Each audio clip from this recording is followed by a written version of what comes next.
ਵਾਹਿਗੁਰੂ ਜੀ ਕਾ ਖਾਲਸਾ ਵਾਹਿਗੁਰੂ ਜੀ ਕੀ ਫਤਿਹ। ਅਸਲਾਮ ਵਾਲੇਕਮ ਆਦਾਬ ਵਰਜ਼। ਮੈਂ ਤੁਹਾਡੀ ਹੋਸਟ ਅਨੀ ਨੂੰ ਕਰਦ ਮੈਂ ਟੀਵੀ ਫॉर ਸਾਰੇ ਦਰਸ਼ਕਾਂ ਤੇ ਸਰੋਤਿਆਂ ਨੂੰ ਜੀ ਆਇਆਂ ਕਹਿੰਦੀ ਆ ਪ੍ਰੋਗਰਾਮ ਸੱਚਾ ਸੱਚ ਵਿੱਚ ਹੈ ਜਿਹੜੇ ਇਸ ਪ੍ਰੋਗਰਾਮ ਨਾਲ ਦੇਸ਼ਾਂ ਵਿਦੇਸ਼ਾਂ ਤੋਂ ਜੁੜ ਚੁੱਕੇ ਨੇ। ਖਾਲਸਾ ਅਫੇਅਰ ਸੈਂਟਰ ਦੇ ਸੰਚਾਲਕ ਡਾਕਟਰ ਅਮਰਜੀਤ ਸਿੰਘ ਜੀ ਸਟੂਡੀਓ ਵਿੱਚ ਨਾਲ ਸ਼ਾਮਿਲ ਨੇ। ਉਹਨਾਂ ਨਾਲ ਗੱਲਬਾਤ ਕਰਕੇ ਅੱਜ ਦਾ ਮਸ਼ਹੂਰ ਉਹਨਾਂ ਤੋਂ ਉਹਨਾਂ ਦਾ ਤਜ਼ੀਆ ਜਾਣਦੇ ਹਾਂ। ਜੀ ਡਾਕਟਰ ਸਾਹਿਬ ਵਾਹਿਗੁਰੂ ਜੀ ਕਾ ਖਾਲਸਾ ਵਾਹਿਗੁਰੂ ਜੀ ਕੀ ਫਤਿਹ। हाँ जी नीलम कौर जी ਤੁਹਾਨੂੰ ਵੀ ਤੇ ਦੁਨੀਆ ਭਰ ਚ ਬੈਠੇ ਸਾਡੇ ਬਹੁਤ ਹੀ ਪਿਆਰੇ ਸੋਹਣੇ ਸਿਆਣੇ ਸੁਨੱਖੇ ਟੀਵੀ 84 ਦੇ ਵਿਊਅਰਸ ਨੂੰ ਵੀ ਵਾਹਿਗੁਰੂ ਜੀ ਕਾ ਖਾਲਸਾ ਵਾਹਿਗੁਰੂ ਜੀ ਕੀ ਫਤਿਹ।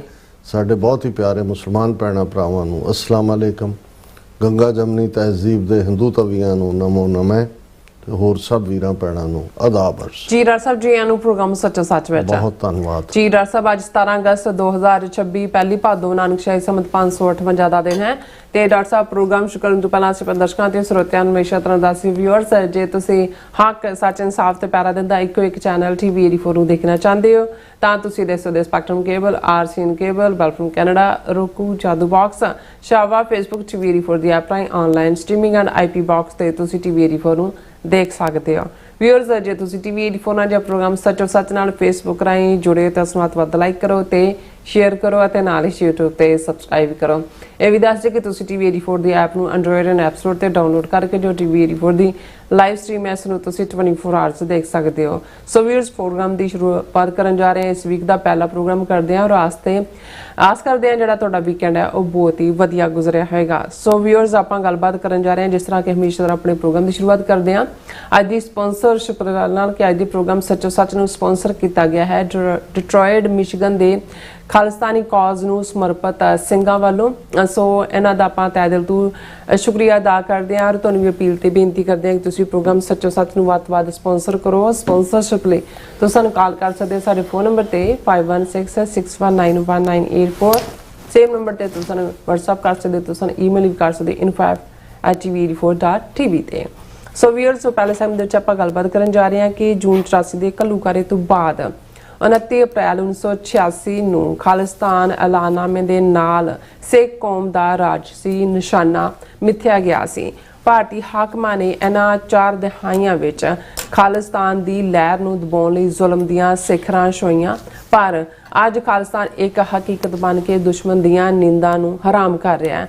ਸੋ ਇਸ ਵੀਕਐਂਡ ਤੇ ਇੰਡੀਆਨਾ ਦੇ ਸ਼ਹਿਰ ਇੰਡੀਅਨ ਐਪਲਸ ਵਿੱਚ ਖਾਲਿਸਤਾਨ ਰੈਫਰੈਂਡਮ ਦੀਆਂ ਜਿਹੜੀਆਂ ਨੇ ਉਹ ਵੋਟਾਂ ਪਈਆਂ ਜਿਸ ਵਿੱਚ ਹਜ਼ਾਰਾਂ ਦੀ ਗਿਣਤੀ ਵਿੱਚ ਸਿੱਖ ਸੰਗਤਾਂ ਨੇ ਹਿੱਸਾ ਲਿਆ ਔਰ ਵਾਸ਼ਿੰਗਟਨ ਡੀਸੀ ਸਮੇਤ ਬਹੁਤ ਸਾਰੇ ਮੁਲਕਾਂ ਵਿੱਚ ਭਾਰਤੀ ਅੰਬੈਸੀਆਂ ਅਤੇ ਕੌਂਸਲੇਟਾਂ ਦੇ ਬਾਹਰ ਖਾਲਿਸਤਾਨ ਜ਼ਿੰਦਾਬਾਦ ਦੇ ਨਾਰੇ ਗੂੰਜੇ ਔਰ ਚੰਡੀਗੜ੍ਹ ਵਿੱਚ ਕੌਮੀ ਇਨਸਾਫ ਮੋਰਚੇ ਦੇ ਬੈਨਰ ਥੱਲੇ ਹਜ਼ਾਰਾਂ ਸਿੱਖਾਂ ਨੇ ਜਿਹੜੀ ਹੈ ਬੰਦੀ ਸਿੰਘਾਂ ਦੀ ਰਿਹਾਈ ਲਈ ਰੋਸ ਮਾਰਚ ਜਿਹੜਾ ਉਹ ਕੀਤਾ। ਸੋ ਵਿਊਅਰਸ ਨੂੰ ਜਾਪਦਾ ਹੈ ਕਿ 35 ਮਿਲੀਅਨ ਸਿੱਖ ਕੌਮੀ ਘਰ ਖਾਲਿਸਤਾਨ ਲਈ ਦ੍ਰਿੜਤਾ ਨਾਲ ਅੱਗੇ ਵਧ ਰਹੀ ਹੈ। ਸੋ ਇਸ ਬਾਰੇ ਆਪਾਂ ਗੱਲਬਾਤ ਕਰਨ ਜਾ ਰਹੇ ਹਾਂ। ਸੋ ਅਸੀਂ ਚਾਹਾਂਗੇ ਕਿ ਤੁਸੀਂ ਇਸ ਤਰ੍ਹਾਂ ਬਣੇ ਰਹਿਣਾ ਦੇਖਣ ਸੁਣ ਲਈ। ਤੁਹਾਡਾ ਸਭ ਦਾ ਬਹੁਤ ਬਹੁਤ ਧੰਨਵਾਦ। ਜੀ ਡਾਕਟਰ ਸਾਹਿਬ ਕੀ ਕਹਿਣਾ ਚਾਹੋਗੇ? ਸਭ ਤੋਂ ਪਹਿਲਾਂ ਅੱਜ ਦੇ ਪ੍ਰੋਗਰਾਮ ਨੂੰ ਸਪਾਂਸਰ ਕਰਨ ਲਈ ਅਸੀਂ ਆਪਣੇ ਡਿਟਰੋਇਟ ਨਿਵਾਸੀ ਸਿੰਘਾਂ ਦਾ ਸ਼ੁਕਰੀਆ ਅਦਾ ਕਰਦੇ ਹਾਂ। ਇਹ ਸਾਰੇ ਹੀ ਵੀਰ ਜਿਹੜੇ ਕਿਰਤ ਕਰਨ ਵਾਲੇ ਨੇ ਡੈਡੀਕੇਟਿਡ ਖਾਲਿਸਤਾਨੀ ਨੇ। ਇਹਨਾਂ ਦੀ ਪਰਿਵਾਰਕ ਬੈਕਗਰਾਉਂਡ 'ਚ ਵੀ ਕੁਰਬਾਨੀ ਹੈ ਔਰ ਖੁਦ ਵੀ ਸਾਰੇ ਸੰਘਰਸ਼ ਦਾ ਕਿਸੇ ਨਾ ਕਿਸੇ ਰੂਪ ਦੇ ਵਿੱਚ ਹਿੱਸਾ ਰਹੇ ਨੇ। ਵੀਰ ਗੁਰਵਿੰਦਰ ਸਿੰਘ ਹੋਰਾਂ ਦੀ ਅਗਵਾਈ ਦੇ ਵਿੱਚ ਇਹ ਜਥਾ ਸਾਰੇ ਦਾ ਸਾਰਾ ਹਰ ਥਾਂ ਤੇ ਬੇਸ਼ੱਕ ਸੈਨ ਫਰਾਂਸਿਸਕੋ ਰੈਫਰੈਂਡਮ ਸੀ ਖਾਲਿਸਤਾਨ ਦਾ, ਵਾਸ਼ਿੰਗਟਨ ਡੀਸੀ ਸੀ ਜਾਂ ਹੁਣ ਇੰਡੀਅਨ ਐਪਲਸ ਇੰਡੀਆਨਾ ਦੇ ਵਿੱਚ ਹੋਇਆ ਉੱਥੇ ਵੀ ਪਹੁੰਚਦੇ ਨੇ। ਪੰਥ ਦਰਦੀ ਨੇ। ਮੈਸੇਜ ਵੀ ਇਹਨਾਂ ਦਾ ਜਦੋਂ ਮੈਂ ਪੁੱਛਿਆ ਕਿ ਕੀ ਹੈ ਕਿ ਉਹਨਾਂ ਦਾ ਇਹ ਸੀ ਕਿ ਭਾਈ ਇਹ ਵੇਲਾ ਨਾਜ਼ੁਕ ਹੈ, ਕੌਮੀ ਘਰ ਬਣਦਾ ਨਜ਼ਰ ਆ ਰਿਹਾ ਹੈ। ਅੱਗੇ ਅਸੀਂ 47 ਦੌਰ ਦਾ ਅਕਸਰ ਜ਼ਿਕਰ ਕਰਦੇ ਹਾਂ, ਉਸ ਦੌਰ ਦੀ ਲੀਡਰਸ਼ਿਪ ਨੂੰ ਦੋਸ਼ੀ ਦਿੰਦੇ ਆ, ਦੋਸ਼ੀ ਗਰਦਾਨਦੇ ਆ ਕਿ ਭਾਈ ਉਹਨਾਂ ਨੇ ਕੌਮ ਦੇ ਨਾਲ ਧੋਖਾ ਕੀਤਾ। ਜਾਂ ਜਦੋਂ ਕੋਈ ਲੀਡਰਸ਼ਿਪ ਸਮੇਂ ਦੇ ਹਾਣ ਦੀ ਨਹੀਂ ਹੁੰਦੀ ਫਿਰ ਵੀ ਨਤੀਜਾ ਉਹੀ ਹੁੰਦਾ ਹੈ ਜਿਹੜਾ ਧੋਖਾ ਹੋਏ, ਗਦਾਰੀ ਹੋਏ ਜਾਂ ਕੋਈ ਵੀ ਲਫ਼ਜ਼ ਕਿਹਾ ਜਾਏ।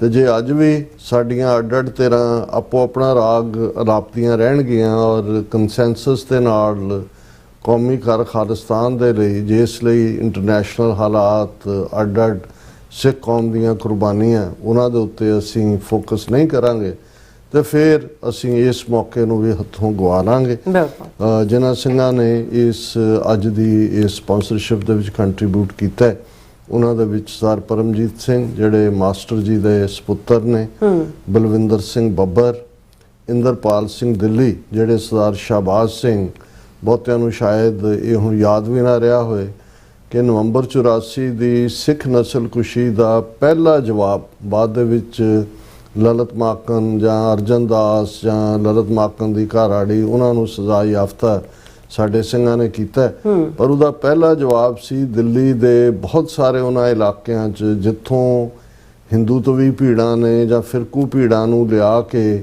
ਸਿੱਖਾਂ ਦੇ ਖਿਲਾਫ ਹਿੰਸਾ ਕਰਵਾਈ ਗਈ ਸੀ, ਗਲਾਂ 'ਚ ਟਾਇਰ ਪਵਾਏ ਗਏ ਸੀ।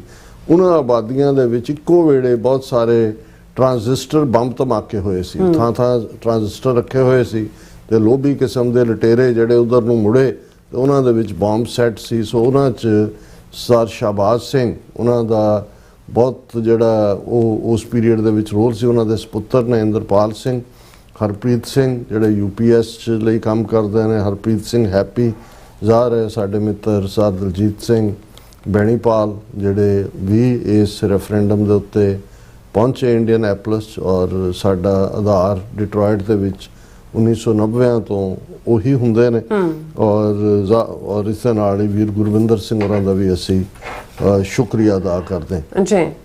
ਵੀਕਐਂਡ ਦੇ ਉੱਤੇ 3 ਇਵੈਂਟਸ ਮੁੱਖ ਤੌਰ ਦੇ ਉੱਤੇ ਸੀ, ਔਰ ਇਸ ਤੋਂ ਪਹਿਲਾਂ ਕਿ ਮੈਂ ਜ਼ਿਕਰ ਕਰਾਂ ਕਿ ਕਿਸ ਸਫਲਤਾ ਨਾਲ ਇੰਡੀਅਨੈਪਲਸ ਇੰਡੀਆਨਾ ਦੇ ਵਿੱਚ ਹਜ਼ਾਰਾਂ ਸਿੱਖ ਸੰਗਤਾਂ ਨੇ ਆਪਣੀ ਵੋਟ ਦਾ ਇਸਤੇਮਾਲ ਕਰਦਿਆਂ ਖਾਲਿਸਤਾਨ ਦੇ ਹੱਕ ਦੇ ਵਿੱਚ ਮੈਂਡੇਟ ਦਿੱਤਾ ਹੈ।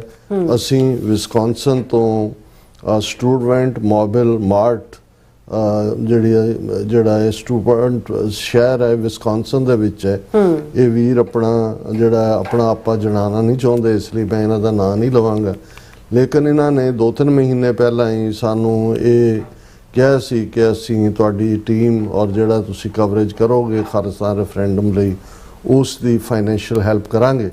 ਸੋ ਜ਼ਾਹਰ ਹੈ ਅਸੀਂ ਇਹਨਾਂ ਦਿਨਾਂ ਦੇ ਵਿੱਚ ਪਿਛਲੇ ਵੈਸੇ ਤਾਂ ਕੁਝ ਕਾਫੀ ਸਮੇਂ ਤੋਂ ਹੀ ਕੁਆਇਟ ਫਾਈਨੈਂਸ਼ੀਅਲ ਕਰੰਚ ਹੈ। ਸੋ ਸਾਡੇ ਲਈ ਈਵਨ ਕੋਈ ਵੀ ਜਦੋਂ ਅਸੀਂ ਡਿਸਪੈਚ ਕਰਦੇ ਹਾਂ ਆਪਣੀਆਂ ਟੀਮਸ ਨੂੰ ਜਾਂ ਦੂਸਰੇ ਉਹਨਾਂ ਦੇ ਐਕਸਪੈਂਸਿਸ ਵੀ ਹੁੰਦੇ ਨੇ, ਸੋ ਉਹਨਾਂ ਵੱਲੋਂ ਹੀ ਵਿਸਕੌਨਸਨ ਤੋਂ ਇਸ ਸਾਡੇ ਬਹੁਤ ਹੀ ਸੁਹਿਰਦ ਵੀਰ ਨੇ ਡਾਕਟਰ ਰਣਜੀਤ ਸਿੰਘ ਹੋਰਾਂ ਦੇ ਨਾਲ ਵੀ ਮਿੱਤਰਾਨਾ ਰਿਹਾ, ਸਾਡੇ ਪ੍ਰਤੀ ਵੀ ਬਹੁਤ ਪਿਆਰ ਭਾਵਨਾ ਰੱਖਦੇ ਨੇ, TV 84 ਨਾਲ ਜੁੜੇ ਹੋਏ ਨੇ, ਉਹਨਾਂ ਨੇ ਜਿਹੜਾ ਸਪਾਂਸਰ ਕੀਤਾ। ਔਰ ਸਾਡੇ ਦੋਵੇਂ ਵੀਰ ਸੁਖਵਿੰਦਰ ਸਿੰਘ, ਭਾਈ ਗੁਰਦੇਵ ਸਿੰਘ, ਉਹਨਾਂ ਨੇ ਉੱਥੇ ਪਹੁੰਚ ਕੇ ਜਿਹੜੀ ਹੈ ਫੁੱਲ ਕਵਰੇਜ ਕੀਤੀ, ਕਿਉਂਕਿ ਇਹ ਇੱਕ ਇੰਪੋਰਟੈਂਟ ਪਾਰਟ ਹੁੰਦਾ। ਬੇਸ਼ੱਕ ਪੋਲਿਟਿਕਸ ਪੰਜਾਬ ਉਹਨਾਂ ਦਾ ਆਪਣਾ ਚੈਨਲ ਜਿਹੜਾ ਉਸ ਨੂੰ ਲਾਈਵ ਕਰ ਰਿਹਾ ਸੀ, ਲੇਕਿਨ TV 84 ਨੇ ਜਿਹੜਾ ਉੱਥੇ ਮੌਕੇ ਦੇ ਉੱਤੇ ਜਿਹੜੀਆਂ ਕੀ ਫਿਗਰ ਸੀ, ਆਮ ਸੰਗਤ ਸੀ, ਉਸ ਸਭ ਨੂੰ ਜਿਹੜਾ ਇੰਟਰਵਿਊ ਕੀਤਾ ਔਰ ਲਗਭਗ 1.5 ਘੰਟੇ ਤੋਂ ਜ਼ਿਆਦਾ ਦੀ ਜਿਹੜੀ ਇੱਕ ਬੜੀ ਜਿਹੜੀ ਹੈ ਜਿਹਨੂੰ ਤੁਸੀਂ ਇੱਕ ਸਟੈਂਡਰਡ ਫਿਲਮ ਜਿਹੜੀ ਹੈ ਉਹਨੂੰ ਤੁਸੀਂ ਡਾਕੂਮੈਂਟਰੀ ਕਹਿ ਲਓ, ਉਸ ਨੂੰ ਤੁਸੀਂ ਪ੍ਰੈਜੈਂਟੇਸ਼ਨ ਕਹਿ ਲਓ, ਆਲਰੇਡੀ TV 84 ਦੇ YouTube ਚੈਨਲ ਦੇ ਉੱਤੇ ਵੀ, ਸਾਡੇ ਦੋਨੋਂ ਚੈਨਲਸ ਤੇ TV 84 ਆਫੀਸ਼ੀਅਲ ਤੇ ਵੀ ਔਰ TV 84 USA ਤੇ ਵੀ ਚੱਲੀ ਹੈ, ਔਰ ਉਸ ਨੂੰ ਸੰਗਤਾਂ ਦਾ ਭਰਵਾਂ ਹੁੰਗਾਰ ਹੈ। ਕੋਸ਼ਿਸ਼ ਸਾਡੀ ਇਹ ਹੁੰਦੀ ਹੈ ਕਿ ਮੀਡੀਆ ਦੇ ਐਂਗਲ ਤੋਂ ਹਰ ਐਂਗਲ ਨੂੰ ਜਿਹੜਾ, ਕਿਉਂਕਿ ਜਿਹੜੇ ਸਵਾਲ ਵੀ ਲੋਕਾਂ ਦੇ ਵਿੱਚ ਹੁੰਦੇ ਨੇ, ਇੱਕ ਸਰਕਾਰ ਦਾ ਨੈਗੇਟਿਵ ਪ੍ਰੋਪੇਗੈਂਡਾ ਵੀ ਹੁੰਦਾ ਹੈ, ਔਰ ਜਿਹੜੀਆਂ ਚਾਹਤਾਂ ਨੇ ਜਾਂ ਜਿਹੜੀਆਂ ਐਕਸਪੈਕਟੇਸ਼ਨਸ ਨੇ ਉਹਨਾਂ ਨਾਲ ਜੁੜੇ ਹੋਏ ਵੀ। ਸੋ ਵੀਰ ਸੁਖਵਿੰਦਰ ਸਿੰਘ ਜਿਹੜੇ ਇੱਕ ਸਫਲ ਜਿਹੜਾ ਨੇ ਐਕਟਿਵਿਸਟ ਵੀ ਨੇ, ਲੇਕਿਨ ਇੱਕ ਜਰਨਲਿਸਟ ਦੇ ਤੌਰ ਦੇ ਉੱਤੇ ਵੀ ਉਹਨਾਂ ਦੇ ਕੋਲ ਇਹ ਸਕਿੱਲ ਹੈ। ਉਹ ਟੋਰਾਂਟੋ ਤੋਂ ਡਰਾਈਵ ਕਰਕੇ ਪਹੁੰਚੇ, ਉਹਨਾਂ ਨੇ ਇਹ ਸਾਰੇ ਨੂੰ ਜਿਹੜਾ ਐਂਕਰਿੰਗ ਕੀਤੀ, ਔਰ ਸਾਡੇ ਵੀਰ ਭੈਣਾਂ ਜਿਨ੍ਹਾਂ ਨੇ ਨਹੀਂ ਦੇਖਿਆ ਅਜੇ ਤੱਕ, ਉਹ ਦੋਨਾਂ ਚੈਨਲਾਂ 'ਚੋਂ ਜਾ ਕੇ ਉਸ ਨੂੰ ਦੇਖ ਸਕਦੇ ਨੇ। ਔਰ ਮੈਨੂੰ ਇਸ ਗੱਲ ਦੀ ਵੀ ਖੁਸ਼ੀ ਹੈ ਕਿ ਜਿਨ੍ਹਾਂ ਨੂੰ ਇੰਟਰਵਿਊ ਕੀਤਾ ਜਾਂਦਾ, ਇੱਕ ਪੀਰੀਅਡ ਸੀ ਕਿਉਂਕਿ ਮੈਂ ਤਾਂ ਲਗਭਗ 4 ਦਹਾਕਿਆਂ ਦਾ ਸਫ਼ਰ ਇਸ ਸਾਰੇ 'ਚ ਕਵਰੇਜ ਦੇ ਐਂਗਲ ਤੋਂ ਵੀ ਕੀਤਾ ਹੋਇਆ। ਨਿਊਯਾਰਕ 'ਚ ਕਿਸੇ ਵੇਲੇ ਡਾਕਟਰ ਰਣਜੀਤ ਸਿੰਘ ਉਹੀ ਕੈਮਰਾਮੈਨ ਹੁੰਦੇ ਸੀ, ਉਹੀ ਰਿਪੋਰਟਿੰਗ ਕਰਦੇ ਸੀ। ਫਿਰ ਭਾਈ ਬਲਵਿੰਦਰਪਾਲ ਸਿੰਘ ਖਾਲਸਾ ਜਿਹੜੇ ਹੁਣ ਕੈਲੀਫੋਰਨੀਆ 'ਚ ਨੇ, ਉਹਨਾਂ ਨੇ ਬਹੁਤ ਸਾਰੀ ਜ਼ਿੰਮੇਵਾਰੀ ਲਈ ਜਾਂ ਦੂਸਰੇ। ਲੇਕਿਨ ਉਦੋਂ ਇਹ ਹੁੰਦਾ ਸੀ ਕਿ ਭਾਈ ਤੁਸੀਂ ਇੱਕ ਲਿਮਿਟਿਡ ਜਿਹਾ ਜਿਹੜੀ ਹੈ ਰਿਪੋਰਟਿੰਗ ਕਰਦੇ ਹੋ, ਤੁਸੀਂ ਫੋਟੋਆਂ ਲਈਆਂ, ਉਹਨਾਂ ਨੂੰ ਫਿਰ ਧਵਾਈਆਂ, ਜਦੋਂ ਤੱਕ ਭੇਜਿਆ ਉਦੋਂ ਤੱਕ। ਹੁਣ ਟੈਕਨੋਲੋਜੀ ਕਿਤੇ ਪਹੁੰਚ ਗਈ ਹੈ, ਔਰ ਉਹਦੇ 'ਚ ਮੈਂ ਇਹ ਦੇਖਦਾ ਵੀ ਖਾਸ ਤੌਰ 'ਤੇ ਜਿਹੜੀ ਈਵਨ ਮੈਚਿਓਰਿਟੀ ਆਈ ਹੈ ਪੋਲੀਟੀਕਲੀ, ਕਿਉਂਕਿ ਮੈਂ ਉਹ ਸਾਰੇ ਪ੍ਰੋਗਰਾਮ ਨੂੰ ਖੁਦ ਵੀ ਦੇਖਿਆ ਤੇ ਮੈਂ ਦੇਖਿਆ ਕਿ ਭਾਈ ਇੱਕ ਤਾਂ ਦੂਰ ਦਰਾਡਿਓਂ ਐਕਟਿਵਿਸਟ ਇਹੀ ਨਹੀਂ ਹੁੰਦਾ। ਜਦੋਂ ਹੁਣ ਇੰਡੀਅਨ ਐਪਰੈਸ ਦੇ ਵਿੱਚ 6 ਫਾਰ ਜਸਟਿਸ ਨੇ ਰੱਖਿਆ ਤੇ ਉਹ ਮਹਿਜ਼ ਇੰਡੀਆਨਾ ਲਈ ਨਹੀਂ ਸੀ, ਕਿਉਂਕਿ ਜਦੋਂ ਅਸੀਂ ਅਮਰੀਕਾ ਨੂੰ ਦੇਖਦੇ ਹਾਂ ਲਗਭਗ 1 ਮਿਲੀਅਨ ਤੋਂ ਜ਼ਿਆਦਾ ਸਿੱਖ ਅਮਰੀਕਾ 'ਚ ਰਹਿੰਦੇ ਨੇ। ਸੋ ਜ਼ਾਹਰ ਹੈ ਕਿ ਵੱਡਾ ਹਿੱਸਾ ਈਸਟ ਕੋਸਟ ਹੈ, ਜਿਹਦੇ 'ਚ ਸਾਡਾ ਨਿਊਯਾਰਕ, ਨਿਊ ਜਰਸੀ, ਕਨੈਟੀਕਟ ਤੋਂ ਲੈ ਕੇ ਅਸੀਂ ਵਾਸ਼ਿੰਗਟਨ DC, ਪੈਨਸਿਲਵੇਨੀਆ, ਮੈਰੀਲੈਂਡ, ਇਹ ਸਾਰੇ, ਵਰਜੀਨੀਆ, ਇਹ ਸਾਰਾ ਹਿੱਸਾ ਹੈ। ਵੈਸਟ ਕੋਸਟ ਅਸੀਂ ਦੇਖਦੇ ਹਾਂ ਕਿ ਕੈਲੀਫੋਰਨੀਆ ਤੋਂ ਲੈ ਕੇ ਸੀਐਟਲ ਤੱਕ, ਔਰ ਮਿਡ ਵੈਸਟ ਇੱਕ ਪੀਰੀਅਡ ਸੀ ਕਿ ਮਿਡ ਵੈਸਟ ਜਾਂ ਅਮਰੀਕਾ ਦੇ ਸਾਊਥ ਦੇ ਵਿੱਚ ਤੁਹਾਨੂੰ ਸਟੇਟਾਂ 'ਚ ਕੋਈ ਗੁਰਦੁਆਰਾ ਵੀ ਨਹੀਂ ਸੀ ਮਿਲਦਾ, ਕਿਉਂਕਿ ਸਿੱਖ ਸੰਗਤ ਨਹੀਂ ਸੀ। ਲੇਕਿਨ ਇਹਨਾਂ ਸਾਰੇ 2-3 ਦਹਾਕਿਆਂ ਦੇ ਵਿੱਚ ਖਾਸ ਤੌਰ 'ਤੇ ਟਰੱਕਿੰਗ ਇੰਡਸਟਰੀ, ਬੇਸ਼ੱਕ ਹੁਣ ਉਹ ਸਫ਼ਰ ਕਰ ਰਹੇ ਨੇ, ਇਕੱਲਾ ਇਹੀ ਨਹੀਂ ਕਿ ਜਿਹੜਾ ਡਰਾਈਵਿੰਗ ਲਾਇਸੈਂਸ ਹੈ ਉਹਦੀ ਸ਼ਰਤ ਗ੍ਰੀਨ ਕਾਰਡ ਕਰ ਦਿੱਤੀ ਹੈ, ਪਰ ਜਿਵੇਂ ਸਾਡੇ ਇੱਕ ਟਰਾਂਸਪੋਰਟ ਨਾਲ ਸੰਬੰਧਿਤ ਵੀਰ ਦੱਸ ਰਹੇ ਸੀ ਕਿ ਹੁਣ ਅੱਗੇ ਇਹ ਹੈ ਕਿ ਵੀ ਇਸ ਦੇ ਥੱਲੇ ਜਿਹੜਾ ਕੁਝ ਸਟੇਟਾਂ ਨੇ ਜਿਹੜਾ ਫੈਡਰਲ ਲਾਅ ਹੈ ਉਹਦੇ ਥੱਲੇ ਉਹਨਾਂ ਦੇ ਲਾਇਸੈਂਸ ਕੈਂਸਲ ਨਹੀਂ ਕੀਤੇ, ਜਿਨ੍ਹਾਂ ਕੋਲ ਭਾਵੇਂ ਇੰਪਲੋਇਮੈਂਟ ਆਥੋਰਾਈਜੇਸ਼ਨ ਹੈ ਪਰ ਉਹਨਾਂ ਕੋਲ ਡਰਾਈਵਿੰਗ ਲਾਇਸੈਂਸ ਅਗਲੇ 5 ਸਾਲ ਦਾ ਐਸੇ ਜਾਂ ਅਗਲੇ 4 ਸਾਲ ਜੇ ਉਹਨਾਂ ਦੇ ਰਹਿੰਦੇ ਨੇ। ਔਰ ਉਹਨਾਂ ਸਟੇਟਾਂ ਦੇ ਵਿੱਚ ਨਿਊਯਾਰਕ ਵੀ ਹੈ, ਉਹਨਾਂ 'ਚ ਮੈਰੀਲੈਂਡ ਵੀ ਸੀ, ਜਿਨ੍ਹਾਂ ਨੇ ਕਿਹਾ ਕਿ ਭਾਈ ਜਿਹੜੇ ਕੰਟੀਨਿਊ ਕਰ ਰਹੇ ਨੇ ਉਹ ਕਰਨ, ਵਿਦਨ ਤਾਂ ਤੁਸੀਂ ਲੋਕਲ ਤਾਂ ਕਰ ਹੀ ਸਕਦੇ ਸੀ। ਪਰ ਹੁਣ ਇਹ ਹੋਇਆ, ਉਹ ਕਹਿੰਦੇ ਨੇ ਕਿ ਵੀ ਇੰਸ਼ੋਰੈਂਸ ਕੰਪਨੀਆਂ ਨੇ ਇੰਸ਼ੋਰੈਂਸ ਕਰਨੀ ਬੰਦ ਕਰ ਦਿੱਤੀ। ਉਹਨਾਂ ਨੇ ਕਿਹਾ ਕਿ ਜੀ ਜਿਹਦੇ ਕੋਲ ਨਹੀਂ ਹੈ ਗ੍ਰੀਨ ਕਾਰਡ ਜਾਂ ਦੂਜਾ, ਅਸੀਂ ਨਹੀਂ ਕਰਦੇ। ਸੋ ਮੈਰੀਲੈਂਡ ਸਾਡੇ ਵੀਰ ਨੇ, ਉਹਨਾਂ ਨੇ ਕਿਹਾ ਜੀ ਜਦੋਂ ਇੰਪਲੋਇਮੈਂਟ ਆਥੋਰਾਈਜੇਸ਼ਨ ਵਾਲੀ ਗੱਲ ਆਈ ਤਾਂ ਸਾਡੇ 18 ਡਰਾਈਵਰ ਗਾਇਬ ਹੋ ਗਏ, ਕਿਉਂਕਿ ਉਹਨਾਂ ਕੋਲ ਨਹੀਂ ਸੀ। ਤੇ ਹੁਣ ਇੰਸ਼ੋਰੈਂਸ ਦੇ ਥੱਲੇ ਜਿਹੜੇ ਮੈਰੀਲੈਂਡ ਜਾਂ ਨਿਊਯਾਰਕ ਦੇ ਸੀ 13-14 ਡਰਾਈਵਰ ਉਹ ਵੀ। ਸੋ ਇਹਦੇ 'ਚ ਕੋਈ ਸ਼ੱਕ ਨਹੀਂ ਹੈ ਕਿ ਆਪਣੇ ਲੋਕ ਬਹੁਤ ਮਿਹਨਤੀ ਨੇ। ਜੋ ਹੀ ਅਮਰੀਕਾ ਦੇ ਵਿੱਚ ਉਹ ਐਂਟਰ ਕਰਦੇ ਸੀ, ਵਿਦਨ ਮੰਥਸ ਉਹਨਾਂ ਨੇ ਆਪਣਾ ਲਾਇਸੈਂਸ ਬਣਾਉਣਾ, ਟੈਕਸੀ ਤੇ ਆ ਜਾਣਾ ਜਾਂ ਫਿਰ ਟਰੱਕ ਤੇ ਚਲੇ ਜਾਣਾ, ਟਰੱਕਿੰਗ ਸਕੂਲ ਇਹ ਉਹ। ਔਰ ਉਹਨਾਂ ਨੇ, ਕਿਉਂਕਿ ਇਹ ਸਿੱਖ ਕੌਮ ਦੀ ਪ੍ਰੋਗਰਾਮਿੰਗ ਹੈ ਗੁਰੂ ਨੇ ਕੀਤੀ ਹੋਈ ਕਿ ਅਸੀਂ ਹਰ ਹਾਲਾਤ ਮੁਤਾਬਕ ਆਪਣੇ ਆਪ ਨੂੰ ਐਡਜਸਟ ਕਰਦੇ ਹਾਂ। ਸੋ ਕਿਉਂਕਿ ਈਸਟ ਕੋਸਟ ਵੀ ਬੇ ਏਰੀਆ ਹੋਏ ਜਾਂ ਈਸਟ ਕੋਸਟ ਨਿਊਯਾਰਕ ਏਰੀਆ ਹੋਏ ਜਾਂ ਵੈਸਟ ਕੋਸਟ ਬੇ ਏਰੀਆ ਹੋਏ, ਲਾਈਫ ਬਹੁਤ ਮਹਿੰਗੀ ਹੈ, ਮਕਾਨ ਬਹੁਤ ਮਹਿੰਗੇ ਨੇ, ਖਰਚੇ ਬਹੁਤ ਨੇ। ਸੋ ਪ੍ਰੈਕਟੀਕਲੀ ਬਹੁਤਿਆਂ ਨੇ ਦੇਖਿਆ ਕਿ ਵੀ ਚਲਾਉਣਾ ਤਾਂ ਅਸੀਂ ਟਰੱਕ ਹੈ, ਕੋਸਟ ਟੂ ਕੋਸਟ ਚਲਾਉਣਾ ਹੈ, ਤੇ ਅਸੀਂ ਕਿਉਂ ਨਾ ਮਿਡ ਵੈਸਟ ਦੀਆਂ ਸਟੇਟਾਂ ਦੇ ਵਿੱਚ ਜਾਈਏ ਜਿੱਥੇ ਤੁਸੀਂ ਉਨੇ ਕੁ ਪੈਸਿਆਂ ਨਾਲ, ਜਿੰਨਾ ਤੁਸੀਂ ਉੱਥੇ ਕਿਰਾਇਆ ਵੀ ਨਹੀਂ ਅਫੋਰਡ, ਇੱਥੇ ਤੁਸੀਂ ਆਪਣਾ ਘਰ ਵੀ ਲੈ ਲੈਂਦੇ ਹੋ, ਸਕੂਲਿੰਗ ਸਿਸਟਮ ਵੀ ਚੰਗਾ ਸੀ। ਸੋ ਇਸ ਵੇਲੇ ਮਿਡ ਵੈਸਟ ਦੇ ਵਿੱਚ ਬਹੁਤ ਵੱਡੀ ਗਿਣਤੀ ਦੇ ਵਿੱਚ ਜਿਹੜੀ ਹੈ ਸਿੱਖਾਂ ਦੀ ਆਬਾਦੀ ਵਧੀ, ਜਿਸ ਦੇ ਵਿੱਚ ਜ਼ਾਹਰ ਹੈ ਇੰਡੀਆਨਾ ਆਪਣੇ ਤੌਰ ਦੇ ਉੱਤੇ, ਮਿਸ਼ੀਗਨ ਨੂੰ ਵੀ ਤੁਸੀਂ ਉਸ ਦਾ ਹਿੱਸਾ ਬਣ, ਇਲੀਨੋਇਸ, ਸ਼ਿਕਾਗੋ ਦੂਜੇ। ਸੋ ਇਹ ਜਿਹੜਾ referendum in the heart of mid West ਹੋਇਆ ਇੰਡੀਆਨਾ ਦੇ ਵਿੱਚ, ਇਹਦਾ ਮਕਸਦ ਸੀ ਕਿ ਭਾਈ ਇਹਨਾਂ ਲਾਗਲੀਆਂ ਸਟੇਟਾਂ ਤੋਂ ਵੀ ਜਿਹੜੇ ਨੇ ਵੱਡੀ ਗਿਣਤੀ ਦੇ ਵਿੱਚ ਸਿੱਖ ਸ਼ਮੂਲੀਅਤ ਕਰ ਸਕਣ, ਜਿਹੜੀ ਉਹਨਾਂ ਨੇ ਕੀਤੀ। ਔਰ ਕੁਝ ਸੰਘਾਂ ਦੀ ਇੰਨੀ ਕਮਿਟਮੈਂਟ ਹੈ ਕਿ ਬਈ ਉਹ ਟੋਰਾਂਟੋ ਹੋਏ, ਸਰੀ ਜਿਵੇਂ ਗੁਰੂ ਨਾਨਕ ਸਿੰਘ ਗੁਰਦੁਆਰਾ ਜਿੱਥੋਂ ਦੇ ਮੁੱਖ ਸੇਵਾਦਾਰ ਹਰਦੀਪ ਸਿੰਘ ਨਿੱਜਰ ਦੀ ਸ਼ਹਾਦਤ ਜਿਹੜੀ ਹੈ ਉਹ ਇੱਕ ਗੇਮ ਚੇਂਜਰ ਬਣੀ, ਉੱਥੋਂ ਪੂਰੀ ਟੀਮ ਗੁਰਦੁਆਰਾ ਸਾਹਿਬ ਦੇ ਪ੍ਰਬੰਧਕਾਂ ਦੀ ਜਾਂ ਭਾਈ ਹਰਦੀਪ ਸਿੰਘ ਨਿੱਜਰ ਦੇ ਸਾਥੀਆਂ ਦੀ ਆਈ ਹੋਈ ਸੀ, ਜਿਹੜੇ ਡਟ ਕੇ ਨਾਲ ਖੜੇ ਨੇ ਇਸ ਮੁਹਿੰਮ ਦੇ। ਇਵੇਂ ਹੀ ਜਿਵੇਂ ਟੋਰਾਂਟੋ ਤੋਂ ਸਾਡੇ ਭਾਈ ਸੁਖਦੇਵ ਸਿੰਘ ਭਾਊ ਜੀ, ਭਾਈ ਸੰਤੋਖ ਸਿੰਘ ਭਾਊ ਜੀ, ਭਾਈ ਸੁਖਦੇਵ ਸਿੰਘ ਅੱਜ ਦੀ ਆਵਾਜ਼, ਇਹ ਸਾਰੇ ਵੀ। ਔਰ ਆਮ ਸਿੱਖਾਂ ਦੇ ਵਿੱਚ ਵੀ ਜਿਵੇਂ ਉਹ ਇੰਟਰਨੈਸ਼ਨਲ ਪੋਲਿਟਿਕਸ ਦੇ ਕਨਸੈਪਟ ਨੂੰ ਸਮਝਦੇ ਨੇ।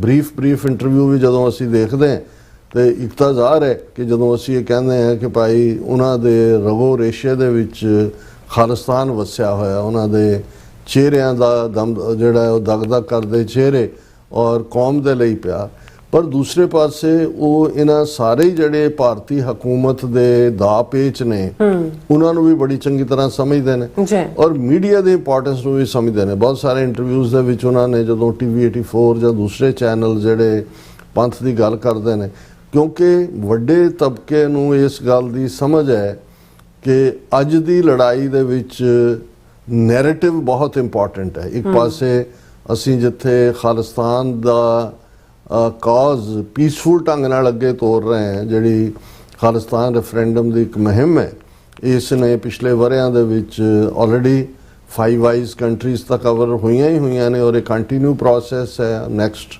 ਜਿਹੜਾ ਉਹ ਐਲਬਰਟਾ ਦੇ ਵਿੱਚ ਹੈ।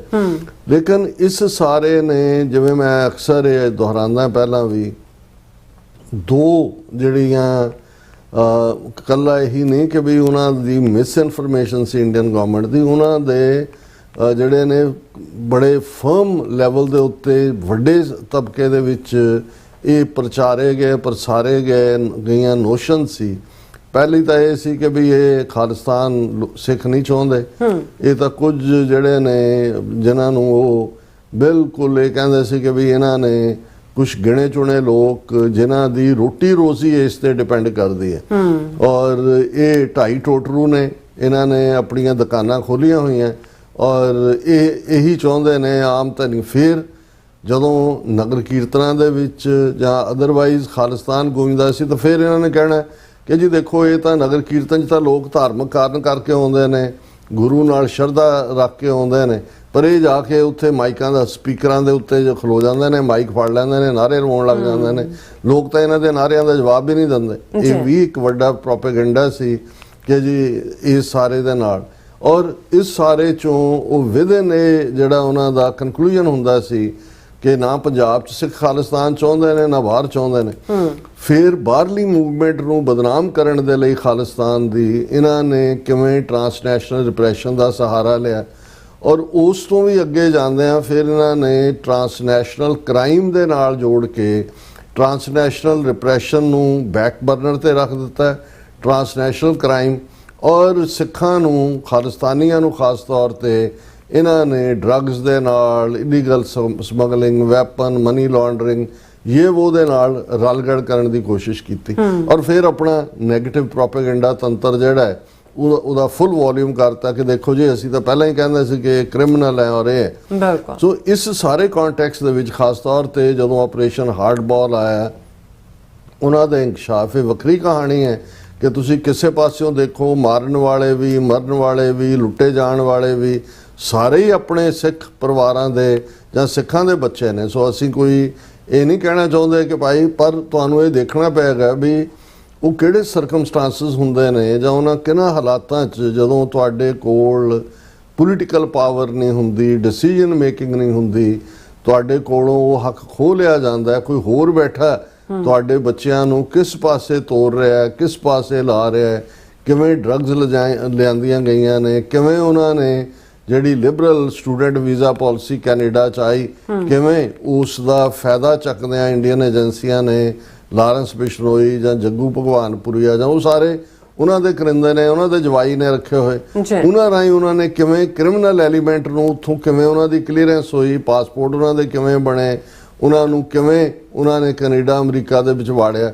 ਸੋ ਇਸ ਸਾਰੇ ਦੇ ਚੱਲਦੇ ਆ, ਕਿਉਂਕਿ ਇਸ ਗੱਲ ਦਾ ਧਿਆਨ ਰਹੇ ਔਰ ਅਕਸਰ ਇਹ ਮੈਂ ਸਟੇਟਮੈਂਟ ਦੁਹਰਾਉਂਦਾ ਕਿ ਜਿਨ੍ਹਾਂ ਦੇ ਨਾਲ ਸਾਡਾ ਵਾਹ ਹੈ, ਜਿਹੜਾ ਦਿੱਲੀ ਦੇ ਤਖਤ ਦੇ ਉੱਤੇ ਇਹ ਹਿੰਦੂਤਵੀ ਹਾਕਮ ਖਾਸ ਤੌਰ ਤੇ ਪਿਛਲੇ 14 ਸਾਲਾਂ ਤੋਂ ਜਿਹੜਾ ਉਹ ਪੂਰਾ ਹੁਣ ਤੱਕ ਕਬਜ਼ਾ ਹੈ ਹਿੰਦੂਤਵੀਆਂ ਦਾ, ਇਹ ਮੁਗਲਾਂ ਤੋਂ ਵੱਧ ਜ਼ਾਲਮ ਨੇ, ਅੰਗਰੇਜ਼ਾਂ ਤੋਂ ਵੱਧ ਸ਼ੈਤਾਨ ਨੇ, ਉਹਨਾਂ ਦਾ ਕੰਬੀਨੇਸ਼ਨ ਹੈ। ਸੋ ਉਹਨਾਂ ਨੇ ਇੱਕ ਪਾਸੇ ਨੈਰੇਟਿਵ ਦੀ ਲੜਾਈ ਇਸ ਲੈਵਲ ਤੇ ਲੈ ਆਂਦੀ, ਇਹ ਤਾਂ ਮੈਂ ਸਮਝਦਾ ਵੀ ਗੁਰੂ ਦੀ ਕਲਾ ਹੈ। ਜਾਂ ਭਾਈ ਹਰਦੀਪ ਸਿੰਘ ਨਿੱਜਰ, ਭਾਈ ਅਵਤਾਰ ਸਿੰਘ ਖੰਡਾ, ਭਾਈ ਪਰਮਜੀਤ ਸਿੰਘ ਪੰਜਵੜ, ਇਹ ਜਿਨ੍ਹਾਂ ਦੀ ਮਈ ਔਰ ਜੂਨ 2030 ਦੇ ਵਿੱਚ ਸ਼ਹਾਦਤਾਂ ਹੁੰਦੀਆਂ ਨੇ, ਉਹਨਾਂ ਦਾ ਡੁੱਲਿਆ ਖੂਨ ਹੈ ਜਿਹਨੇ ਇੰਟਰਨੈਸ਼ਨਲ ਮੀਡੀਆ ਨੂੰ ਇਸ ਪਾਸੇ ਵੱਲ ਤੋਰ ਦਿੱਤਾ ਕਿ ਨਹੀਂ, ਇਹ ਤਾਂ ਜਿਹੜਾ ਇਹ ਇੰਡੀਅਨ ਨੈਰੇਟਿਵ ਹੈ, ਇਹ ਤਾਂ ਸਿੱਖ ਕੌਮ ਵਿਕਟਮ ਹੈ।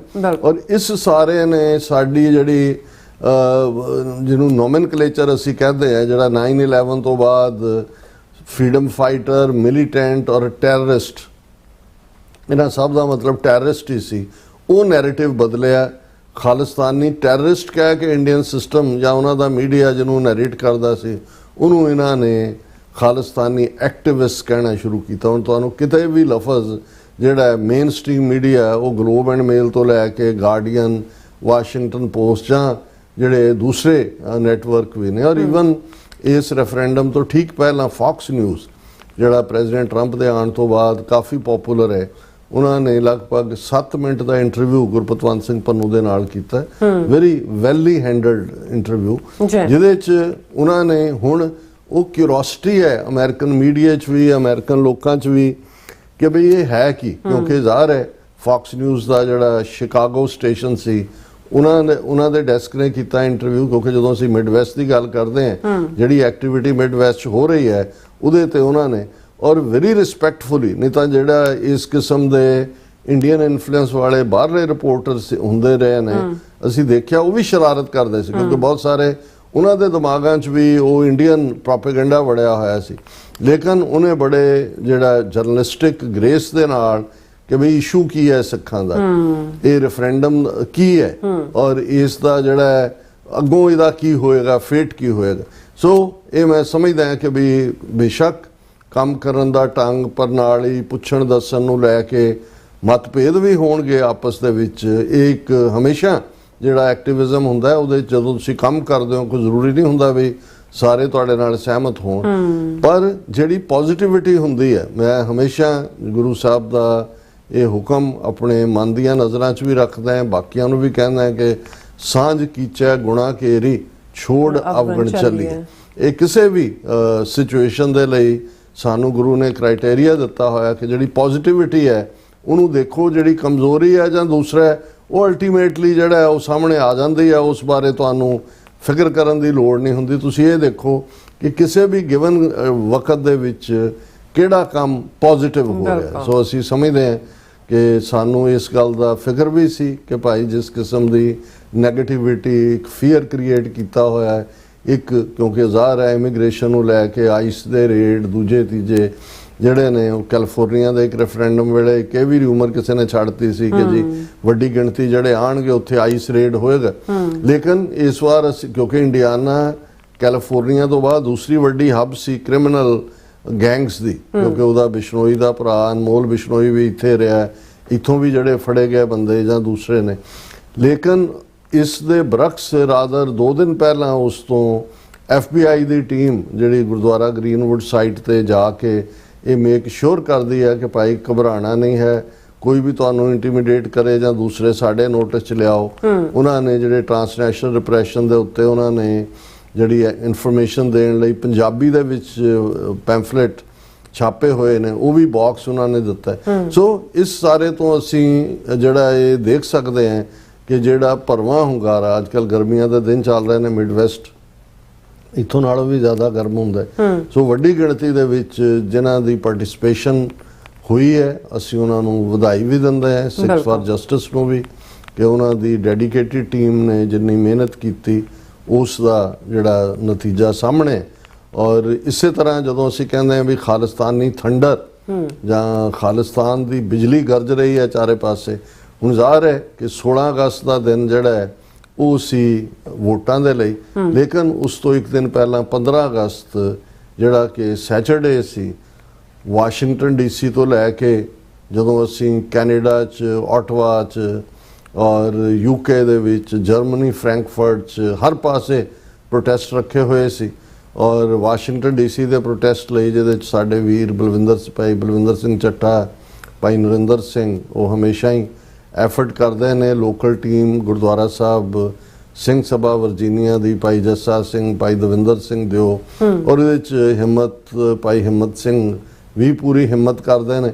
ਸੋ ਵੱਡੀ ਗਿਣਤੀ ਦੇ ਵਿੱਚ, ਹਾਲਾਂ ਇੱਕ ਜ਼ਮਾਨਾ ਸੀ ਕਿ ਪ੍ਰੋਟੈਸਟ ਸਾਡੇ ਬਹੁਤ ਵੱਡੇ ਹੁੰਦੇ ਸੀ, ਲੇਕਿਨ ਹੁਣ ਕਿਉਂਕਿ ਸਾਈਮਲਟੇਨੀਅਸ ਐਕਟੀਵਿਟੀ ਇੱਕੋ ਵੇਲੇ ਬਹੁਤ ਸਾਰੀਆਂ ਥਾਵਾਂ ਤੇ ਹੋ ਰਹੀ ਹੈ।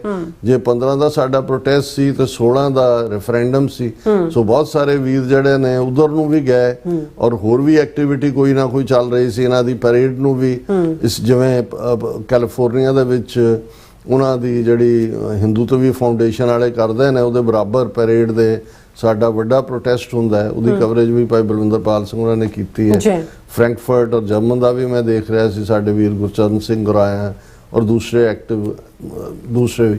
ਲੇਕਿਨ ਜਿਹੜੇ ਲੋਕ ਇਹ ਕਹਿੰਦੇ ਨੇ ਕਿ ਚਲੋ ਬਾਹਰ ਰੌਲਾ ਗੋਲਾ ਪੈ ਜਾਂਦਾ, ਉੱਥੇ ਨਹੀਂ ਹੈ। ਹੁਣ ਇੱਥੇ ਚੰਡੀਗੜ੍ਹ ਦੇ ਵਿੱਚ ਹੁਣ ਪਿਛਲੇ 4 ਸਾਲ ਤੋਂ ਬੰਦੀ ਸਿੰਘਾਂ ਦੀ ਰਿਹਾਈ ਦੇ ਲਈ ਮੋਰਚਾ ਲੱਗਾ ਹੋਇਆ ਹੈ ਔਰ ਜ਼ਾਹਰ ਹੈ ਕਿ 2015 ਦੇ ਸਰਬੱਤ ਖਾਲਸਾ ਨੇ ਭਾਈ ਜਗਤਾਰ ਸਿੰਘ ਹਵਾਰਾ ਨੂੰ ਜਥੇਦਾਰ ਸਥਾਪਿਆ ਸੀ ਅਕਾਲ ਤਖਤ ਦਾ। ਜੀ ਉਹਨਾਂ ਵੱਲੋਂ ਪਹਿਲਾਂ ਇੱਕ ਸੁਨੇਹਾ ਆਇਆ, ਹਾਲਾਂ ਕੁਸ਼ਕ ਦਾ ਖਿਆਲ ਸੀ, ਮੈਨੂੰ ਵੀ ਇਹ ਲੱਗਦਾ ਸੀ ਕਿ ਵੀ ਇਹ ਜਿਹੜੀ ਹੈ AI ਜਨਰੇਟਡ ਵੀਡੀਓ ਹੈਗੀ ਹੈ। ਲੇਕਿਨ ਬਾਅਦ ਦੇ ਵਿੱਚ ਬਾਪੂ ਗੁਰਚਰਨ ਸਿੰਘ ਔਰ ਦੂਸਰੇ ਜਿਹੜੇ ਨੇ ਉਹਨਾਂ ਨੇ ਕਨਫਰਮ ਕੀਤਾ ਹੈ ਕਿ ਇੰਡੀਅਨ ਏਜੰਸੀਆਂ ਨੇ ਹੀ ਅਪਰੋਚ ਕੀਤਾ ਸੀ ਕਿ ਜੀ ਇਸ ਨੂੰ ਕਰੋ, ਪਰ ਉਹਨਾਂ ਨੇ ਜਿਹੜਾ ਮੈਸੇਜ ਦਿੱਤਾ ਉਹਦੇ 'ਚ ਇੱਕ ਹਿੱਸਾ ਕੱਟ ਦਿੱਤਾ ਗਿਆ ਸੀ।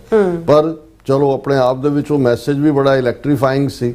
ਹਾਲਾਂ ਏਜੰਸੀਆਂ ਨੂੰ ਇਹ ਖੌਫ ਸੀ ਕਿ ਵੀ ਜਿਵੇਂ ਹਜ਼ਾਰਾਂ ਦੀ ਗਿਣਤੀ ਦੇ ਵਿੱਚ ਸਿੱਖ ਸੰਗਤਾਂ ਨੇ ਇਨਸਾਫ ਕੌਮੀ ਇਨਸਾਫ ਮੋਰਚੇ ਦੇ ਥੱਲੇ ਚੰਡੀਗੜ੍ਹ ਵੱਲ ਮਾਰਚ ਕਰਨਾ ਸੀ ਕਿ ਬਈ ਉਸ ਦੇ ਵਿੱਚ ਕੋਈ ਅਦਰਵਾਈਜ਼ ਨਾ ਹੋਏ ਜਾਂ ਜੰਤਰ ਮੰਤਰ ਨੇ ਇਹਨਾਂ ਨੂੰ ਹੋਰ ਵੀ ਘਬਰਾਇਆ ਹੋਇਆ। ਸੋ ਭਾਈ ਜਗਤਾਰ ਸਿੰਘ ਹਵਾਰਾ ਤੋਂ ਇਹ ਮੈਸੇਜ ਤਾਂ ਲੈ ਲਿਆ ਗਿਆ ਸੀ, ਨੌਜਵਾਨਾਂ ਨੂੰ ਉਹਨਾਂ ਨੇ ਅਪੀਲ ਕੀਤੀ ਸੀ ਕਿ ਭਾਈ ਸ਼ਾਮਲ ਹੋਵੋ ਪਰ ਸ਼ਾਂਤਮਈ ਰਹਿਣਾ ਹੈ, ਕੋਈ ਭੜਕਾਊ ਐਲੀਮੈਂਟ ਤੁਹਾਡੇ 'ਚ ਆਇਆ ਉਹਦੇ ਤੋਂ ਕਰਨਾ ਹੈ। ਲੇਕਿਨ ਜਿਹੜੀ ਲਾਸਟ ਲਾਈਨ ਉਹਨਾਂ ਦੀ ਸੀ ਕਿ ਉਹਨਾਂ ਨੇ ਐਡਮਿਨਿਸਟ੍ਰੇਸ਼ਨ ਨੂੰ ਵੀ ਇਹ ਕਿਹਾ ਸੀ ਕਿ ਭਾਈ ਉਹਨਾਂ ਨੂੰ ਪ੍ਰੋਟੈਸਟ ਵਾਲਿਆਂ ਨੂੰ ਜਿਹੜਾ ਗਵਰਨਰ ਹਾਊਸ ਤੱਕ ਜਾ ਲੈਣ ਦਿਓ ਤਾਂ ਕਿ ਉਹ ਪੀਸਫੁਲੀ ਜਿਹੜਾ ਉਸ ਪ੍ਰੋਟੈਸਟ ਨੂੰ ਆਪਣੇ ਮੈਮੋਰੈਂਡਮ ਦੇ ਨਾਲ ਹੈ। ਉਹ ਪਾਰਟ ਮਾਈਨਸ ਸੀ। ਸੋ ਸਰਕਾਰ ਕਿਸੇ ਹੱਦ ਤੱਕ ਆਪਣੀ ਸ਼ੈਤਾਨੀ 'ਚ ਕਾਮਯਾਬ ਰਹੀ। ਉਹਨਾਂ ਨੇ ਪੀਸਫੁਲ ਮਾਰਚ ਕਰ ਰਹੇ ਹਜ਼ਾਰਾਂ ਦੀ ਗਿਣਤੀ ਦੇ ਵਿੱਚ, ਬਹੁਤ ਸਾਰੇ ਉਹਨਾਂ ਦੇ ਵਿੱਚ ਈਵਨ ਸ਼੍ਰੋਮਣੀ ਅਕਾਲੀ ਦਲ ਅੰਮ੍ਰਿਤਸਰ ਸਰ ਸਿਮਰਨਜੀਤ ਸਿੰਘ ਮਾਨ, ਉਹ ਬੜੇ ਯੂਨੀਕ ਢੰਗ ਨਾਲ ਸਿਰ ਤੇ ਮੱਥੇ ਤੇ ਪੱਟੀਆਂ ਬੰਨ੍ਹ ਕੇ ਐਂਬੂਲੈਂਸ ਰਾਹੀਂ ਅੱਗੇ ਪਹੁੰਚ ਗਏ ਕਿ ਮਰੀਜ਼ ਆ ਰਿਹਾ। ਹਾਲਾਂ ਇੱਕ ਚੈੱਕ ਉਸ ਤੋਂ ਬਾਅਦ ਉਹਨਾਂ ਨੂੰ ਰੋਕ ਲਿਆ। ਉਹਨਾਂ ਦਾ ਬੇਟਾ ਇਮਾਨ ਸਿੰਘ ਮਾਨ ਉਹ ਪੂਰਾ ਧੜੱਲੇ ਨਾਲ ਆਰਗੂ ਕਰ ਰਿਹਾ। ਪਰ ਕੁੱਲ ਮਿਲਾ ਕੇ ਜਿਹੜਾ ਰਵੱਈਆ ਸੀ, ਕਿੱਥੇ ਇਹ Chandigarh as a capital Punjab ਦੇ ਲਈ ਬਣੀ, ਪੰਜਾਬ ਤੋਂ ਤਾਂ ਖੋਈ ਲੇਕਿਨ ਅੱਜ ਹਾਲਾਤ ਇਹ ਨੇ, ਇਹੀ ਨਹੀਂ ਕਿ ਸ਼ੰਭੂ ਬਾਰਡਰ ਸਾਨੂੰ ਕ੍ਰਾਸ ਕਰਕੇ ਹਰਿਆਣਾ ਸਰਕਾਰ ਹਰਿਆਣੇ ਨਹੀਂ ਜਾਣ ਦਿੰਦੀ। ਅੱਜ ਸਾਡੇ ਲਈ ਚੰਡੀਗੜ੍ਹ ਪਹੁੰਚ ਕੇ ਆਪਣੇ ਗਵਰਨਰ ਉਸ ਸਟੇਟ ਦੇ ਨੂੰ ਕੋਈ ਜਿਹੜੀ ਹੈ ਉਹ ਮੈਮੋਰੈਂਡਮ ਜਾਂ ਕੋਈ ਕਰਾਰਦਾਦ ਪੇਸ਼ ਕਰਨਾ ਵੀ ਜਿਹੜਾ ਇਹ ਇੱਕ ਵੱਡਾ ਮੋਰਚਾ ਬਣ ਗਿਆ ਔਰ ਬਹੁਤ ਜ਼ੋਰਦਾਰ ਜਿਹੜੀ ਹੈ ਉਹ ਵਾਟਰ ਕੈਨਨਸ ਰਾਹੀਂ ਜਿਹੜੇ ਪ੍ਰੋਟੈਸਟਰਸ ਨੇ ਉਹਨਾਂ ਦੇ ਉੱਤੇ ਕੀਤਾ ਔਰ ਵਰਸਟ ਪਾਰਟ ਕਿ ਡਰੋਨਸ ਰਾਹੀਂ ਟੀਅਰ ਗੈਸ ਸ਼ੈਲ ਸੁੱਟੇ ਔਰ ਉਹ ਤਸਵੀਰਾਂ ਜਦੋਂ ਚਾਰ ਚੁਫੇਰੇ ਘੁੰਮਦੀਆਂ ਨੇ ਵੀ ਕਿਸ ਲੈਵਲ ਦੇ ਉੱਤੇ ਇਹ ਹੈ। ਸੋ ਉੱਥੇ ਤਾਂ ਜੋ ਹੈ ਹੀ ਹੈ ਸੀ। ਹਾਲਾਂ ਜਿੱਥੇ ਵੀ ਅਸੀਂ ਦੇਖਦੇ ਹਾਂ ਉੱਥੇ ਕੁਛ ਨਾ ਕੁਛ ਐਕਟੀਵਿਟੀ ਹੋਈ ਹੈ। ਦਲ ਖਾਲਸਾ ਵੱਲੋਂ ਵੀ ਇਸ ਮੌਕੇ ਤੇ ਜਿਹੜੇ ਸ਼ੁਰੂ ਤੋਂ ਹੀ ਇਹਨੂੰ ਧੋਖਾ ਦਿਵਸ ਕਹਿ ਕੇ ਆਜ਼ਾਦੀ ਮਾਰਚ ਕਰਦੇ ਨੇ, ਉਹਨਾਂ ਵੱਲੋਂ ਵੀ ਪੰਜਾਬ ਦੇ ਵਿੱਚ ਜਿਹੜਾ ਉਹ ਮਾਰਚ ਕੀਤਾ ਗਿਆ। ਔਰ ਇਸ ਤੋਂ ਇਲਾਵਾ ਫਿਰ ਜਿਹੜਾ ਸੰਡੇ ਸ਼ਾਮ ਨੂੰ ਅਸੀਂ ਪਿਛਲੇ ਦਿਨਾਂ 'ਚ ਅਮੀਰੁਲ ਅਜ਼ੀਮ ਸਾਡੇ ਬੜੇ ਹੀ ਪਿਆਰੇ ਮੁਸਲਮਾਨ ਭਰਾ ਪਾਕਿਸਤਾਨ ਦੇ, ਜਿਨ੍ਹਾਂ ਨੇ ਸਿੱਖ ਜੁਝਾਰੂਆਂ ਦੇ ਨਾਲ 80s ਦੇ ਵਿੱਚ ਜਿਨ੍ਹਾਂ ਦੀ ਮੁਲਾਕਾਤ ਹੁੰਦੀ ਹੈ, ਉਹਨਾਂ ਦੀ ਬਹੁਤ ਵੱਡੀ ਕੰਟਰੀਬਿਊਸ਼ਨ ਹੈ ਇਹ ਸਾਰੇ 'ਚ ਦੋਨਾਂ ਕੌਮਾਂ ਨੂੰ ਨੇੜੇ ਲਿਆਉਣ 'ਚ ਵੀ, ਖਾਲਿਸਤਾਨ ਦੇ ਕੌਜ਼ ਨੂੰ, ਕਰਤਾਰਪੁਰ ਸਾਹਿਬ ਦੀ ਡਿਵੈਲਪਮੈਂਟ 'ਚ। ਉਹਨਾਂ ਦੀ ਯਾਦ 'ਚ ਜਿਹੜਾ ਉਹਨਾਂ ਦੇ ਪਿਆਰਿਆਂ ਵੱਲੋਂ ਇੱਕ ਸਮਾਗਮ ਨਿਊਯਾਰਕ 'ਚ ਰੱਖਿਆ ਗਿਆ ਸੀ। ਉਹਨਾਂ ਨੇ ਸਾਨੂੰ ਵੀ ਇਨਵਾਈਟ ਕੀਤਾ ਸੀ। ਅਸੀਂ ਜਿਹੜਾ ਕੱਲ ਸ਼ਾਮ ਆਲਮੋਸਟ 2 ਘੰਟੇ ਉਸ ਸਮਾਗਮ ਨੂੰ ਵੀ ਕਵਰ ਕੀਤਾ। ਦਰਸ਼ਕ ਪਿਕਚਰਾਂ ਦੇਖ ਸਕਦੇ ਨੇ ਉਸ ਸਮਾਗਮ ਦੀਆਂ ਔਰ ਉਹਨੂੰ ਵੀ ਅਸੀਂ ਕਰਾਂਗੇ। ਔਰ ਜਿਹੜਾ ਵਾਸ਼ਿੰਗਟਨ DC ਦਾ ਪ੍ਰੋਟੈਸਟ ਜਿਹੜਾ ਪੂਰਾ ਜੋਸ਼ੋ ਖਰੋਸ਼ ਨਾਲ ਭਰਿਆ ਹੋਇਆ ਸੀ, ਉਸ ਦੇ ਵਿੱਚ ਜਿਹੜਾ ਉਸ ਦੀ ਕਵਰੇਜ ਵੀ ਅਸੀਂ ਕੀਤੀ ਹੈ। ਉਸ ਨੂੰ ਵੀ ਅਸੀਂ ਇੱਕ ਅੱਧੇ ਦਿਨ 'ਚ ਦਰਸ਼ਕਾਂ ਦੇ ਰੂਬਰੂ ਲਿਆਵਾਂਗੇ। ਸੋ ਕੁੱਲ ਮਿਲਾ ਕੇ ਮੈਂ ਸਮਝਦਾ ਵੀ ਮੈਸੇਜ ਇਹੀ ਹੈ ਕਿ ਖਾਲਿਸਤਾਨ, ਇੱਧਰ ਵੀ ਖਾਲਿਸਤਾਨ, ਉੱਧਰ ਵੀ ਖਾਲਿਸਤਾਨ, ਹਵਾ 'ਚ ਵੀ ਖਾਲਿਸਤਾਨ, ਫਿਜ਼ਾ 'ਚ ਵੀ ਖਾਲਿਸਤਾਨ, ਲੈ ਕੇ ਰਹਾਂਗੇ ਖਾਲਿਸਤਾਨ ਔਰ ਕੋਈ ਸਾਨੂੰ ਖਾਲਿਸਤਾਨ ਦੇ ਕੌਮੀ ਕਰ ਲੈਣ ਤੋਂ ਕੋਈ ਦੁਨੀਆ ਦੀ ਤਾਕਤ ਰੋਕ ਨਹੀਂ ਸਕਦੀ। ਉਹ ਦਿਨ ਦੂਰ ਨਹੀਂ ਜਦੋਂ ਦਰਿਆਏ ਜਮਨਾ ਤੋਂ ਵਾਘਾ ਤੱਕ ਇੰਡੀਪੈਂਡੈਂਟ ਸੋਵਰਨ ਨੇਸ਼ਨ ਖਾਲਿਸਤਾਨ ਇੱਕ ਹਕੀਕਤ ਹੋਏਗਾ। ਇਹੀ ਮੈਸੇਜ ਇਹਨਾਂ ਪਿਛਲੇ 2-3 ਦਿਨਾਂ ਤੋਂ ਜਿੱਥੇ ਜਿੱਥੇ ਵੀ ਐਕਟੀਵਿਟੀ ਹੋਈ ਹੈ, ਸਿੱਖ ਕੌਮ ਵਿਚਲਾ ਜੋਸ਼, ਸਿੱਖ ਕੌਮ ਵਿਚਲਾ ਕੌਮੀ ਦਰਦ, ਆਪਣੇ ਬੰਦੀ ਸਿੰਘਾਂ ਦੇ ਲਈ ਮੁਹੱਬਤ, ਉੱਥੇ ਖਲੋਤਿਆਂ ਦੀ ਰੈਜ਼ਿਸਟੈਂਸ, ਜਿਵੇਂ ਅੰਬਾਲੇ ਦੇ ਵਿੱਚ ਵੀ ਗੁਰਦੁਆਰਾ ਪੰਜੋ ਖਰਾ ਸਾਹਿਬ ਔਰ ਦੂਸਰਾ ਜਿਵੇਂ ਜਿਹੜੇ ਜਿਨ੍ਹਾਂ ਦੀ ਪਿਟਾਈ ਹੁੰਦੀ ਹੈ, ਜਿਵੇਂ ਉਹ ਜਿਹਦੀ ਸਰਵਿਸ ਹੋਈ ਗੁਰਸਿਮਰਨ ਮੰਡ, ਉਹ ਕਹਿ ਰਿਹਾ ਹੁਣ ਮੈਂ ਘਰੋਂ ਨਹੀਂ ਨਿਕਲਣਾ, ਹੁਣ ਤਾਂ ਬਸ ਮੌਤ ਹੀ ਆਣੀ ਹੈ ਮੈਨੂੰ। ਹੁਣ ਤਾਂ ਮੈਨੂੰ ਸ਼ਾਹਬਾਜ਼ ਪੱਟੀ ਨੇ ਵੀ ਕਾਲ ਕਰਕੇ ਕਿਹਾ ਵੀ ਤੁਹਾਨੂੰ ਪਹਿਲਾਂ ਸਿੱਖਾਂ ਨੇ ਕੁੱਟਿਆ, ਅਸੀਂ ਤੁਹਾਨੂੰ ਨਹੀਂ ਛੱਡਣਾ, ਬਸ ਮੇਰਾ ਕੰਮ ਹੋ ਗਿਆ, ਬਸ ਮੇਰੇ ਇੱਥੇ ਨੇੜੇ ਆ। ਹੁਣ ਬੇਸ਼ੱਕ ਇਹ ਸਾਰੇ ਉਹਨਾਂ ਦੇ ਪਖੰਡੀ ਖੜੇ ਕੀਤੇ ਹੋਏ ਨੇ, ਉਹਨਾਂ ਦੇ ਪੇਰੋਲ ਤੇ ਨੇ, ਪਰ ਇਹ ਜਿਹੜੀ ਰੈਜ਼ਿਸਟੈਂਸ ਹੈ ਜਾਂ ਜਿਹੜਾ ਖੌਫ ਹੈ ਕਿ ਵੀ ਜੇ ਅਸੀਂ ਕੁਝ ਕੀਤਾ ਸਿੱਖਾਂ ਨਹੀਂ ਛੱਡਣਾ ਨਹੀਂ। ਜਿਵੇਂ ਉਹ ਸਤਪਾਲ ਮਲਕ ਇੰਦਰਾ ਗਾਂਧੀ ਨੂੰ ਉਹਨੇ ਕਿਹਾ ਕਿ ਵੀ ਜਦੋਂ ਕਰ ਲਿਆ ਉਹਨੇ ਜੂਨ 84 ਦਾ ਘੱਲੂਘਾਰਾ, ਉਹਨੇ ਕਿਹਾ ਕਿ ਵੀ ਬਸ ਤੇਰਾ ਕੰਮ ਹੋ ਗਿਆ। ਉਹ ਕਹਿੰਦੇ ਵੀ ਉਹਦਾ ਅਰੁਣ ਨਹਿਰੂ ਸਤਪਾਲ ਮਲਕ ਦਾ ਬੜਾ ਦੋਸਤ ਸੀ, ਤੇ ਹੁਣ ਅਰੁਣ ਨਹਿਰੂ ਕਜ਼ਨ ਸੀ ਇਹਨਾਂ ਦਾ, ਨਹਿਰੂ ਕੌਲ ਖਾਨਦਾਨ ਦਾ। ਕਹਿੰਦਾ ਅਰੁਣ ਨਹਿਰੂ ਨੇ ਮੈਨੂੰ ਇਹ ਦੱਸਿਆ ਸੀ ਕਿ ਬਈ ਇੰਦਰਾ ਗਾਂਧੀ ਇੰਨੀ ਘਬਰਾਈ ਹੋਈ ਸੀ ਕਿ ਉਹਨੇ ਈਵਨ ਇਹਨਾਂ ਦਾ ਇੱਕ ਯੱਗ ਹੁੰਦਾ ਮ੍ਰਿਤਯੁੰਜਯ ਯੱਗ, ਉਹ ਸ਼ਿਵ ਜੀ ਦੇ ਹੁੰਦਾ ਹੈ ਕਿ ਜਿਹੜਾ ਮੌਤ ਦੇ ਉੱਤੇ ਜਿੱਤ ਦੇ ਦਿੰਦਾ। ਉਹ ਪਤਾ ਨਹੀਂ ਕਿਹਦੇ ਘਰ 'ਚ, ਸ਼ਾਇਦ ਅਰੁਣ ਨਹਿਰੂ ਦੇ ਘਰ 'ਚੋਂ ਕਿੰਨੇ ਹਫ਼ਤੇ ਉਹ ਜਿਹਦੇ 'ਚ ਲੱਖਾਂ ਰੁਪਈਆ ਖਰਚ ਹੁੰਦਾ। ਕਹਿੰਦਾ ਇੰਦਰਾ ਗਾਂਧੀ ਨੇ मृत्युंजय यज्ञ भी करवाया पर सिखों ने उससे छोड़ा नहीं। और कहना यही बात मैंने मोदी को कही कि मत लो पंगा इस कौम से। इस कौम का एक नौजवान 21 साल बाद उसने जाके हडवायर को मारा था, ना इंदिरा को छोड़ा ना जनरल वैद्य को छोड़ा।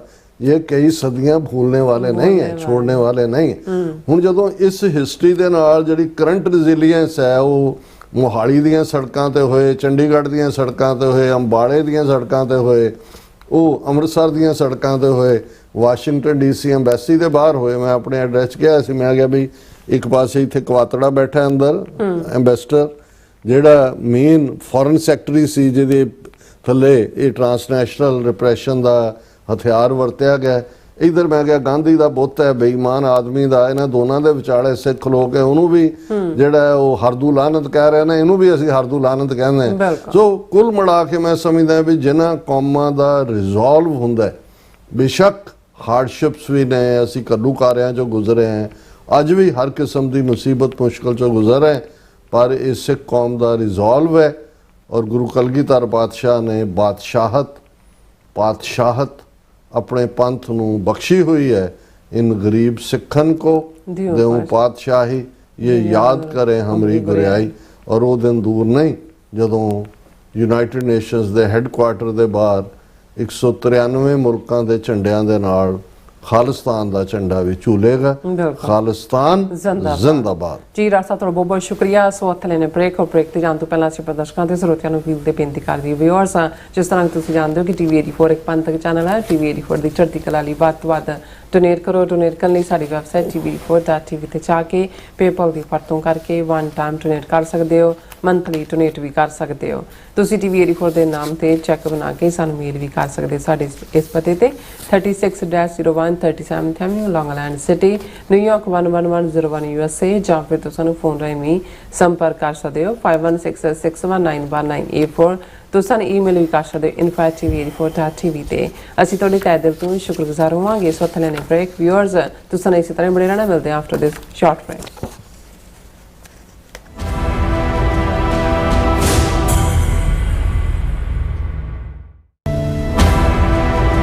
ਤੁਸੀਂ ਵੇਖ ਰਹੇ ਹੋ TV 84, ਇੱਕ ਅਜਿਹਾ ਚੈਨਲ ਜੋ ਪਾਬੰਦੀਆਂ ਦੇ ਬਾਵਜੂਦ ਵੀ ਸੱਚ ਨੂੰ ਆਧਾਰ ਬਣਾ ਕੇ ਸਿੱਖ ਸੰਘਰਸ਼, ਸਿੱਖ ਨਜ਼ਰੀਏ ਅਤੇ ਕੌਮੀ ਮੁੱਦਿਆਂ ਨੂੰ ਨਿਡਰਤਾ ਨਾਲ ਸਾਹਮਣੇ ਰੱਖਦਾ ਆ ਰਿਹਾ ਹੈ। ਹੁਣ ਇੱਕ ਵਾਰ ਫਿਰ ਭਾਰਤ ਵਿੱਚ TV 84 ਨੂੰ ਰਿਸਟ੍ਰਿਕਟ ਕਰ ਦਿੱਤਾ ਗਿਆ। ਸੱਚ ਨੂੰ ਦਬਾਇਆ ਤਾਂ ਜਾ ਸਕਦਾ ਹੈ, ਪਰ ਮਿਟਾਇਆ ਨਹੀਂ। ਅਸੀਂ ਖਾਮੋਸ਼ ਨਹੀਂ ਹੋਏ, ਸਾਡੀ ਆਵਾਜ਼ ਅਜੇ ਵੀ ਜਿਉਂਦੀ ਹੈ। ਭਾਰਤ ਤੋਂ ਬਾਹਰ TV 84 ਅਜੇ ਵੀ ਉਪਲਬਧ ਹੈ ਤੇ ਭਾਰਤ ਵਿੱਚ ਤੁਸੀਂ TV 84 ਦੀ ਵੈਬਸਾਈਟ ਤੇ ਸਾਡੀ ਪੂਰੀ ਰਿਪੋਰਟਿੰਗ, ਵੀਡੀਓਜ਼ ਅਤੇ ਸੱਚੀ ਜਾਣਕਾਰੀ ਵੇਖ ਸਕਦੇ ਹੋ। ਤਾਂ ਅੱਜ ਹੀ ਜੁੜੋ TV 84 ਦੀ ਵੈਬਸਾਈਟ ਦੇ ਨਾਲ, ਸਾਨੂੰ ਸਹਿਯੋਗ ਦਿਓ ਅਤੇ ਸੱਚ ਨਾਲ ਜੁੜੇ ਰਹੋ। TV 84, ਸੱਚ ਦੀ ਆਵਾਜ਼। ਅਮਰੀਕਾ ਵਿੱਚ ਰਹਿ ਰਹੇ ਹੋ ਅਤੇ ਡਰਾਈਵਿੰਗ ਲਾਇਸੈਂਸ ਲੈਣਾ ਚਾਹੁੰਦੇ ਹੋ ਤੇ ਲੱਭ ਰਹੇ ਹੋ ਇੱਕ ਤਜਰਬੇਕਾਰ ਡਰਾਈਵਿੰਗ ਸਕੂਲ, ਤਾਂ ਤੁਹਾਡੇ ਲਈ ਹੈ ਵੱਡੀ ਖੁਸ਼ਖਬਰੀ। ਕੈਲੀਫੋਰਨੀਆ ਦਾ ਸਟਾਕਟਨ ਟਰੱਕ ਡਰਾਈਵਿੰਗ ਸਕੂਲ ਤੁਹਾਨੂੰ ਦੇਵੇਗਾ ਡਰਾਈਵਿੰਗ ਸਿਖਲਾਈ ਅਤੇ ਡਰਾਈਵਿੰਗ ਦੌਰਾਨ ਪੇਸ਼ ਆਉਂਦੀਆਂ ਮੁਸ਼ਕਲਾਂ ਨਾਲ ਨਜਿੱਠਣ ਦੀ ਸਿਖਲਾਈ। 25 ਸਾਲ ਤੋਂ ਵੀ ਵੱਧ ਦੇ ਤਜਰਬੇ ਨਾਲ ਤੁਹਾਨੂੰ ਮਿਲੇਗੀ ਡਰਾਈਵਿੰਗ ਨਾਲ ਸੰਬੰਧਿਤ ਹਰ ਤਰ੍ਹਾਂ ਦੀ ਸਿਖਲਾਈ, ਉਹ ਵੀ ਵਾਜਿਬ ਕੀਮਤ ਵਿੱਚ। ਫਿਰ ਦੇਰ ਕਿਸ ਗੱਲ ਦੀ, ਅੱਜ ਹੀ ਸੰਪਰਕ ਕਰੋ 2097883308 ਜਾਂ ਫਿਰ 2093 31399919 ਨੰਬਰਾਂ ਤੇ ਅਤੇ ਪਾਓ ਆਪਣਾ ਡਰਾਈਵਿੰਗ ਲਾਇਸੈਂਸ।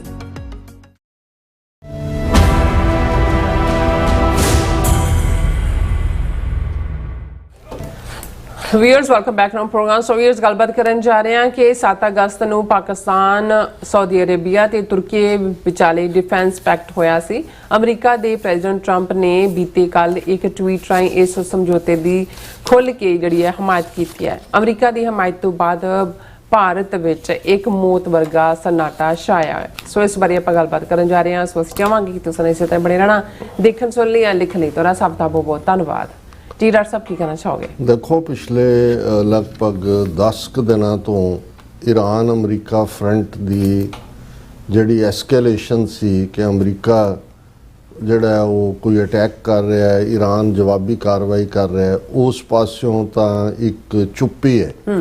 ਹਾਲਾਂ ਪਿਛਲੇ 48 ਜਾਂ 72 ਘੰਟਿਆਂ ਦੇ ਵਿੱਚ ਇਹ ਜ਼ਰੂਰ ਹੈ ਕਿ ਕੁਛ ਨਾ ਕੁਛ ਐਸਾ ਹੋਣ ਵਾਲਾ ਹੈ ਜਾਂ ਹੋਣ ਜਾ ਰਿਹਾ ਹੈ ਜਿਸ ਬਾਰੇ, ਕਿਉਂਕਿ ਜਿਹੜਾ ਮੈਮੋ ਆਫ ਅੰਡਰਸਟੈਂਡਿੰਗ 14 ਨੁਕਾਤੀ ਸੀ ਜਿਹਦੇ 'ਚ 60 ਦਿਨ ਦਾ ਟਾਈਮ ਸੀ ਕਿ ਜਿਹਦੇ ਤੋਂ ਬਾਅਦ ਜੇ ਇਹਦੇ ਤੇ ਫੋਲੋ ਅਪ ਨਾ ਹੋਇਆ ਤੇ ਇਹ ਆਪਣੇ ਆਪ 'ਚ ਨਲ ਐਂਡ ਵਾਇਡ ਜਾਂ ਬਿਲਕੁਲ ਜਿਹੜਾ ਹੈ ਨਾ ਮੰਨਣਯੋਗ ਰਹੇਗਾ। ਉਹ ਲਾਈਨ ਕ੍ਰਾਸ ਹੋ ਗਈ। ਦਾ ਮਤਲਬ ਇਹ ਹੈ ਕਿ ਜਿਹੜਾ ਮੈਮੋ ਆਫ ਅੰਡਰਸਟੈਂਡਿੰਗ ਅਮਰੀਕਾ ਔਰ ਈਰਾਨ ਦੇ ਵਿਚਾਲੇ ਸੀ ਉਹ ਖਤਮ ਹੋ ਗਿਆ। ਹੁਣ ਇੱਕ ਪਾਸੇ ਇਹ ਦਾਅਵੇ ਤੇ ਕਾਊਂਟਰ ਦਾਅਵੇ ਨੇ ਸਟ੍ਰੇਟ ਆਫ ਹਾਰਮੂਜ਼ ਨੂੰ ਲੈ ਕੇ। ਅਮਰੀਕਨ ਪ੍ਰੈਜ਼ੀਡੈਂਟ ਇਹ ਕਹਿੰਦੇ ਨੇ ਕਿ ਜੀ ਉਹ ਤਾਂ ਖੁੱਲੀ ਹੈ। ਹਾਲਾਂ ਇਹ ਵੀ ਰਿਪੋਰਟਾਂ ਨੇ ਕਿ ਜਿਹੜਾ ਦੂਸਰਾ ਪਾਸਾ ਸਟ੍ਰੇਟ ਆਫ ਹਾਰਮੂਜ਼ ਦਾ ਓਮਾਨ ਵਾਲੇ ਪਾਸਿਓਂ ਉਧਰੋਂ ਕੁਝ ਸ਼ਿਪਸ ਜਾ ਰਹੇ ਨੇ, ਉਹਨਾਂ ਤੇ ਕੁਝ ਤੇ ਅਟੈਕ ਵੀ ਹੋ ਰਿਹਾ ਹੈ। ਇੱਕ ਇੰਡੀਅਨ ਸੇਲਰ ਦਾ ਇੰਟਰਵਿਊ ਵੀ ਆਇਆ, ਉਹਨੇ ਕਿਹਾ ਜੀ ਅਸੀਂ ਨਹੀਂ ਜਾਣਾ ਚਾਹੁੰਦੇ। ਕੰਪਨੀਆਂ ਸਾਨੂੰ ਜਿਹੜੇ, ਕਿਉਂਕਿ ਮਰਚੈਂਟ ਨੇਵੀ ਦੇ ਵਿੱਚ ਜਾਂ ਸਮੁੰਦਰੀ ਸੀਫੇਅਰ ਬਹੁਤ ਸਾਰੇ ਆਪਣੇ ਭਾਰਤੀ ਮੂਲ ਦੇ ਲੋਕ ਨੇ, ਉਹ ਕਹਿੰਦੇ ਸਾਨੂੰ ਪੁਸ਼ ਕੀਤਾ ਜਾ ਰਿਹਾ ਕਿ ਜਾਓ। ਸੋ ਇਹ ਠੀਕ ਹੈ ਵੀ ਉਸ ਥਾਂ ਦੇ ਉੱਤੇ ਕਿਹਦੇ ਤੇ ਅਟੈਕ ਹੋ ਰਿਹਾ ਕਿਹਦੇ ਤੇ ਨਹੀਂ ਹੈ, ਪਰ ਉਸ ਦੀਆਂ ਬਹੁਤੀਆਂ ਖਬਰਾਂ ਬਾਹਰ ਨਹੀਂ ਆਉਂਦੀਆਂ। ਲੇਕਿਨ ਈਰਾਨ ਨੇ ਦਾਅਵਾ ਕੀਤਾ ਸੀ ਕਿ ਵੀ ਓਮਾਨ ਦੇ ਨਾਲ ਜਿੱਥੇ ਕਿ ਸਟ੍ਰੇਟ ਆਫ ਹਾਰਮੂਜ਼ ਦਾ ਦੂਸਰੇ ਐਂਡ ਜਾ ਕੇ ਮਿਲਦਾ ਹੈ, ਉਸ ਦਾ ਸਮਝੌਤਾ ਲਗਭਗ ਨੇੜੇ ਹੀ ਪਹੁੰਚ ਗਿਆ। ਪਰ ਅੱਜ ਹੀ ਪ੍ਰੈਜ਼ੀਡੈਂਟ ਟਰੰਪ ਨੇ ਆਪਣਾ ਸੋਸ਼ਲ ਟਰੂਥ ਤੇ ਇੱਕ ਕਿਹਾ, ਉਹਨਾਂ ਨੇ ਕਿਹਾ ਕਿ ਵੀ ਜੇ ਓਮਾਨ ਨੇ ਅਮਰੀਕਾ ਤੋਂ ਬਾਹਰ ਜਾ ਕੇ ਈਰਾਨ ਦੇ ਨਾਲ ਸਮਝੌਤਾ ਕੀਤਾ ਤੇ ਅਸੀਂ ਉਸ ਦੇ ਉੱਤੇ ਬੰਬ ਬਰਸਾਵਾਂਗੇ। ਸੋ ਇਸ ਤੋਂ ਇਹ ਲੱਗਦਾ ਹੈ ਕਿ ਵੀ ਕੁਛ ਨਾ ਕੁਛ ਜਿਹੜਾ ਹੈ ਉਹ ਨੈਗੇਟਿਵਿਟੀ ਵਾਲਾ ਪਾਰਟ ਹੀ ਜ਼ਿਆਦਾ ਮਾਹੌਲ ਬਣ ਰਿਹਾ ਹੈ। ਹਾਲਾਂ ਜਦੋਂ ਤੁਸੀਂ ਉਹਨਾਂ ਦੇ ਸੈਕਟਰੀ ਆਫ ਡਿਫੈਂਸ ਜਾਂ ਜਿਹਨੂੰ ਸੈਕਟਰੀ ਆਫ ਵਾਰ ਕਹਿੰਦੇ ਨੇ, ਉਹਨੇ ਇਹ ਕਿਹਾ ਕਿ ਜੀ ਅਸੀਂ ਆਲਰੇਡੀ ਜਿਹੜਾ ਉਹ ਈਰਾਨ ਦਾ ਕੰਮ ਕਰ ਦਿੱਤਾ ਹੈ, ਉਹਦੀ ਨਾ ਨੇਵੀ ਬਚੀ ਹੈ ਨਾ ਉਹਦਾ 에ਅਰ ਫੋਰਸ ਬਚਿਆ ਹੈ। ਅਸੀਂ ਐਸੀਆਂ ਸੈਂਕਸ਼ਨਸ ਪਾਬੰਦੀਆਂ ਲਾਉਣ ਜਾ ਰਹੇ ਹਾਂ ਈਰਾਨ ਦੇ ਉੱਤੇ ਕਿ ਇਹਨਾਂ ਦੇ ਪੁਰਖਿਆਂ ਦੀਆਂ ਰੂਹਾਂ ਵੀ ਕੰਬ ਉੱਠਣਗੀਆਂ। ਇਹਨੂੰ ਬਿਲਕੁਲ ਜਿਹੜਾ ਉਹਦਾ ਹਾਲ ਅਸੀਂ ਵੈਨਜ਼ੂਏਲਾ ਵਾਲਾ ਕਰ ਦਿਆਂਗੇ। ਇਹ ਉਹ ਐਸੀਆਂ ਸੈਂਕਸ਼ਨ ਜਿਹੜੀਆਂ ਪਿਛਲੇ 47 ਸਾਲਾਂ 'ਚ ਈਰਾਨ ਨੇ ਨਹੀਂ ਦੇਖੀਆਂ। ਹੁਣ ਜਿਹੜੇ ਦੁਨੀਆ ਦੇ ਐਕਸਪਰਟ ਨੇ ਉਹ ਦੇਖ ਰਹੇ ਨੇ ਵੀ ਕਿਹੜੀ ਸੈਂਕਸ਼ਨ ਹੈ ਜਿਹੜੀ ਛੱਡੀ ਹੈ ਇਹਨਾਂ 47 ਸਾਲਾਂ 'ਚ ਯੂਰਪੀਅਨ ਮੁਲਕਾਂ ਨੇ ਜਾਂ ਅਮਰੀਕਾ ਨੇ। ਹੁਣ ਉਹ ਐਸਾ ਕੀ ਕਰਨ ਜਾ ਰਹੇ ਨੇ, ਕਿਉਂਕਿ ਇੱਕ ਪਾਰਟ ਤਾਂ ਹੈ ਕਿ ਗਰਾਊਂਡ ਫੋਰਸਿਸ, ਕਿਉਂਕਿ ਇਹ ਵੀ ਹੈ ਕਿ ਜਿਹੜੇ ਉਹਨਾਂ ਦੇ ਸੈਂਟਰਲ ਕਮਾਂਡ ਦੇ ਜਨਰਲ ਨੇ ਜਾਂ ਦੂਸਰੇ, ਉਹਨਾਂ ਨੇ ਕਿਹਾ ਜੀ ਨੈਕਸਟ ਸਟੈਪ ਤਾਂ ਇਹੀ ਹੋ ਸਕਦਾ ਹੈ ਜੇ ਬਿਲਕੁਲ ਕਿ ਵੀ ਤੁਸੀਂ ਗਰਾਊਂਡ ਟਰੂਪਸ ਜਿਹੜੇ ਨੇ ਉਹ ਜਿਹਨੂੰ ਕਹਿੰਦੇ ਨੇ ਕਿ boots on the soil, boots on the ground, ਉਹ ਉਤਾਰੋ। ਉਹ ਤਬਾਹੀ ਹੋਏਗੀ। ਬੇਸ਼ੱਕ ਅਮਰੀਕਾ ਬਹੁਤ ਵੱਡੀ ਪਾਵਰ ਹੈ ਜੇ ਆਏ, ਲੇਕਿਨ ਇਹ ਜਿਹੜਾ ਮਾਹੌਲ ਹੈ ਇਸ ਵੇਲੇ ਖਾਸ ਤੌਰ ਤੇ ਜਦੋਂ ਮਿਡ ਟਰਮ ਇਲੈਕਸ਼ਨਸ ਹੋਣ ਜਾ ਰਹੀਆਂ, ਅਮਰੀਕਨ ਮੈਜੋਰਿਟੀ 70% ਤੋਂ ਜ਼ਿਆਦਾ ਜਿਹੜੇ ਅਮਰੀਕਨ ਨੇ ਉਹ ਜੰਗ ਦੇ ਅਗੇਂਸਟ ਨੇ, ਕਿਉਂਕਿ ਉਹ ਇਹ ਸਮਝਦੇ ਨੇ ਕਿ ਵੀ ਜਿਸ ਪਲੈਂਕ ਦੇ ਉੱਤੇ ਪ੍ਰੈਜ਼ੀਡੈਂਟ ਟਰੰਪ ਨੇ ਜਿਹੜੀ ਹੈ ਚੋਣ ਜਿੱਤੀ, ਮੇਕ ਅਮਰੀਕਾ ਗ੍ਰੇਟ ਅਗੇਨ, ਉਸ ਦੇ ਵਿੱਚ ਇਹ ਜਿਹੜੀ ਜੰਗ ਹੈ ਇਹ ਅਮਰੀਕਾ ਦੇ ਤਾਂ ਇੰਟਰਸਟ ਦੇ ਵਿੱਚ ਹੀ ਨਹੀਂ ਹੈ। ਇਹ ਤਾਂ ਇਜ਼ਰਾਈਲ ਨੇ ਆਪਣੀ ਲੜਾਈ ਜਿਹੜੀ ਹੈ ਅਮਰੀਕਾ ਦੇ ਗਲ ਜਿਹੜਾ ਪਾ ਦਿੱਤੀ ਹੈ। ਹੁਣ ਇਹ ਮਰੇ ਸੱਪ ਵਾਂਗ ਹੈਗੀ ਹੈ, ਉਹਦੇ ਚੋਂ ਜਿਹੜਾ ਉਹਨੂੰ ਅਮਰੀਕਾ ਨੂੰ ਨਿਕਲਣ ਵੀ ਨਹੀਂ ਦਿੰਦਾ। ਹੁਣ ਜੇ ਜਿਹੜੀ ਅੰਦਰ ਖਾਤੇ ਕੋਈ ਵੀ ਨੈਗੋਸ਼ੀਏਸ਼ਨ ਹੋਏਗੀ, ਕਿਉਂਕਿ ਕੱਲਾ ਸਟ੍ਰੇਟ ਆਫ ਹਾਰਮੂਜ਼ ਦਾ ਫਰੰਟ ਨਹੀਂ, ਜੇ ਅਮਰੀਕਾ ਦੇ ਅਲਾਈ ਸਾਊਦੀ ਅਰੇਬੀਆ ਜਿਹੜਾ ਜਿਨ੍ਹਾਂ ਨੇ ਵੱਡੇ ਬੇਸ ਦਿੱਤੇ ਅਮਰੀਕਾ ਨੂੰ ਔਰ ਉਹਨਾਂ ਦੀ ਡਿਫੈਂਸ ਔਰ ਦੂਸਰੇ ਨੂੰ ਉਹਨਾਂ 'ਚ UAE ਔਰ ਜਾਰਡਨ ਔਰ ਦੂਸਰੇ, ਹੁਣ ਜਿਹੜਾ ਦੂਸਰਾ ਫਰੰਟ ਈਰਾਨ ਨੇ ਇਹ ਸਾਰੇ ਕ੍ਰਾਈਸਿਸ ਜਿਹੜਾ 28 ਫਰਵਰੀ ਤੋਂ ਜਿਹੜਾ ਇਜ਼ਰਾਈਲ ਵੱਲੋਂ ਅਮਰੀਕਾ ਨੂੰ ਉਕਸਾ ਕੇ ਨਾਲ ਈਰਾਨ ਤੇ ਹਮਲਾ ਕਰਨ ਦੀ ਲਾਈਨ ਹੈ, ਉਹਦੇ 'ਚ ਜਿਹੜਾ 3 ਫਰੰਟਸ ਦੇ ਉੱਤੇ ਜਿਹੜਾ ਉਹ ਈਰਾਨ ਦੇ ਕੋਲ ਪ੍ਰੋਕਸੀਜ਼ ਮੌਜੂਦ ਨੇ, ਜਿਨ੍ਹਾਂ ਦਾ ਉਹਨਾਂ ਨੇ ਸੈਲੈਕਟਿਵ ਯੂਜ਼ ਕੀਤਾ। ਪਰ ਉਹਦੇ ਥੱਲੇ ਈਰਾਨ ਨੇ ਜਿਹੜਾ ਇਹਨਾਂ ਸਾਰਿਆਂ ਨੂੰ ਜਿਹੜਾ ਇੱਕ ਖਾਸ ਤੌਰ ਤੇ ਗਲਫ ਸਟੇਟਸ ਨੂੰ ਜਿਹੜੀਆਂ ਅਮਰੀਕਾ ਦੀਆਂ ਅਲਾਏ ਸੀ ਉਹਨਾਂ ਦੇ ਅੰਦਰ ਖੌਫ ਭਰ ਦਿੱਤਾ।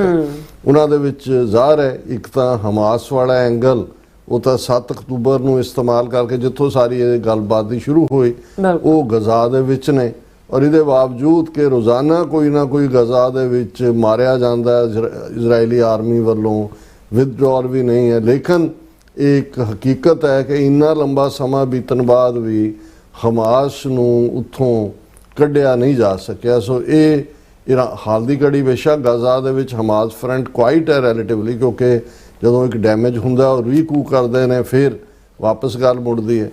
ਦੂਸਰਾ ਪਾਰਟ ਅਸੀਂ ਦੇਖਦੇ ਹਾਂ ਕਿ ਲੈਬਨਾਨ ਦੇ ਵਿੱਚ ਹਿਜ਼ਬੁੱਲਾ ਜੀ, ਹੁਣ ਹਿਜ਼ਬੁੱਲਾ ਦੇ ਨਾਲ ਜਿਹੜੀ ਗੁਫ਼ਤਗੂ ਜਾਂ ਦੂਸਰੇ ਦੀ ਗੱਲ ਪ੍ਰੈਜ਼ੀਡੈਂਟ ਟਰੰਪ ਨੇ ਕੀਤੀ ਸੀ ਕਿ ਭਾਈ ਹੋ ਗਿਆ ਐਗਜ਼ਿਸਟਿੰਗ ਸਰਕਾਰ ਦੇ ਨਾਲ ਹੋ ਗਿਆ, ਉਹਦੇ 'ਚ ਵੀ ਇਜ਼ਰਾਈਲ ਨੇ ਕੋਆਪਰੇਟ ਨਹੀਂ ਕੀਤਾ। ਨਤੀਜੇ ਦੇ ਤੌਰ ਤੇ ਪ੍ਰੈਜ਼ੀਡੈਂਟ ਟਰੰਪ ਕਾਫੀ ਖਫਾ ਨੇ ਨੇਤਨਯਾਹੂ ਤੋਂ।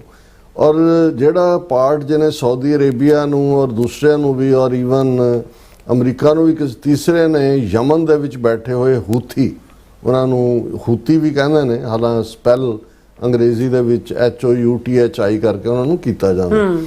ਹੁਣ ਹੂਥੀ ਜਿਹੜੇ ਨੇ ਉਹ ਬੇਸ਼ੱਕ ਉਹਨਾਂ ਦੇ ਕੋਲ ਬੜੇ ਲਿਮਿਟਿਡ ਜਿਹੜੀ ਹੈ ਉਹ ਐਕਸੈਸ ਹੈ, ਲੇਕਿਨ ਉਹ ਸਾਊਦੀ ਅਰੇਬੀਆ ਦੀ ਤੇਲ ਇੰਡਸਟਰੀ ਨੂੰ ਬਰਬਾਦ ਕਰ ਸਕਦੇ ਨੇ। ਔਰ ਜਿਹੜਾ ਸੀ ਪੈਂਦਾ ਉੱਥੋਂ ਦਾ ਰੈੱਡ ਸੀ ਜਾਂ ਦੂਸਰਾ, ਉਸ ਦੇ ਵਿੱਚ ਉਹ ਅਬਸਟਰਕਟ ਕਰ ਸਕਦੇ ਨੇ। ਔਰ ਆਲਰੇਡੀ ਆਇਲ ਪ੍ਰਾਈਸਿਸ ਨੂੰ ਲੈ ਕੇ ਇਕਨੋਮੀ ਦੁਨੀਆ ਦੇ ਵੀ ਸਫਰ ਕਰ ਰਹੀ ਹੈ, ਅਮਰੀਕਾ ਵੀ ਹਾਰਡ ਹਿੱਟ ਹੋ ਰਿਹਾ। ਸੋ ਇਸ ਸਭ ਦੇ ਚੱਲਦੇ ਆ।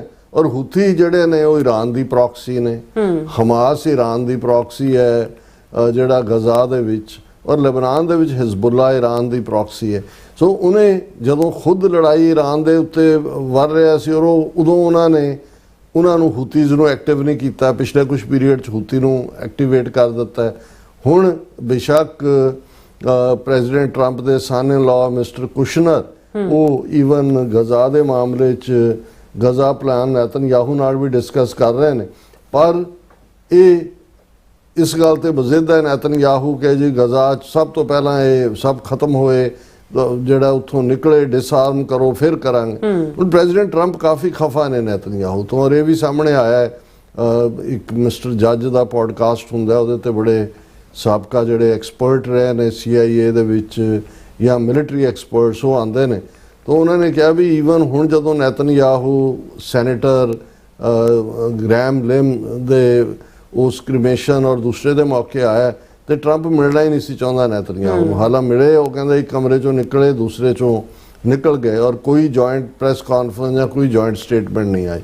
ਹੁਣ ਇਸ ਸਭ ਦੇ ਚੱਲਦੇ ਆ ਆਲਰੇਡੀ, ਕਿਉਂਕਿ ਨੇਤਨਯਾਹੂ ਖੁਦ ਵੀ ਉਹਨੇ ਇਲੈਕਸ਼ਨ ਫੇਸ ਕਰਨੀ ਹੈ, ਅਕਤੂਬਰ ਦੇ ਵਿੱਚ ਹੋਣਾ। ਆਲਰੇਡੀ ਕ੍ਰਿਮੀਨਲ ਚਾਰजेस ਨੇ ਕਰਪਸ਼ਨ ਦੇ ਦੂਸਰੇ, ਔਰ ਜਿਹੜਾ ਓਪੀਨੀਅਨ ਪੋਲ ਹੈ ਵਿਦ ਇਨ ਇਜ਼ਰਾਈਲ ਉਹ ਨੇਤਨਯਾਹੂ ਦੇ ਖਿਲਾਫ ਹੈ। ਹੁਣ ਇਸ ਬੈਕਡ੍ਰੌਪ ਦੇ ਵਿੱਚ ਜਿੱਥੇ ਕਿ ਜਿਹੜੀਆਂ ਗਲਫ ਸਟੇਟਸ ਨੇ ਉਹਨਾਂ ਨੂੰ ਵੀ ਲੱਗਾ ਕਿ ਭਾਈ ਅਮਰੀਕਾ ਦੇ ਬੇਸਿਸ ਦੇ ਉੱਤੇ ਤਾਂ ਉਹ ਜਿਹੜਾ ਕਤਰ ਹੋਏ, ਓਮਾਨ ਹੋਏ, ਜਾਰਡਨ ਹੋਏ, ਈਵਨ ਸਾਊਦੀ ਅਰੇਬੀਆ ਤੇ ਵੀ ਜਿਹੜਾ ਹੂਤੀ ਦੀਆਂ ਮਿਜ਼ਾਈਲਾਂ ਦੂਜੇ ਤੀਜੇ ਨੇ ਕਿ ਬਈ ਇਹ ਸਾਨੂੰ ਜਿਹੜਾ ਉਹ ਡਿਫੈਂਡ ਨਹੀਂ ਕਰ ਸਕਦਾ ਅਮਰੀਕਾ। ਔਰ ਈਵਨ ਅਮਰੀਕਾ ਨੇ ਆਪਣੇ ਕੁਛ ਜਿਹੜਾ ਸਾਜ਼ੋ ਸਮਾਨ ਵਾਲੇ ਬੇਸ ਜਾਰਡਨ 'ਚ ਸੀ ਉਹਦੇ ਤੋਂ ਉਹ ਸਿੱਧੇ ਇਜ਼ਰਾਈਲ ਲੈ ਗਏ। ਹੁਣ ਇਹ ਜਦੋਂ ਇਸ ਪੀਰੀਅਡ 'ਚ ਅਮਰੀਕਾ ਈਰਾਨ 8-9 ਦਿਨ ਦਾ ਵੀ ਜਿਹੜਾ ਕਨਫਲਿਕਟ ਸੀ, ਇਜ਼ਰਾਈਲ ਚੁੱਪ ਕਰਕੇ ਬੈਠਾ ਰਿਹਾ ਕਿਉਂਕਿ ਉਹ ਇੰਨਾ ਕੁ ਹੁਣ ਐਕਸਪੋਜ਼ ਹੋ ਚੁੱਕਾ ਹੈ ਔਰ ਇੰਨਾ ਟਾਈਨੀ ਹੈ, ਛੋਟਾ ਜਿਹਾ, ਵੀ ਉਹ ਆਪਣੇ ਆਪ ਨੂੰ ਜਿਹੜਾ ਅਮਰੀਕਨ ਮਦਦ ਤੋਂ ਬਿਨਾਂ ਤਾਂ ਪਹਿਲਾਂ ਵੀ ਨਹੀਂ ਸੀ ਡਿਫੈਂਡ ਕਰ ਸਕਦਾ। ਪਰ ਹੁਣ ਜੋ ਉਹਨਾਂ ਨੂੰ ਲੱਗਦਾ ਜੇ ਅਮਰੀਕਨ ਬੇਸਿਸ ਹੀ ਇੰਨੇ ਕੁ ਜਿਹੜੇ ਨੇ ਉਹ ਬਿਲਕੁਲ ਐਕਸਪੋਜ਼ ਹੋਏ ਨੇ ਤਾਂ ਸਾਨੂੰ ਕੌਣ ਕਰ। ਹੁਣ ਇਸ ਸਾਰੇ ਦੇ ਵਿੱਚ ਜਿਵੇਂ ਤੁਸੀਂ ਮੈਂਸ਼ਨ ਕੀਤਾ ਹੈ ਕਿ 7 ਅਗਸਤ ਨੂੰ ਹੁਣ ਤੋਂ ਆਲਮੋਸਟ 10 ਦਿਨ ਪਹਿਲਾਂ ਜਿਹਨੇ ਇੱਕ ਐਗਰੀਮੈਂਟ ਜਿਹੜਾ ਹੋਇਆ, ਜਿਹਨੇ ਇੱਕ ਵਾਰੀ ਥੋੜਾ ਜਿਹਾ ਦੁਨੀਆ ਨੂੰ, ਜਿਹਨੂੰ ਕਹਿੰਦੇ ਨੇ ਆਈਬਰੋ ਖੜੇ ਹੋ ਗਏ ਬਹੁਤਿਆਂ ਦੇ, ਬਿਲਕੁਲ ਉਹ ਸੀ ਪਾਕਿਸਤਾਨ, ਤੁਰਕੀਏ ਔਰ ਸਾਊਦੀ ਅਰੇਬੀਆ ਡਿਫੈਂਸ ਪੈਕਟ। ਉਸ ਦੇ ਉੱਤੇ ਅਸੀਂ ਗੱਲ ਕੀਤੀ ਸੀ ਕਿ ਇਮੀਡੀਏਟ ਜਿਹੜਾ ਇੰਡੀਆ ਦੇ ਵਿੱਚ ਪੈਨਿਕ ਆਇਆ, ਕਿਉਂਕਿ ਸਾਊਦੀ ਅਰੇਬੀਆ ਬਿਜ਼ਨਸ ਪਾਰਟਨਰ ਵੀ ਹੈ ਇੰਡੀਆ ਦਾ। ਬੇਸ਼ੱਕ ਪਾਕਿਸਤਾਨ ਦੇ ਨਾਲ ਸਾਊਦੀ ਅਰੇਬੀਆ ਦੀ ਰਿਲੇਸ਼ਨਸ਼ਿਪ ਸ਼ੁਰੂ ਤੋਂ ਹੀ ਬੜੀ ਕੋਜ਼ੀ ਰਹੀ ਹੈ, ਲੇਕਿਨ ਇੰਡੀਆ ਨੂੰ ਇਹ ਲੱਗਦਾ ਸੀ ਕਿ ਵੀ ਕੋਈ ਉਹ ਸਾਡੇ ਲਈ ਕੋਈ ਮਿਲਟਰੀ ਥ੍ਰੈਟ ਨਹੀਂ ਹੈ। ਹੁਣ ਤੁਰਕੀਏ, ਜਿਸ ਦੇ ਬਾਰੇ ਜਿਹੜਾ ਪਹਿਲਾ ਨਾਂ ਟਰਕੀ ਸੀ, ਹੁਣ ਜਿਹੜਾ 3 ਰੋਜ਼ਾ ਭਾਰਤ ਪਾਕਿਸਤਾਨ ਕਨਫਲਿਕਟ ਹੋਇਆ 7-8-9 ਮਈ ਨੂੰ, ਉਸ ਦੇ ਵਿੱਚ ਇੰਡੀਆ ਨੇ ਇਹ ਚਾਰਜ ਲਾਇਆ ਸੀ ਤੁਰਕੀ ਚੀਜ਼ਾਂ ਦੀ ਬਾਈਕਾਟ ਦੇ ਵੀ, ਕਿ ਜੀ ਉਹਨਾਂ ਦੇ ਜਿਹੜੇ ਡਰੋਨ ਇਸਤੇਮਾਲ ਹੋਏ ਔਰ ਦੂਸਰਾ ਹੋਇਆ, ਤੀਸਰਾ ਹੋਇਆ। ਹੁਣ ਸਾਊਦੀ ਅਰੇਬੀਆ ਦੇ ਕੋਲ ਧਨ ਹੈ, ਟੈਕਨੀਕਲ ਨੋ ਹਾਊ ਟਰਕੀ ਕੋਲ ਕਾਫੀ ਹੈ, ਪਾਕਿਸਤਾਨ ਦੇ ਕੋਲ ਨਿਊਕਲੀਅਰ ਵੀ ਹੈ ਔਰ ਗਰਾਊਂਡ ਟਰੂਪਸ ਵੀ ਨੇ। ਹੁਣ ਇਹ ਤਿੰਨਾਂ ਦਾ ਕੰਬੀਨੇਸ਼ਨ, ਜਿਸ ਦੇ ਉੱਤੇ ਜ਼ਾਹਰ ਹੈ ਕਿ ਭਾਰਤ ਤਾਂ ਖੌਫਜ਼ਦਾ ਹੀ ਸੀ, ਲੇਕਿਨ ਸਾਰੇ ਡੀਕ ਰਹੇ ਸੀ ਕਿ ਵੀ ਇਹਦਾ ਮਤਲਬ ਇਹ ਹੈ ਕਿ ਹੁਣ ਸਾਊਦੀ ਅਰੇਬੀਆ ਨੂੰ ਅਮਰੀਕਨ ਪ੍ਰੋਟੈਕਸ਼ਨ ਦੇ ਉੱਤੇ ਭਰੋਸਾ ਨਹੀਂ ਹੈ, ਇਸ ਲਈ ਉਹ ਤੁਰਕੀਏ ਔਰ ਪਾਕਿਸਤਾਨ ਦੀ ਸ਼ੈਲਟਰ 'ਚ ਗਿਆ ਹੈ, ਉਹਨਾਂ ਦੇ ਨਾਲ ਡਿਫੈਂਸ ਪੈਕਟ ਕੀਤਾ। ਇੱਕ ਦਾ ਇਹ ਵੀ ਕਹਿਣਾ ਸੀ ਕਿ ਵੀ ਕਿਉਂਕਿ ਇਜ਼ਰਾਈਲ ਜਿਹੜਾ ਹੈ ਉਹ ਬਿਲਕੁਲ ਬੇਇਤਬਾਰ ਹੈ ਔਰ ਸਾਊਦੀ ਅਰੇਬੀਆ ਨੇ ਇਨਫੈਕਟ ਇਜ਼ਰਾਈਲ ਤੋਂ ਆਪਣੇ ਆਪ ਨੂੰ ਪ੍ਰੋਟੈਕਟ ਕਰਨ ਲਈ, ਕਿਉਂਕਿ ਪਾਕਿਸਤਾਨ ਨਿਊਕਲੀਅਰ ਪਾਵਰ ਹੈ, ਤੁਰਕੀਏ ਮਿਲਟਰੀ ਪਾਵਰ ਮਾਈਟ ਦੇ ਸਕਦਾ ਹੈ, ਇਸ ਲਈ ਕੀਤਾ ਸਮਝੌਤਾ। ਔਰ ਇਹ ਅਮਰੀਕਾ ਦੇ ਖਿਲਾਫ, ਜਿਵੇਂ ਅਮਰੀਕਾ ਤੇ ਬੇਭਰੋਸਗੀ ਹੈ ਵੀ ਤੁਸੀਂ ਹੁਣ ਸਾਨੂੰ ਸ਼ੈਲਟਰ ਨਹੀਂ ਦੇ ਸਕਦੇ, ਅਸੀਂ ਨਵੇਂ ਲੱਭ ਲਏ ਨੇ ਜਿਹੜੇ ਸਾਨੂੰ ਬਚਾਉਣਗੇ। ਹੁਣ ਜਿਹੜਾ ਸਰਪ੍ਰਾਈਜ਼ ਪਿਛਲੇ 24 ਘੰਟੇ ਦੇ ਵਿੱਚ ਆਇਆ, ਉਹ ਹੈ ਪ੍ਰੈਜ਼ੀਡੈਂਟ ਟਰੰਪ ਦਾ ਟਰੂਥ ਸੋਸ਼ਲ ਦੇ ਉੱਤੇ ਇਸ ਸਮਝੌਤੇ ਨੂੰ ਲੈ ਕੇ ਕੀਤਾ ਗਿਆ ਕਾਮੈਂਟ, ਜਿਹਦੇ 'ਚ ਉਹਨਾਂ ਨੇ ਇਸ ਦੀ ਬਹੁਤ ਸਰਾਹਨਾ ਕੀਤੀ ਹੈ। ਉਹਨਾਂ ਦੇ ਐਗਜ਼ੈਕਟ ਲਫ਼ਜ਼ ਨੇ ਟਰੂਥ ਸੋਸ਼ਲ ਨੈਟਵਰਕ ਤੇ, very happy to see that Saudi Arabia, Turkey and Pakistan have recently and finally signed the Mecca Joint Defense Agreement. It shows how the Middle East, West Asia is coming together and how countries will finally be able to defend themselves in a more meaningful way. Congratulations to the great leadership of the three nations mentioned. This is a big, bold and important first step. Wow! Mr. Trump wow ਕਰ ਰਹੇ ਨੇ। ਇਹਨਾਂ ਤਿੰਨਾਂ ਮੁਲਕਾਂ ਦੇ ਲੀਡਰਾਂ ਨੂੰ ਬੜਾ ਵਿਜ਼ਨਰੀ ਔਰ ਜਿਹੜਾ ਗ੍ਰੇਟ ਲੀਡਰਸ ਕਹਿ ਰਹੇ ਨੇ, ਉਹਨਾਂ ਜ਼ਾਹਰ ਹੈ ਸ਼ਹਬਾਜ਼ ਸ਼ਰੀਫ ਹੈ, ਉਹਨਾਂ ਦੇ ਵਿੱਚ ਅਰਦੋਗਾਨ ਹੈ ਟਰਕੀ ਦਾ, ਔਰ ਜਿਨ੍ਹਾਂ ਨੂੰ ਇਹ ਸਾਊਦੀ ਅਰੇਬੀਆ ਦਾ ਕਰਾਊਨ ਪ੍ਰਿੰਸ ਹੈ ਮੁਹੰਮਦ ਬਿਨ ਸਲਮਾਨ, MBS ਉਹਨਾਂ ਨੂੰ ਲਿਖਦੇ ਨੇ। ਸੋ ਉਹ ਗ੍ਰੇਟ ਵੀ ਨੇ, ਸਟੈਪ ਵੀ ਬੜਾ ਬੋਲਡ ਹੈ, ਬੜਾ ਇੰਪੋਰਟੈਂਟ ਹੈ, ਫਸਟ ਸਟੈਪ ਹੈ। ਔਰ ਉਹਨਾਂ ਨੇ ਕਿਹਾ ਕਿ ਹੁਣ ਮੁਲਕ ਜਿਹੜੇ ਨੇ ਆਪਣੇ ਆਪ ਨੂੰ ਡਿਫੈਂਡ ਕਰਨ ਦੀ ਸਮਰੱਥਾ ਰੱਖਦੇ ਨੇ।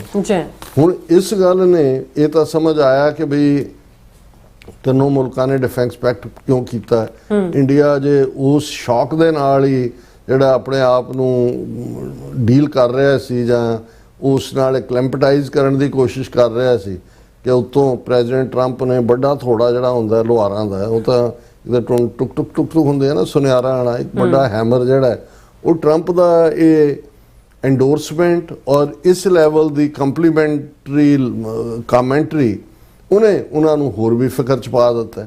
ਔਰ ਉਹਨਾਂ ਜੋ ਬਹੁਤ ਸਾਰੇ ਕਹਿੰਦੇ ਨੇ ਵੀ ਇਹਦਾ ਤਾਂ ਮਤਲਬ ਇਹ ਹੈ ਕਿ ਵੀ ਇਹ ਤਾਂ ਭਾਰਤ ਨਾਲ ਹੀ ਵਾਲੀ ਵਧਣ ਵਾਲੀ ਲਾਈਨ ਹੈ। ਹੁਣ ਇਹ ਸਾਰੇ ਪੀਰੀਅਡ ਜਿਹੜੀਆਂ ਡਿਵੈਲਪਮੈਂਟਸ ਹੋ ਰਹੀਆਂ ਨੇ, ਕਿਉਂਕਿ ਅਮਰੀਕਾ ਭਾਰਤ ਟ੍ਰੇਡ ਡੀਲ ਵੀ ਨਹੀਂ ਹੋਈ, ਜਿਹੜਾ ਉਹਨਾਂ ਦਾ ਕਮਰਸ ਮਿਨਿਸਟਰ ਪਿਊਸ਼ ਗੋਇਲ ਜਿਹੜਾ ਉਹ ਸਾਰੇ ਨੂੰ ਲੀਡ ਕਰ ਰਿਹਾ ਹੈ, ਜਿਹੜੀ ਬੀਜੇਪੀ ਦੇ ਪ੍ਰੈਜ਼ੀਡੈਂਟ ਨੇ ਆਪਣੀ ਨਵੀਂ ਟੀਮ ਬਣਾਈ ਹੈ, ਉਹਦੇ 'ਚ ਪਿਊਸ਼ ਗੋਇਲ ਨੂੰ ਜਿਹੜਾ ਉਹ ਟ੍ਰੇਜਰਰ ਬਣਾਇਆ ਖਜ਼ਾਨਚੀ। ਇਹਦਾ ਮਤਲਬ ਇਹ ਹੈ ਕਿ ਉਹਦੀ ਇੱਕੋ ਵੇਲੇ ਦੋ ਅਹੁਦੇ ਵਾਲਾ ਸ਼ਾਇਦ ਕਾਨਸੈਪਟ ਨਹੀਂ ਹੈ, ਇਹ ਵੀ ਹੋ ਰਿਹਾ ਵੀ ਇਹ ਉਹਦੀ ਛੁੱਟੀ ਵੀ ਹੋ ਸਕਦੀ। ਇਹਦਾ ਮਤਲਬ ਇਹ ਹੈ ਕਿ ਉਹਦੀ ਫੇਲਿਅਰ ਹੈ। ਆਲਰੇਡੀ ਸੈਨੇਟ ਨੇ ਪਾਸ ਕਰ ਦਿੱਤਾ ਹੈ ਕਿ ਭਾਈ 100% ਟੈਰਿਫ ਲੱਗੇਗੀ ਉਹਨਾਂ ਮੁਲਕਾਂ ਤੇ, ਉਹਨਾਂ 5 ਮੁਲਕਾਂ ਜਿਹਨਾਂ 'ਚ ਭਾਰਤ ਸ਼ਾਮਲ ਹੈ ਜਿਹੜੇ ਰਸ਼ੀਅਨ ਆਇਲ ਬਾਏ ਕਰਦੇ ਨੇ।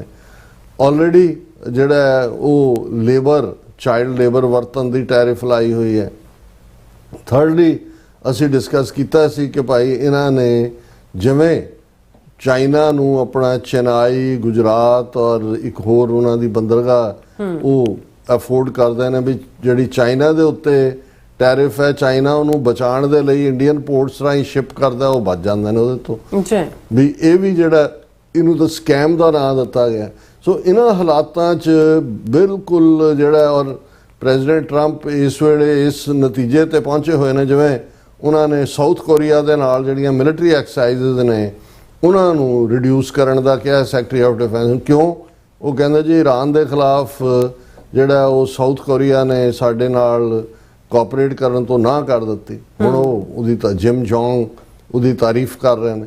ਸੋ ਇਹਨਾਂ ਹਾਲਾਤਾਂ 'ਚ ਪਿਛਲੇ ਕਈ ਦਿਨਾਂ ਤੋਂ ਪ੍ਰੈਜ਼ੀਡੈਂਟ ਟਰੰਪ ਨੇ ਮਾਈ ਫਰੈਂਡ ਮੋਡੀ ਨੇ ਕਿਹਾ ਤੇ ਇੰਡੀਆ 'ਚ ਆ ਰਿਹਾ ਕਿ ਵੀ ਇਹ ਜਿਹੜੀ ਖੇਡ ਹੈ ਕੀ ਚੱਲ ਰਹੀ ਹੈ। ਹਾਲਾਂਕਿ ਜਿਹੜੇ ਜਿਨ੍ਹਾਂ ਨੂੰ ਤੁਸੀਂ ਸ਼ੰਕਾਵਾਦੀ ਕਹਿੰਦੇ ਹੋ ਉਹਨਾਂ ਦਾ ਇਹ ਵੀ ਕਹਿਣਾ ਹੈ ਕਿ ਵੀ ਇਹ ਕੁਆਇਟ ਪੋਸੀਬਲ ਹੈ ਕਿ ਇਹ ਇੱਕ ਸਟੈਪ ਅੱਗੇ ਹੈ, ਇੱਕ ਸਟੈਪ ਪਿੱਛੇ ਹੈ ਅਬਰਾਹਮ ਅਕਾਰਡਸ ਨੂੰ ਰੈਕਗਨਾਈਜ਼ ਕਰਨ ਦੇ। ਕਿਉਂਕਿ ਇੱਕ ਗੱਲ ਜਿਹੜੀ ਪ੍ਰੈਜ਼ੀਡੈਂਟ ਟਰੰਪ ਦਾ ਜ਼ੋਰ ਰਿਹਾ ਹੈ ਕਿ ਸਾਊਦੀ ਅਰੇਬੀਆ ਔਰ ਪਾਕਿਸਤਾਨ ਖਾਸ ਤੌਰ ਤੇ, ਕਿਉਂਕਿ ਇਜਿਪਟ ਨੇ ਵੀ ਦਸਤਖਤ ਕੀਤੇ ਹੋਏ ਨੇ ਅਬਰਾਹਮ ਅਕਾਰਡ ਦੇ ਥੱਲੇ। ਮਤਲਬ ਇਹ ਹੈ ਕਿ ਬਿਨਾਂ ਫਲਸਤੀਨ ਸਟੇਟ ਦੀ ਰੈਕਗਨੀਸ਼ਨ ਦੇ ਜਿਹੜਾ ਉਹ ਇਜ਼ਰਾਈਲ ਨੂੰ ਮਾਨਤਾ ਦੇਣੀ, ਕਿਉਂਕਿ ਉਹ ਹੁਣ ਸਾਊਦੀ ਅਰੇਬੀਆ ਦਾ ਵੀ ਇਹੀ ਸਟੈਂਡ ਹੈ, ਪਾਕਿਸਤਾਨ ਦਾ ਵੀ ਇਹੀ ਹੈ।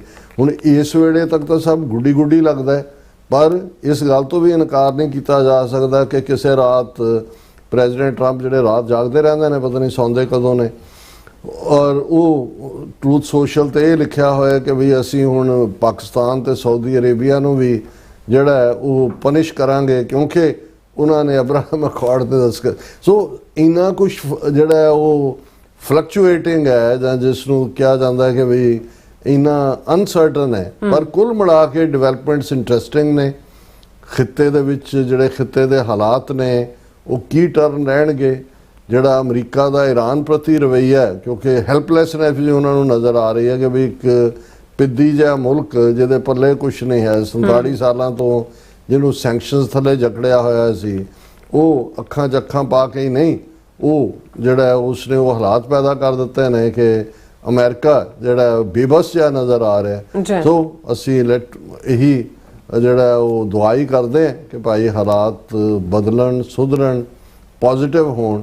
ਪਰ ਇੱਕ ਗੱਲ ਪੱਕੀ ਹੈ ਕਿ ਭਾਰਤ ਮਾਤਾ ਦੇ ਪੁੱਤਰਾਂ ਜਾਂ ਕਪੁੱਤਰਾਂ ਜਾਂ ਸਪੁੱਤਰਾਂ ਜੋ ਮਰਜ਼ੀ ਆਪਣੇ ਆਪ ਨੂੰ ਕਹੀ ਜਾਣ, ਉਹਨਾਂ ਦੇ ਪੈਰਾਂ ਹੇਠੋਂ ਜ਼ਮੀਨ ਨਿਕਲਦੀ ਜਾਪਦੀ ਹੈ ਔਰ ਉਹ ਜੀ ਭਿਆਣੇ ਹੋ ਕੇ ਕਦੇ ਇੱਧਰ ਤੇ ਕਦੇ ਉੱਧਰ ਉਵੇਂ ਹੀ ਜਿਹੜਾ ਉਹ ਦੌੜ ਭੱਜ ਕਰ ਰਹੇ ਨੇ ਜਿਵੇਂ ਕਿਸੇ ਜ਼ਮਾਨੇ 'ਚੋਂ ਕਠਪੁਤਲੀਆਂ ਦਾ ਨਾਚ ਹੁੰਦਾ ਸੀ, ਇੱਕ ਪੁਤਲੀ ਇੱਧਰ ਵੱਜ ਰਹੀ ਹੈ, ਇੱਕ ਪੁਤਲੀ ਇੱਧਰ ਵੱਜ ਰਹੀ ਹੈ।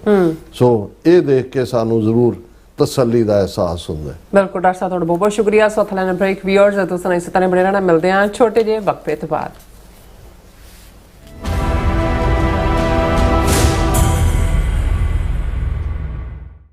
ਅਮਰੀਕਾ ਵਿੱਚ ਰਹਿ ਰਹੇ ਹੋ ਅਤੇ ਡਰਾਈਵਿੰਗ ਲਾਇਸੈਂਸ ਲੈਣਾ ਚਾਹੁੰਦੇ ਹੋ ਤੇ ਲੱਭ ਰਹੇ ਹੋ ਇੱਕ ਤਜਰਬੇਕਾਰ ਡਰਾਈਵਿੰਗ ਸਕੂਲ, ਤਾਂ ਤੁਹਾਡੇ ਲਈ ਹੈ ਵੱਡੀ ਖੁਸ਼ਖਬਰੀ।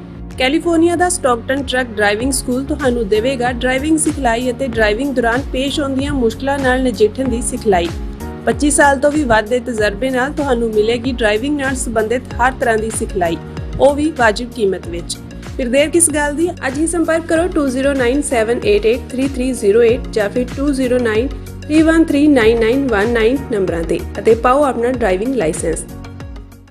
ਤੁਸੀਂ ਵੇਖ ਰਹੇ ਹੋ ਟੀਵੀ 84, ਇੱਕ ਅਜਿਹਾ ਚੈਨਲ ਜੋ ਪਾਬੰਦੀਆਂ ਦੇ ਬਾਵਜੂਦ ਵੀ ਸੱਚ ਨੂੰ ਆਧਾਰ ਬਣਾ ਕੇ ਸਿੱਖ ਸੰਘਰਸ਼, ਸਿੱਖ ਨਜ਼ਰੀਏ ਅਤੇ ਕੌਮੀ ਮੁੱਦਿਆਂ ਨੂੰ ਨਿਡਰਤਾ ਨਾਲ ਸਾਹਮਣੇ ਰੱਖਦਾ ਆ ਰਿਹਾ ਹੈ। ਹੁਣ ਇੱਕ ਵਾਰ ਫਿਰ ਭਾਰਤ ਵਿੱਚ ਟੀਵੀ 84 ਨੂੰ ਰਿਸਟ੍ਰਿਕਟ ਕਰ ਦਿੱਤਾ ਗਿਆ। ਸੱਚ ਨੂੰ ਦਬਾਇਆ ਤਾਂ ਜਾ ਸਕਦਾ ਹੈ ਪਰ ਮਿਟਾਇਆ ਨਹੀਂ। ਅਸੀਂ ਖਾਮੋਸ਼ ਨਹੀਂ ਹੋਏ, ਸਾਡੀ ਆਵਾਜ਼ ਅਜੇ ਵੀ ਜਿਉਂਦੀ ਹੈ।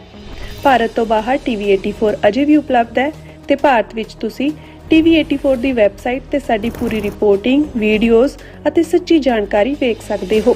ਤਾਂ ਅੱਜ ਹੀ ਜੁੜੋ ਟੀਵੀ 84 ਦੀ ਵੈਬਸਾਈਟ ਦੇ ਨਾਲ, ਸਾਨੂੰ ਸਹਿਯੋਗ ਦਿਓ ਅਤੇ ਸੱਚ ਨਾਲ ਜੁੜੇ ਰਹੋ।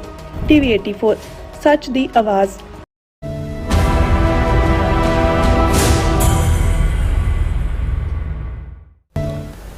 ਦਰਸ਼ਕੋ, ਬ੍ਰੇਕ ਤੋਂ ਬਾਅਦ ਤੁਹਾਡਾ ਸਭ ਦਾ ਭਰਪੂਰ ਸਵਾਗਤ ਹੈ। ਅਸੀਂ ਉਸ ਗੱਲਬਾਤ ਕਰਨ ਜਾ ਰਹੇ ਹਾਂ ਕਿ ਭਾਰਤ ਦੇ ਹਿੰਦੂਤਵੀ ਹਾਕਮ ਇੱਕ ਪਾਸੇ ਮੁਸਲਮਾਨਾਂ ਨੂੰ ਮਲੇਸ਼ ਗਰਦਾਨਦੇ ਹਨ ਅਤੇ ਮਹਿਮੂਦ ਗਜ਼ਨਵੀ ਅਤੇ ਮੁਹੰਮਦ ਗੌਰੀ ਨੂੰ ਹਿੰਦੂ ਮੰਦਰਾਂ ਦੀ ਤਬਾਹੀ ਕਰਨ ਵਾਲੇ ਦੈਂਤਾ ਵਜੋਂ ਪੇਸ਼ ਕਰਦੇ ਹਨ, ਪਰ ਦੂਸਰੇ ਪਾਸੇ ਅੱਜ ਕੱਲ੍ਹ ਅਫਗਾਨਿਸਤਾਨ ਦੇ ਤਾਲਿਬਾਨ ਹਾਕਮਾਂ ਨਾਲ ਬੜੀ ਪੀੜੀ ਗਲਵਕੜੀ ਵਿੱਚ ਹਨ। ਇਸ ਦੀ ਇੱਕ ਉਦਾਹਰਨ ਨਵੀਂ ਦਿੱਲੀ ਵਿੱਚ ਭਾਰਤ ਸਰਕਾਰ ਦੀ ਮਦਦ ਨਾਲ ਤਾਲਿਬਾਨ ਸਰਕਾਰ ਵੱਲੋਂ ਕਬਜ਼ੇ ਦੇ 5 ਸਾਲ ਪੂਰੇ ਹੋਣ ਦਾ ਅਫਗਾਨਿਸਤਾਨ ਵਿੱਚ ਜਿਹੜਾ ਮਨਾਇਆ ਗਿਆ ਜਸ਼ਨ ਹੈ। ਸੋ ਇਸ ਬਾਰੇ ਆਪਾਂ ਗੱਲਬਾਤ ਕਰਨ ਜਾ ਰਹੇ ਹਾਂ। ਸੋ ਅਸੀਂ ਚਾਹਾਂਗੇ ਕਿ ਤੁਸੀਂ ਇਸ ਤਰ੍ਹਾਂ ਬਣੇ ਰਹਿਣਾ, ਦੇਖਣ ਸੁਣ ਲਈ ਐਂਡ ਲਿਖਣ ਲਈ। ਤੁਹਾਡਾ ਸਭ ਦਾ ਬਹੁਤ ਬਹੁਤ ਧੰਨਵਾਦ ਜੀ। ਡਾਕਟਰ ਸਾਹਿਬ ਕੀ ਕਹਿਣਾ ਚਾਹੋਗੇ? ਦੇਖੋ, ਵੈਸੇ ਤਾਂ ਜਿਹੜੀ ਇੱਕ ਕਹਾਵਤ ਇਹਨਾਂ ਨੇ ਬਣਾਈ ਹੋਈ ਹੈ ਔਰ ਉਹ ਹੈ ਕਿ ਸ਼ਕਲ ਮੋਮਨਾ ਕਰਤੂਤ ਕਾਫਰਾਂ। ਹੁਣ ਇਹ ਜ਼ਾਹਰ ਹੈ ਕਿ ਜਦੋਂ ਡੋਮੀਨੈਂਸ ਲੰਬਾ ਵਕਤ ਜਿਹੜਾ ਇਸਲਾਮਿਕ ਰੂਲਰਸ ਦੀ ਰਹੀ ਤੇ ਉਹਦੇ 'ਚ ਹੀ ਇਹ ਕਹਾਵਤ ਨਿਕਲੀ ਹੋਏਗੀ ਕਿ ਹੁਣ ਜਦੋਂ ਕੋਈ ਮੋਮਨ ਦੀ ਗੱਲ ਕਰਦਾ ਹੈ, ਮੁਸਲਮਾਨ ਦੀ ਗੱਲ ਕਰਦਾ ਹੈ, ਤਾਂ ਇੱਕ ਟਰੂ ਮੁਸਲਮਾਨ ਕੌਣ ਹੈ, ਕੀ ਹੈ, ਉਹਨੂੰ ਗੁਰੂ ਨਾਨਕ ਪਾਤਸ਼ਾਹ ਨੇ ਹੀ ਡਿਫਾਈਨ ਕੀਤਾ ਹੈ। ਮੁਸਲਮਾਨਾਂ ਦਾ ਤਾਂ ਆਪਣਾ ਜਿਹੜਾ ਮਜ਼ਹਬੀ ਤੌਰ ਦੇ ਉੱਤੇ ਡੈਫੀਨੇਸ਼ਨ ਹੋਏਗੀ, ਪਰ ਮੈਂ ਜਦੋਂ ਦੇਖਦਾ ਵੀ ਗੁਰੂ ਨਾਨਕ ਪਾਤਸ਼ਾਹ ਨੇ ਮੁਸਲਮਾਨ ਕਿਹਨੂੰ ਕਹਿਣਾ, ਕਿਹਨੂੰ ਕਹਾਣ ਦਾ ਹੱਕਦਾਰ ਹੈ, ਮੁਸਲਮਾਨ ਕੌਣ ਕਹਾਣ ਦਾ ਹੱਕਦਾਰ ਹੈ, ਗੁਰੂ ਨਾਨਕ ਪਾਤਸ਼ਾਹ ਦਾ ਸ਼ਬਦ ਹੈ ਕਿ 5 ਨਮਾਜ਼ਾਂ ਵਕਤ 5 ਪੰਜਾ ਪੰਜੇ ਨਾਓ, ਪਹਿਲਾ ਸੱਚ ਹਲਾਲ ਦੋਏ, ਤੀਜੀ ਖੈਰ ਖੁਦਾਏ, ਚੌਥੀ ਨੀਅਤ ਰਾਸ ਮਨ, ਪੰਜਵੀਂ ਸਿਫਤ ਸੁਣਾਏ, ਕਰਨੀ ਕਲਮਾ ਆਖ ਕੇ ਤਾਂ ਮੁਸਲਮਾਨ ਸਦਾਏ। ਹੁਣ ਇਹ 5 ਨਮਾਜ਼ਾਂ ਦੇ ਨਾਲ ਜੋੜ ਕੇ, ਕਿਉਂਕਿ ਹਰ ਮੁਸਲਮਾਨ ਦੇ ਲਈ ਲਾਜ਼ਮ ਹੈ ਉਹ 5 ਵਕਤ ਨਮਾਜ਼ ਪੜ੍ਹਦਾ ਜਿਹੜਾ ਡਿਵਾਊਟ ਡੈਡੀਕੇਟਡ ਹੈ, ਕਿ 5 ਨਮਾਜ਼ਾਂ ਚੋਂ ਇਹਨਾਂ ਦਾ ਮੈਸੇਜ ਗੁਰੂ ਸਾਹਿਬ ਨੇ ਫਰਮਾਇਆ ਸੱਚ ਨੂੰ ਪੱਲੇ ਬੰਨਣਾ, ਸੱਚ ਦੇ ਰਾਹ ਤੇ ਤੁਰਨਾ, ਹੱਕ ਹਲਾਲ ਦੀ ਕਮਾਈ ਖਾਣਾ ਔਰ ਉਸ ਦੀ ਜਿਹੜੀ ਸਿਫਤ ਸਲਾਹ ਕਰਨੀ, ਸਾਫ਼ ਨੀਅਤ ਰੱਖਣੀ ਔਰ ਉਸ ਚੋਂ ਵੀ ਜੋ ਤੁਸੀਂ ਕਮਾਇਆ ਉਸ ਨੂੰ ਖੈਰਾਤ ਦੇ ਵਿੱਚ ਦੇਣਾ, ਲੋੜਵੰਦਾਂ ਦੀ ਮਦਦ ਕਰਨੀ ਔਰ ਤੁਹਾਡੀ ਕਰਨੀ ਔਰ ਕਥਨੀ ਦੇ ਵਿੱਚ ਫਰਕ ਨਾ ਹੋਏ, ਤੁਹਾਡਾ ਕਲਮਾ ਅਸਲ ਦੇ ਵਿੱਚ ਤੁਹਾਡੀ ਕਰਨੀ ਹੋਏ ਜੀ। ਹੁਣ ਜ਼ਾਹਰ ਹੈ ਕਿ ਬਈ ਇਹੀ ਡੈਫੀਨੇਸ਼ਨ ਜਿਹੜੀ ਹੈ ਉਹ ਮੋਮਨ ਦੀ ਹੈ ਔਰ ਜਦੋਂ ਸ਼ਕਲ ਮੋਮਨਾ ਕਰਤੂਤ ਕਾਫਰਾਂ, ਕਾਫਰ ਇਨਫੈਕਟ ਨਾਨ ਬਿਲੀਵਰ ਨੂੰ ਕਹਿੰਦੇ ਨੇ, ਜਿਹੜਾ ਰੱਬ 'ਚ ਯਕੀਨ ਨਾ ਰੱਖਣ ਵਾਲਾ ਹੋਏ, ਉਹਦੇ 'ਚ ਬੁੱਤ ਪ੍ਰਸਤ ਔਰ ਦੂਸਰੇ ਵੀ ਉਸ ਕੈਟਾਗਰੀ 'ਚ ਉਹਨਾਂ ਦੀ ਡੈਫੀਨੇਸ਼ਨ 'ਚ ਆ ਜਾਂਦੇ ਨੇ। ਹੁਣ ਦੇਖਣ ਵਾਲੀ ਗੱਲ ਇਹ ਹੈ ਕਿ ਵੀ ਇਹਨਾਂ ਦਾ ਜਿਹੜਾ ਦੇ ਕੋਲ ਅੱਜ ਭਾਰਤ ਦੀ ਹਕੂਮਤ ਹੈ, ਜਿਹੜੇ ਆਪਣੇ ਆਪ ਨੂੰ ਹਿੰਦੂਤਵਾ ਵਿਚਾਰਧਾਰਾ ਜਿਹੜੀ ਉਹਨਾਂ ਦੇ ਮੁਤਾਬਕ ਪ੍ਰਾਚੀਨ ਭਾਰਤ, ਪੁਰਾਤਨ ਭਾਰਤ, ਗੌਰਵ ਔਰ ਉਹ ਸਾਰਾ ਜਿੰਨਾ ਉਹਨਾਂ ਦੀ ਇਹ ਫੇਲਿਓਰ ਹੈ ਅੱਜ ਦੀ ਡੇਟ ਦੇ ਵਿੱਚ ਜਾਂ 10 ਸਦੀਆਂ ਦੇ ਵਿੱਚ 1000 ਸਾਲ 'ਚ, ਉਹਨੂੰ ਉਹ ਮੁਸਲਮਾਨਾਂ ਦੇ ਖਾਤੇ 'ਚ ਪਾਉਣ ਦੀ ਕੋਸ਼ਿਸ਼ ਕਰਦੇ ਨੇ। ਤੁਸੀਂ RSS ਨੇ ਐਜੂਕੇਸ਼ਨ ਮਿਨਿਸਟਰੀ ਆਪਣੇ ਕੋਲ ਰੱਖੀ ਸੀ, ਕੇਂਦਰ ਲੈਵਲ ਦੇ ਉੱਤੇ ਵੀ ਧਰਮਿੰਦਰ ਪ੍ਰਧਾਨ ਦੇ ਥੱਲੇ ਤੁਸੀਂ ਸਕੂਲੀ ਸਿਲੇਬਸ ਤੋਂ ਲੈ ਕੇ ਯੂਨੀਵਰਸਿਟੀ ਸਿਲੇਬਸ ਤੱਕ ਚੁੱਕ ਲਓ, ਉਹਨਾਂ ਨੂੰ ਅਜੇ ਅੰਗਰੇਜ਼ਾਂ ਦਾ ਜਿਹੜਾ ਰੂਲ ਦਾ 200 ਸਾਲ ਹੈ ਉਸ, ਕਿਉਂਕਿ ਉਹਨਾਂ ਦੇ ਤਾਂ ਇਹ ਖੁਦ ਕੁੱਤੇ ਬਣੇ ਹੋਏ ਸੀ। ਮੁਸਲਮਾਨਾਂ ਦੇ ਵੇਲੇ ਵੀ ਜਿਹੜੇ ਉਹਨਾਂ ਦੇ ਮੋਸਟ ਟਰਸਟਵਰਦੀ ਦਿੱਲੀ ਦਰਬਾਰ ਦੇ ਵੇਲੇ ਜਾਂ ਦੂਜੇ ਬ੍ਰਾਹਮਣ ਹੀ ਸੀ। ਇਹਨਾਂ ਨੇ ਤਾਂ ਦਿੱਲੀਸ਼ਵਰੋ ਈਸ਼ਵਰੋ, ਦਿੱਲੀ ਦਾ ਬਾਦਸ਼ਾਹ ਹੀ ਰੱਬ ਹੈ, ਇਹ ਸ਼ਲੋਕ ਘੜਿਆ ਹੋਇਆ ਸੀ। ਲੇਕਿਨ ਜੇ ਵਿਲੀਫਾਈ ਕੀਤਾ ਜਾਂਦਾ ਹੈ ਸਭ ਤੋਂ ਜ਼ਿਆਦਾ ਤੇ ਉਹ ਕੀਤਾ ਜਾਂਦਾ ਹੈ ਮੁਸਲਮਾਨੀ ਰੂਲ ਨੂੰ। ਹੁਣ ਜਿਹੜੀ ਦਿਲਚਸਪ ਗੱਲ ਇਹ ਹੈ ਕਿ ਵੀ ਜਦੋਂ ਮੁਸਲਮਾਨੀ ਰੂਲ ਜਾਂ ਹਾਕਮਾਂ ਦੀ ਗੱਲ ਸ਼ੁਰੂ ਹੁੰਦੀ ਹੈ, ਵੈਸੇ 8ਵੀਂ ਸਦੀ ਦੇ ਵਿੱਚ ਪਹਿਲਾ ਅਟੈਕ ਉਹ ਵਾਇਆ ਸੀ ਸਮੁੰਦਰ ਰਾਹੀਂ ਆਉਂਦਾ ਹੈ। ਜਿਹੜਾ ਮੁਹੰਮਦ ਬਿਨ ਕਾਸਮ ਹੈ ਉਹ ਸਿੰਧ ਔਰ ਮੁਲਤਾਨ ਉਹਨੂੰ ਫਤਹ ਕਰਦਾ ਔਰ ਉਹ ਕੋਈ ਲੈਂਡ ਰਾਊਟ ਰਾਹੀਂ ਨਹੀਂ ਆਇਆ। ਹਾਲਾਂ ਬੜਾ ਥੋੜ੍ਹਾ ਚਿਰ ਉਹਦਾ ਰਿਹਾ ਪੀਰੀਅਡ, ਉਹ ਵਾਪਸ ਉਹਨੂੰ ਸੱਦ ਲਿਆ ਗਿਆ, ਉਹਦਾ ਵੀ ਜਿਹੜਾ ਉਹ ਕਤਲ ਹੋਇਆ ਜਾਂ ਉਹਨੂੰ ਐਗਜ਼ੀਕਿਊਟ ਕੀਤਾ, ਕੀ ਕਹਾਣੀ ਹੈ, ਉਹਦੇ ਨਾਲ ਸ਼ੁਰੂ ਹੋਇਆ। ਹਾਲਾਂ ਇਹ ਬਹੁਤਾ ਉਹਦਾ ਮੁਹੰਮਦ ਬਿਨ ਕਾਸਮ ਦਾ, ਕਿਉਂਕਿ ਉੱਥੇ ਤੱਕ ਹੀ ਮਹਿਦੂਦ ਰਿਹਾ। ਇਹ ਜਦੋਂ ਮੁਸਲਮਾਨੀ ਜ਼ੁਲਮਾਂ ਦੀ ਕਹਾਣੀ ਸ਼ੁਰੂ ਕਰਦੇ ਨੇ ਜਾਂ ਉਸ ਸਾਰੇ 'ਚ ਹਾਲਾਂ ਮੁਹੰਮਦ ਬਿਨ ਕਾਸਮ ਨਾਲ ਇਹ ਜੋੜਿਆ ਜਾਂਦਾ ਕਿ ਬਈ ਉਹਨੇ ਸਿੰਧ ਦੇ ਵਿੱਚ ਬ੍ਰਾਹਮਣ, ਕਿਉਂਕਿ ਰਾਜਾ ਦਾਹਰ ਉਸ ਪੀਰੀਅਡ ਦੇ ਵਿੱਚ ਜਦੋਂ ਆਇਆ, ਬੁੱਧ ਧਰਮ ਦਾ ਵੀ ਬੜਾ ਜ਼ੋਰ ਸੀ। ਲੇਕਿਨ ਇਹ ਜਦੋਂ ਆਪਣੀਆਂ ਕਹਾਣੀ ਸੁਣਾਉਂਦੇ ਨੇ ਉਹ ਜ਼ਿਆਦਾ ਮਹਿਮੂਦ ਗਜ਼ਨਵੀ ਤੋਂ ਸ਼ੁਰੂ ਕਰਦੇ ਨੇ। ਹੁਣ ਮਹਿਮੂਦ ਗਜ਼ਨਵੀ ਕੌਣ ਹੈ? ਅਫਗਾਨਿਸਤਾਨ ਦਾ ਸ਼ਹਿਰ ਗਜ਼ਨੀ, ਉਸ ਦਾ ਰਹਿਣ ਵਾਲਾ, 10ਵੀਂ ਸਦੀ ਦੇ ਐਂਡ ਦੇ ਉੱਤੇ ਉਹ ਆਂਦਾ ਹੈ ਔਰ ਉਸ ਬਾਰੇ ਹੈ ਜੀ ਉਹਨੇ 17 ਹਮਲੇ ਕੀਤੇ, ਸੋਮਨਾਥ ਦਾ ਮੰਦਰ, ਫਲਾਣਾ ਮੰਦਰ, ਮਥੁਰਾ ਦਾ, ਬਿੰਦਰਾਬਨ ਦਾ ਤੋੜਿਆ, ਲੁੱਟਿਆ। ਹਾਲਾਂ ਇਸ ਦੇ ਉੱਤੇ ਵੀ ਹਿਸਟੋਰੀਅਨਸ ਜਿਹੜੇ ਇਹਨਾਂ ਦੇ ਹੀ ਨੇ, ਕੋਈ ਰੋਮੀਲਾ ਥਾਪਰ ਹੈ, ਕੋਈ ਰਾਮਚੰਦਰਨ ਹੈ ਔਰ ਕੋਈ ਇਹਨਾਂ ਦੇ ਅੱਡ-ਅੱਡ ਵਿਊ ਨੇ ਕਿ ਭਾਈ ਇਹ ਜਿਹੜੇ ਨੇ, ਇਹ ਜਿਹੜੀਆਂ ਮੂਰਤੀਆਂ ਮਾਰਤੀਆਂ ਤੋੜਨ ਦਾ ਕੰਮ ਸ਼ੁਰੂ ਕੀਤਾ ਸੀ ਇਹ ਬ੍ਰਾਹਮਣਾਂ ਨੇ ਕੀਤਾ ਸੀ ਜਦੋਂ ਬੁੱਧ ਧਰਮ ਦਾ ਸਫਾਇਆ ਕੀਤਾ 1000 ਸਾਲ ਲਗਭਗ। ਹੁਣ ਬੁੱਧ ਜਿਹੜਾ ਉਹ ਜੀਸਸ ਦੇ ਵੀ ਜਨਮ ਤੋਂ 500 ਸਾਲ ਪਹਿਲਾਂ ਹੋਇਆ।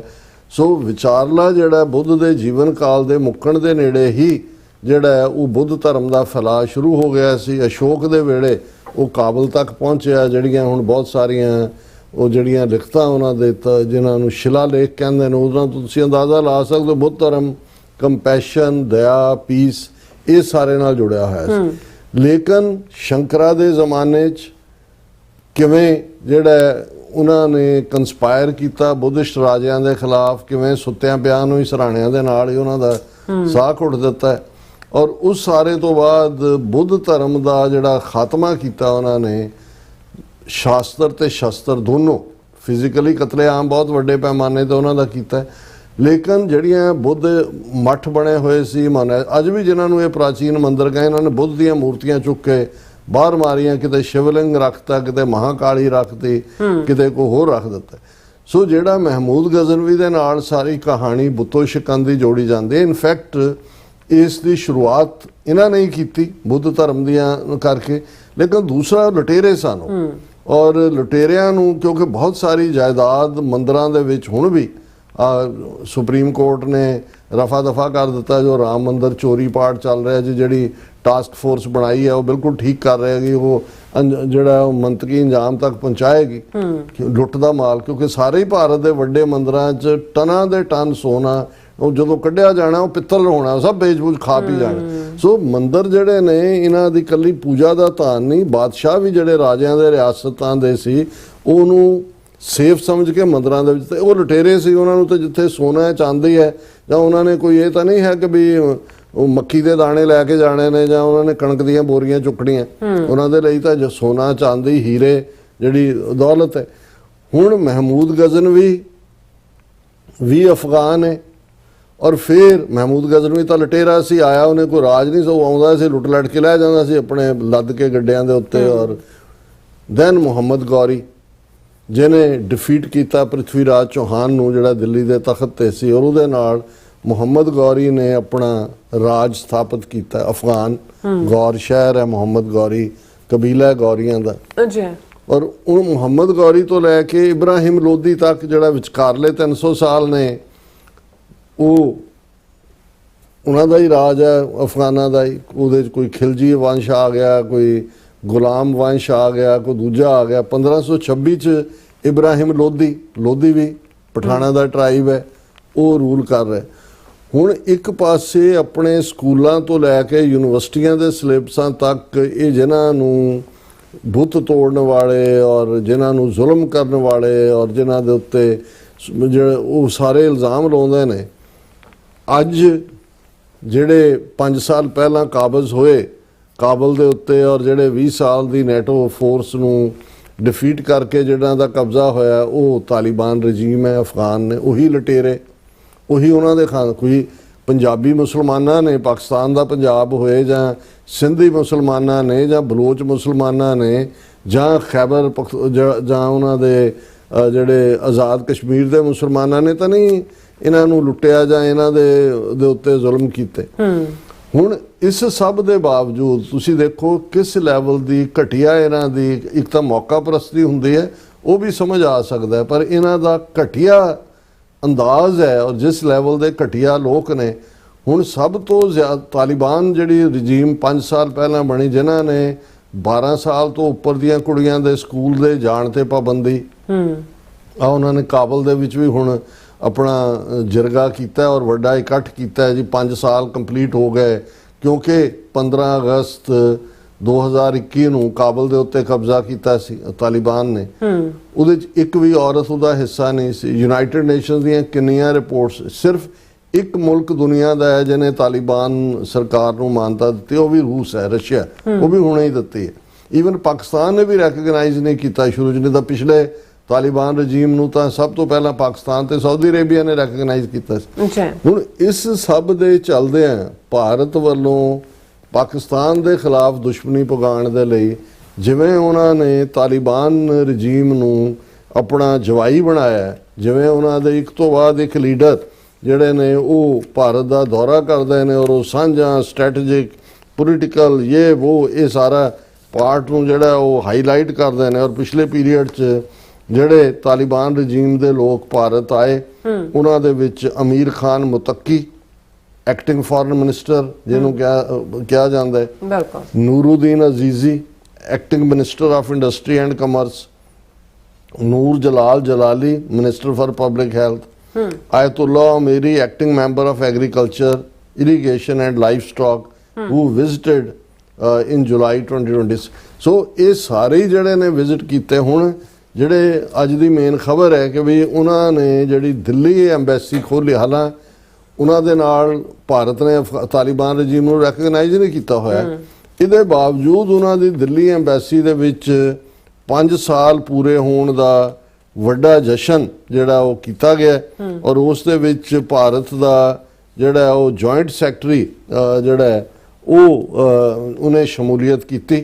ਔਰ ਇਸੇ ਤਰ੍ਹਾਂ ਉਹਦੇ ਵਿੱਚ ਹੋਰ ਵੀ ਜਿਹੜੇ ਭਾਰਤ ਨੇ ਯਕੀਨੀ ਬਣਾਇਆ ਕਿ ਰਸ਼ੀਆ ਔਰ ਦੂਸਰੇ ਤੀਸਰਿਆਂ ਦੇ ਵੀ ਜਿਹੜੇ ਐਂਬੈਸਡਰ ਔਰ ਦੂਜੇ ਆਣ ਨਿੱਕੇ ਨਿੱਕੇ ਮੁਲਕ, ਭੂਟਾਨ, ਮੰਗੋਲੀਆ ਔਰ ਇਹ UAE ਜਿਹੜਾ ਅੱਜ ਕੱਲ੍ਹ ਭਾਰਤ ਦੀ ਗੋਦ 'ਚ ਬੈਠਾ ਹੈ ਔਰ ਉਹਦੇ 'ਚ ਉਹਨਾਂ ਨੇ ਬੜੀ ਜਿਹੜਾ ਸਟੇਬਿਲਿਟੀ ਔਰ ਦੂਜਾ ਇਹ ਵੀ ਕਿਹਾ ਦੇਖੋ ਸਾਡਾ $1 ਬਿਲੀਅਨ ਦਾ ਟ੍ਰੇਡ ਹੈ ਇਹਨਾਂ ਦੇ ਨਾਲ, ਭਾਵੇਂ ਹੁਣ ਈਰਾਨ ਵਾਰ ਕਰਕੇ ਉਸ ਨੂੰ ਸੈਟਬੈਕ ਲੱਗਾ, ਪਰ ਅਸੀਂ ਜਦੋਂ ਅੰਗਰੇਜ਼ੀ ਦੀ ਟਰਮ ਅਨਹੋਲੀ ਅਲਾਇੰਸ ਕਹਿੰਦੇ ਆ ਜਾਂ ਅਪਵਿੱਤਰ ਗਠਬੰਧਨ, ਵਿਚਾਰਧਾਰਕ ਤੌਰ ਤੇ ਕੋਈ ਸਾਂਝ ਬਣੇ।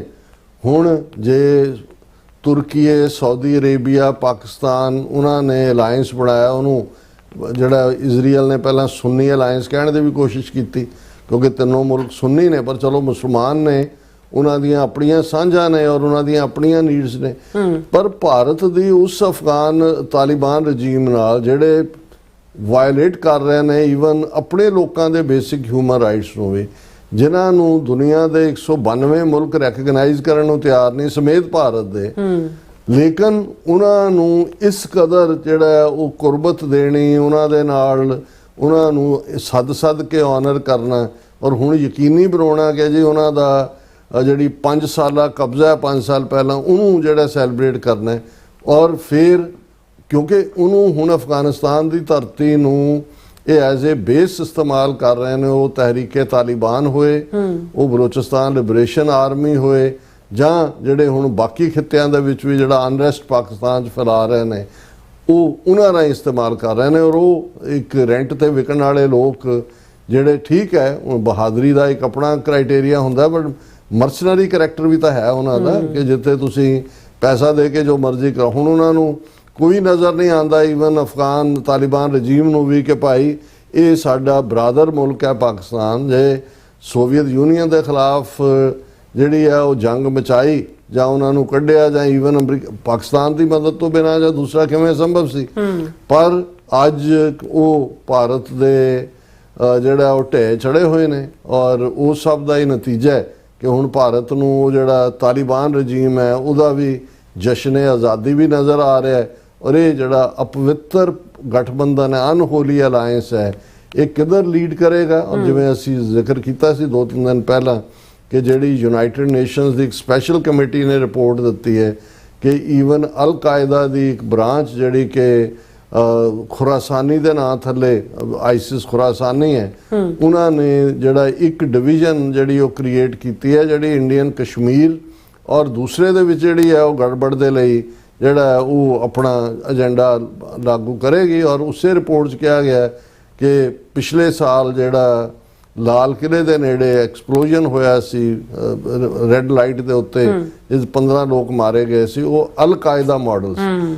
ਹੁਣ ਤੁਸੀਂ ਆਪਣੇ ਇਹ ਕੋਟ ਤਾਂ ਉਹਨੂੰ ਕਿਸੇ ਹੋਰ ਨੂੰ ਕਰਦੇ ਨੇ ਕਿ ਜੀ ਜੇ ਤੁਸੀਂ ਆਪਣੇ ਬੈਕਯਾਰਡ ਦੇ ਵਿੱਚ ਸੱਪ ਪਾਲੋਗੇ ਤੇ ਇੱਕ ਦਿਨ ਉਹ ਸੱਪ ਤੁਹਾਡੀਆਂ ਛੱਤਾਂ ਤੇ ਵੀ ਲਮਕ ਰਹੇ ਹੋਣਗੇ, ਤੁਹਾਡੀਆਂ ਬਾਰੀਆਂ ਚੋਂ ਵੀ ਅੰਦਰ ਆ ਰਹੇ ਹੋਣਗੇ, ਤੁਹਾਡੇ ਝਰੋਖਿਆਂ ਚੋਂ ਵੀ ਆ ਰਹੇ ਹੋਣਗੇ, ਤੇ ਤੁਹਾਡੇ ਕਿਚਨ ਦੇ ਵਿੱਚ ਤੁਹਾਡੇ ਪਤੀਲੇ ਦੇ ਇਰਦ ਗਿਰਦ ਜਿਹੜਾ ਉਹ ਲੁੱਟ ਰਹੇ ਹੋਣਗੇ। ਸੋ ਇਹ ਹੁਣ ਭਾਰਤ ਸੱਪ ਪਾਲ ਰਿਹਾ, ਦੂਜੇ ਪਾਸੇ ਉਹਨਾਂ ਨੂੰ ਹੀ ਜਿਹੜਾ ਲਟੇਰੇ ਔਰ ਹਿੰਦੂ ਮੰਦਰਾਂ ਨੂੰ ਤੋੜਨ ਵਾਲੇ ਵੀ, ਕੁਛ ਤਾਂ ਸ਼ਰਮ ਹਿਆ ਚਾਹੀਦੀ ਹੈ। ਬਿਲਕੁਲ ਡਾਕਟਰ ਸਾਹਿਬ, ਬਹੁਤ ਬਹੁਤ ਸ਼ੁਕਰੀਆ। ਸਾਥ ਲੈਣ ਬ੍ਰੇਕ ਵਿਊਅਰਸ ਦੋਸਤਾਂ ਨੇ ਇਸੇ ਤਰ੍ਹਾਂ ਬਣੇ ਰਹਿਣਾ, ਮਿਲਦੇ ਹਾਂ ਛੋਟੇ ਬ੍ਰੇਕ ਤੋਂ ਬਾਅਦ।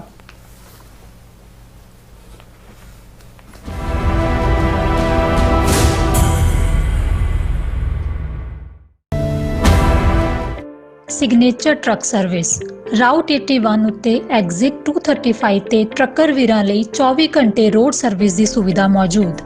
Heavy duty repair, oil change, ਪੁਰਾਣੇ ਅਤੇ ਨਵੇਂ tyre, computer diagnostic, DPF cleaning, brake service ਜਾਂ ਰਸਤੇ ਵਿੱਚ ਆਈ ਹਰ ਤਰ੍ਹਾਂ ਦੀ ਰਿਪੇਅਰ ਪ੍ਰੋਫੈਸ਼ਨਲ ਟੀਮ ਵੱਲੋਂ ਕੀਤੀ ਜਾਂਦੀ ਹੈ।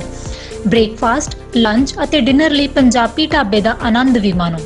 ਡਰਾਈਵਰ ਅਤੇ ਟਰੱਕ ਆਪਰੇਟਰ ਵੀਰ ਡਿਸਪੈਚ ਦੀ ਸਰਵਿਸ ਲਈ ਸਾਡੇ ਨਾਲ ਸੰਪਰਕ ਕਰਨ। Signature truck service 58 triangle drive, ਵੇਅਰਸਕੇਪ, ਵਰਜੀਨੀਆ 24486। ਅਮਰੀਕਾ ਵਿੱਚ ਰਹਿ ਰਹੇ ਹੋ ਅਤੇ ਡਰਾਈਵਿੰਗ ਲਾਇਸੈਂਸ ਲੈਣਾ ਚਾਹੁੰਦੇ ਹੋ ਤੇ ਲੱਭ ਰਹੇ ਹੋ ਇੱਕ ਤਜਰਬੇਕਾਰ ਡਰਾਈਵਿੰਗ ਸਕੂਲ, ਤਾਂ ਤੁਹਾਡੇ ਲਈ ਹੈ ਵੱਡੀ ਖੁਸ਼ਖਬਰੀ। ਕੈਲੀਫੋਰਨੀਆ ਦਾ ਸਟਾਕਟਨ ਟਰੱਕ ਡਰਾਈਵਿੰਗ ਸਕੂਲ ਤੁਹਾਨੂੰ ਦੇਵੇਗਾ ਡਰਾਈਵਿੰਗ ਸਿਖਲਾਈ ਅਤੇ ਡਰਾਈਵਿੰਗ ਦੌਰਾਨ ਪੇਸ਼ ਆਉਂਦੀਆਂ ਮੁਸ਼ਕਲਾਂ ਨਾਲ ਨਜਿੱਠਣ ਦੀ ਸਿਖਲਾਈ। 25 ਸਾਲ ਤੋਂ ਵੀ ਵੱਧ ਦੇ ਤਜਰਬੇ ਨਾਲ ਤੁਹਾਨੂੰ ਮਿਲੇਗੀ ਡਰਾਈਵਿੰਗ ਨਾਲ ਸੰਬੰਧਿਤ ਹਰ ਤਰ੍ਹਾਂ ਦੀ ਸਿਖਲਾਈ, ਉਹ ਵੀ ਵਾਜਿਬ ਕੀਮਤ ਵਿੱਚ। ਫਿਰ ਦੇਰ ਕਿਸ ਗੱਲ ਦੀ, ਅੱਜ ਹੀ ਸੰਪਰਕ ਕਰੋ 2097883308 ਜਾਂ ਫਿਰ 2093139919 ਨੰਬਰਾਂ ਤੇ ਅਤੇ ਪਾਓ ਆਪਣਾ ਡਰਾਈਵਿੰਗ ਲਾਇਸੈਂਸ।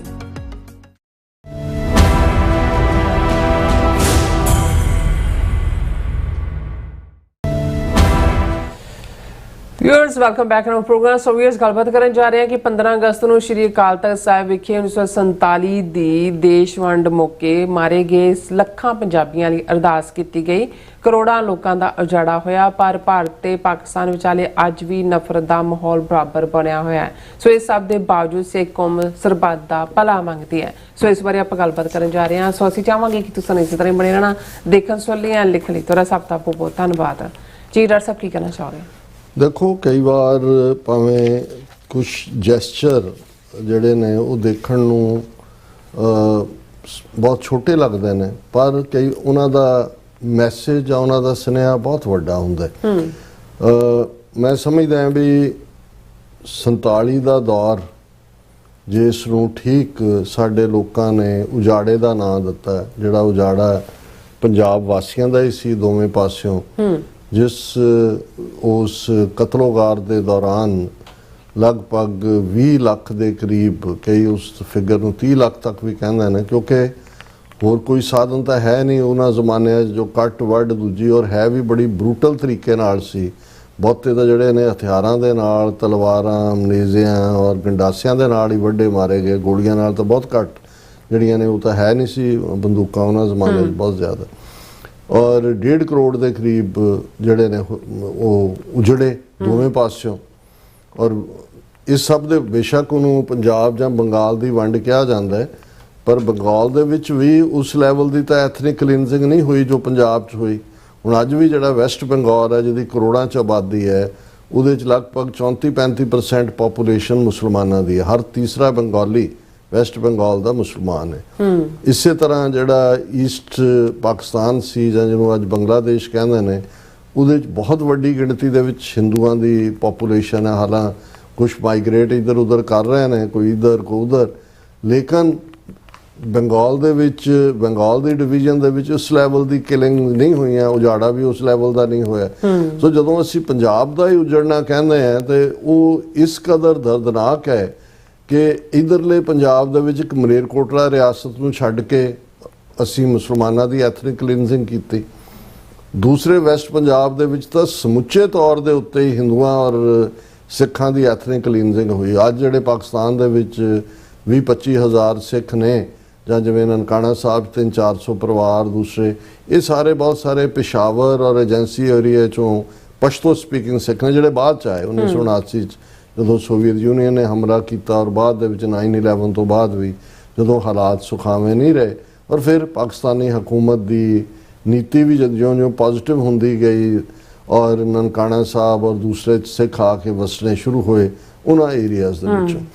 ਹੁਣ ਇੱਕ ਤਾਂ ਇਹ ਬਹੁਤ ਵੱਡਾ ਦੁਖਾਂਤ ਹੈ, ਪਰ ਬਹੁਤ ਵਾਰੇ ਹੁੰਦਾ ਹੈ ਵੀ ਜਿਵੇਂ ਜਦੋਂ ਕਿਸੇ ਘਰ ਦੇ ਵਿੱਚ ਟ੍ਰੈਜੇਡੀ ਹੋਈ ਹੁੰਦੀ ਹੈ ਵੱਡੀ, ਉਸ ਨੂੰ ਮਾਂ ਨੇ ਜਰਿਆ ਜਾਂ ਬਾਪ ਨੇ ਜਰਿਆ, ਉਹ ਲੰਬਾ ਵਕਤ ਆਪਣੇ ਬੱਚਿਆਂ ਦੇ ਨਾਲ ਗੱਲ ਵੀ ਨਹੀਂ ਕਰਦੇ, ਖੁਦ ਵੀ ਟਰਾਮੇ 'ਚ ਹੁੰਦੇ ਨੇ ਤੇ ਉਹਨਾਂ ਨੂੰ ਲੱਗਦਾ ਹੁੰਦਾ ਹੈ ਕਿ ਵੀ ਇਹ ਵੀ ਟਰਾਮੇ 'ਚ ਨਾ ਜਾਣ ਜਾਂ ਦੂਸਰੇ। ਜਿਵੇਂ ਜੇ ਅਸੀਂ ਜੂਨ 84 ਪੀਰੀਅਡ ਦੀ ਗੱਲ ਕਰੀਏ ਔਰ ਉਸ ਤੋਂ ਬਾਅਦ ਦੀ ਜਿਹੜੀ ਪੂਰੀ ਡੈਕੇਡ ਸਿੱਖਾਂ ਦੀ ਨਸਲਕੁਸ਼ੀ ਹੋਈ, ਹੁਣ ਉਹਨਾਂ ਦੇ ਕੁਝ ਬੱਚੇ ਬੱਚੀਆਂ ਜਿਹੜੇ ਨੇ ਉਹਨਾਂ ਪਰਿਵਾਰਾਂ ਦੇ ਸੈਕੰਡ ਜਨਰੇਸ਼ਨ ਥਰਡ ਜਨਰੇਸ਼ਨ ਬਾਹਰ ਆਉਂਦੇ ਨੇ ਤੇ ਜਦੋਂ ਇੱਥੇ ਆ ਕੇ ਉਹਨਾਂ ਨੂੰ ਪਤਾ ਲੱਗਦਾ ਇਹ ਹੋਇਆ ਤੇ ਉਹ ਕਹਿੰਦੇ ਨੇ ਵੀ ਸਾਡੇ ਮਾਪਿਓ ਨੇ ਤਾਂ ਸਾਨੂੰ ਦੱਸਿਆ ਹੀ ਨਹੀਂ।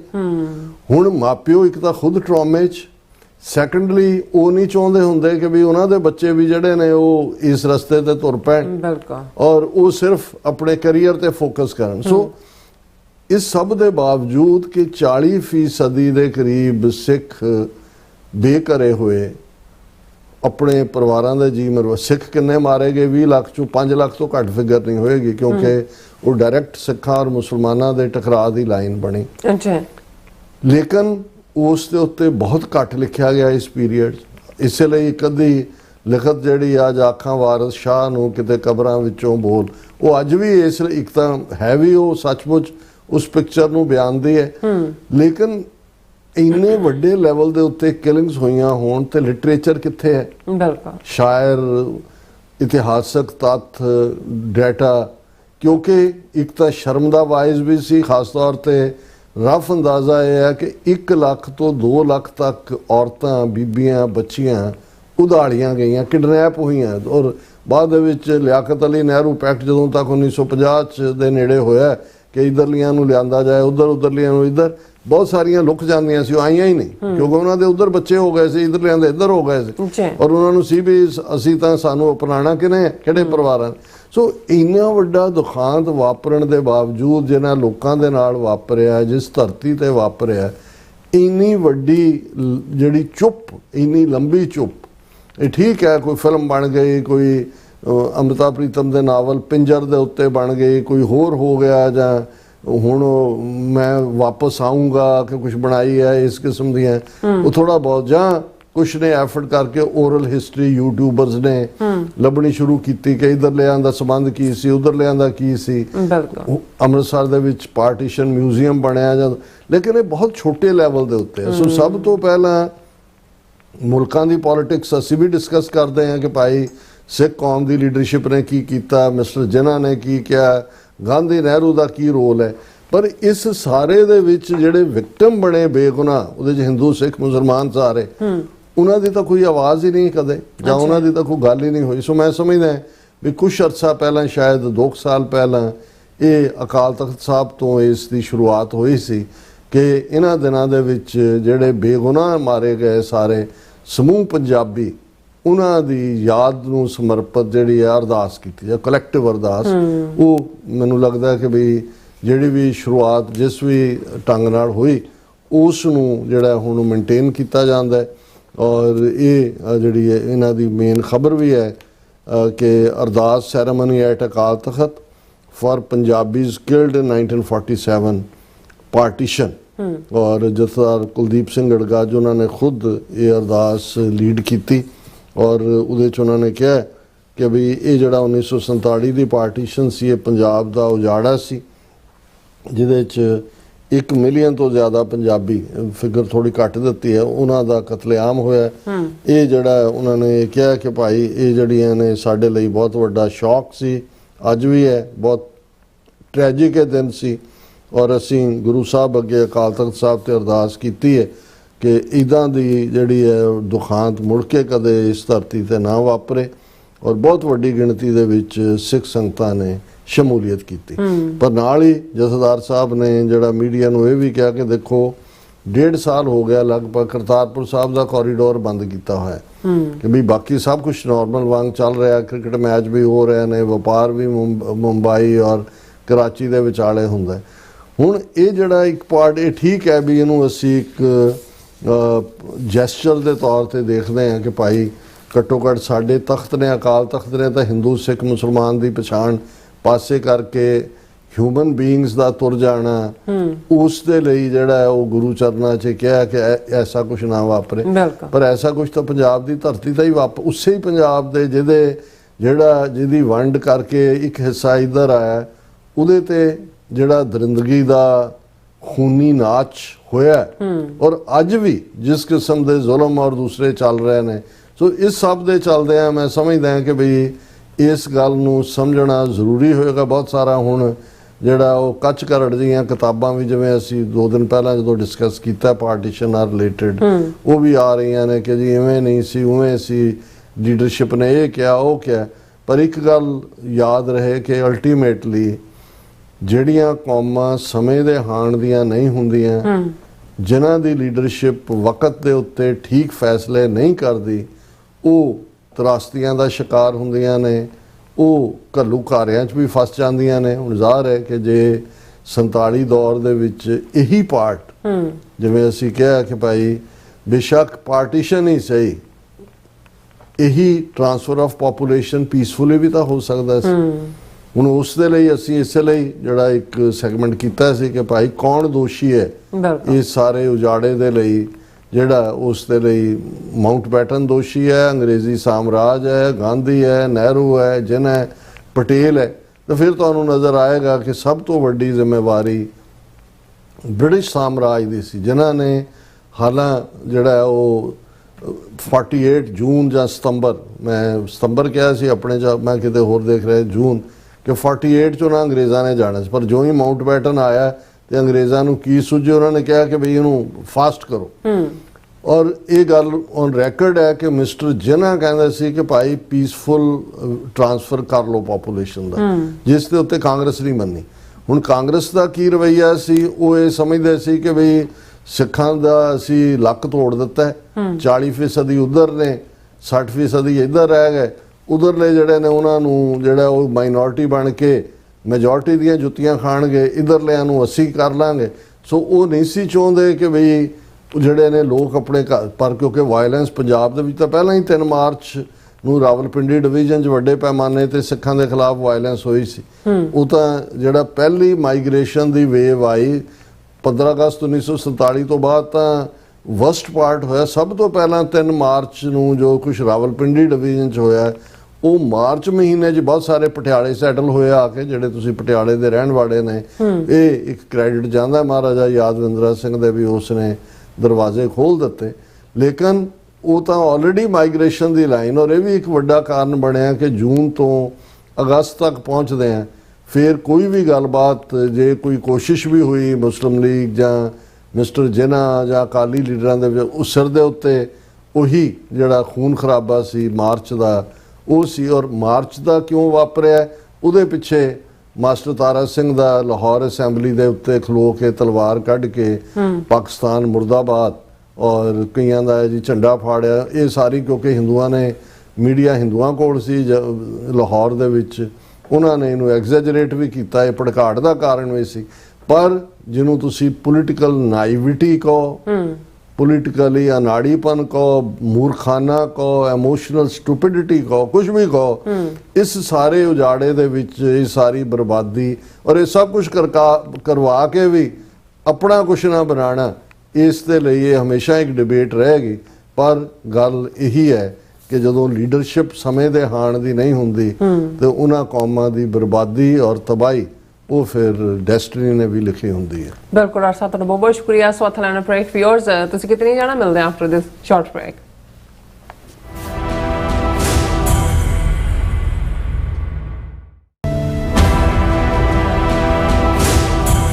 ਤੁਸੀਂ ਆਪਣੇ ਟੈਕਸਿਸ ਨੂੰ ਲੈ ਕੇ ਚਿੰਤਤ ਹੋ? ਤੁਸੀਂ ਆਪਣੀ ਕਮਾਈ ਲਈ ਮਿਹਨਤ ਕਰਦੇ ਹੋ, ਭਾਵੇਂ ਤੁਸੀਂ ਨੌਕਰੀ ਵਿੱਚ ਹੋਵੋ ਜਾਂ ਆਪਣਾ ਬਿਜ਼ਨਸ ਚਲਾਉਂਦੇ ਹੋ। ਜਦੋਂ ਟੈਕਸ ਭਰਨ ਦਾ ਸਮਾਂ ਆਉਂਦਾ ਤਾਂ ਤੁਹਾਨੂੰ ਇੱਕ ਭਰੋਸੇਯੋਗ ਟੈਕਸ ਅਕਾਊਂਟੈਂਟ ਦੀ ਲੋੜ ਹੈ, ਜੋ ਟੈਕਸ ਬੈਲੈਂਸ ਦਾ ਤੁਹਾਡੇ ਪੱਖ ਵਿੱਚ ਜਾਣਾ ਯਕੀਨੀ ਬਣਾਵੇ। ਸਿਆਟਲ ਦੀ ਜਾਣੀ ਪਹਿਚਾਣੀ company accurate accountants and taxes ਤੁਹਾਡੀ ਸੇਵਾ ਵਿੱਚ ਹਾਜ਼ਰ ਹੈ।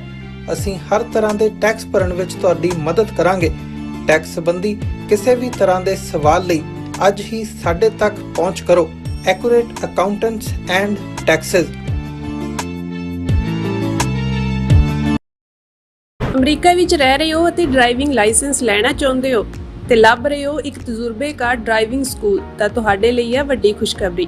ਕੈਲੀਫੋਰਨੀਆ ਦਾ ਸਟਾਕਟਨ ਟਰੱਕ ਡਰਾਈਵਿੰਗ ਸਕੂਲ ਤੁਹਾਨੂੰ ਦੇਵੇਗਾ ਡਰਾਈਵਿੰਗ ਸਿਖਲਾਈ ਅਤੇ ਡਰਾਈਵਿੰਗ ਦੌਰਾਨ ਪੇਸ਼ ਆਉਂਦੀਆਂ ਮੁਸ਼ਕਲਾਂ ਨਾਲ ਨਜਿੱਠਣ ਦੀ ਸਿਖਲਾਈ। 25 ਸਾਲ ਤੋਂ ਵੀ ਵੱਧ ਦੇ ਤਜਰਬੇ ਨਾਲ ਤੁਹਾਨੂੰ ਮਿਲੇਗੀ ਡਰਾਈਵਿੰਗ ਨਾਲ ਸੰਬੰਧਿਤ ਹਰ ਤਰ੍ਹਾਂ ਦੀ ਸਿਖਲਾਈ, ਉਹ ਵੀ ਵਾਜਿਬ ਕੀਮਤ ਵਿੱਚ। ਫਿਰ ਦੇਰ ਕਿਸ ਗੱਲ ਦੀ, ਅੱਜ ਹੀ ਸੰਪਰਕ ਕਰੋ 2097883308 ਜਾਂ ਫਿਰ 2093139919 ਨੰਬਰਾਂ ਤੇ ਅਤੇ ਪਾਓ ਆਪਣਾ ਡਰਾਈਵਿੰਗ ਲਾਇਸੈਂਸ।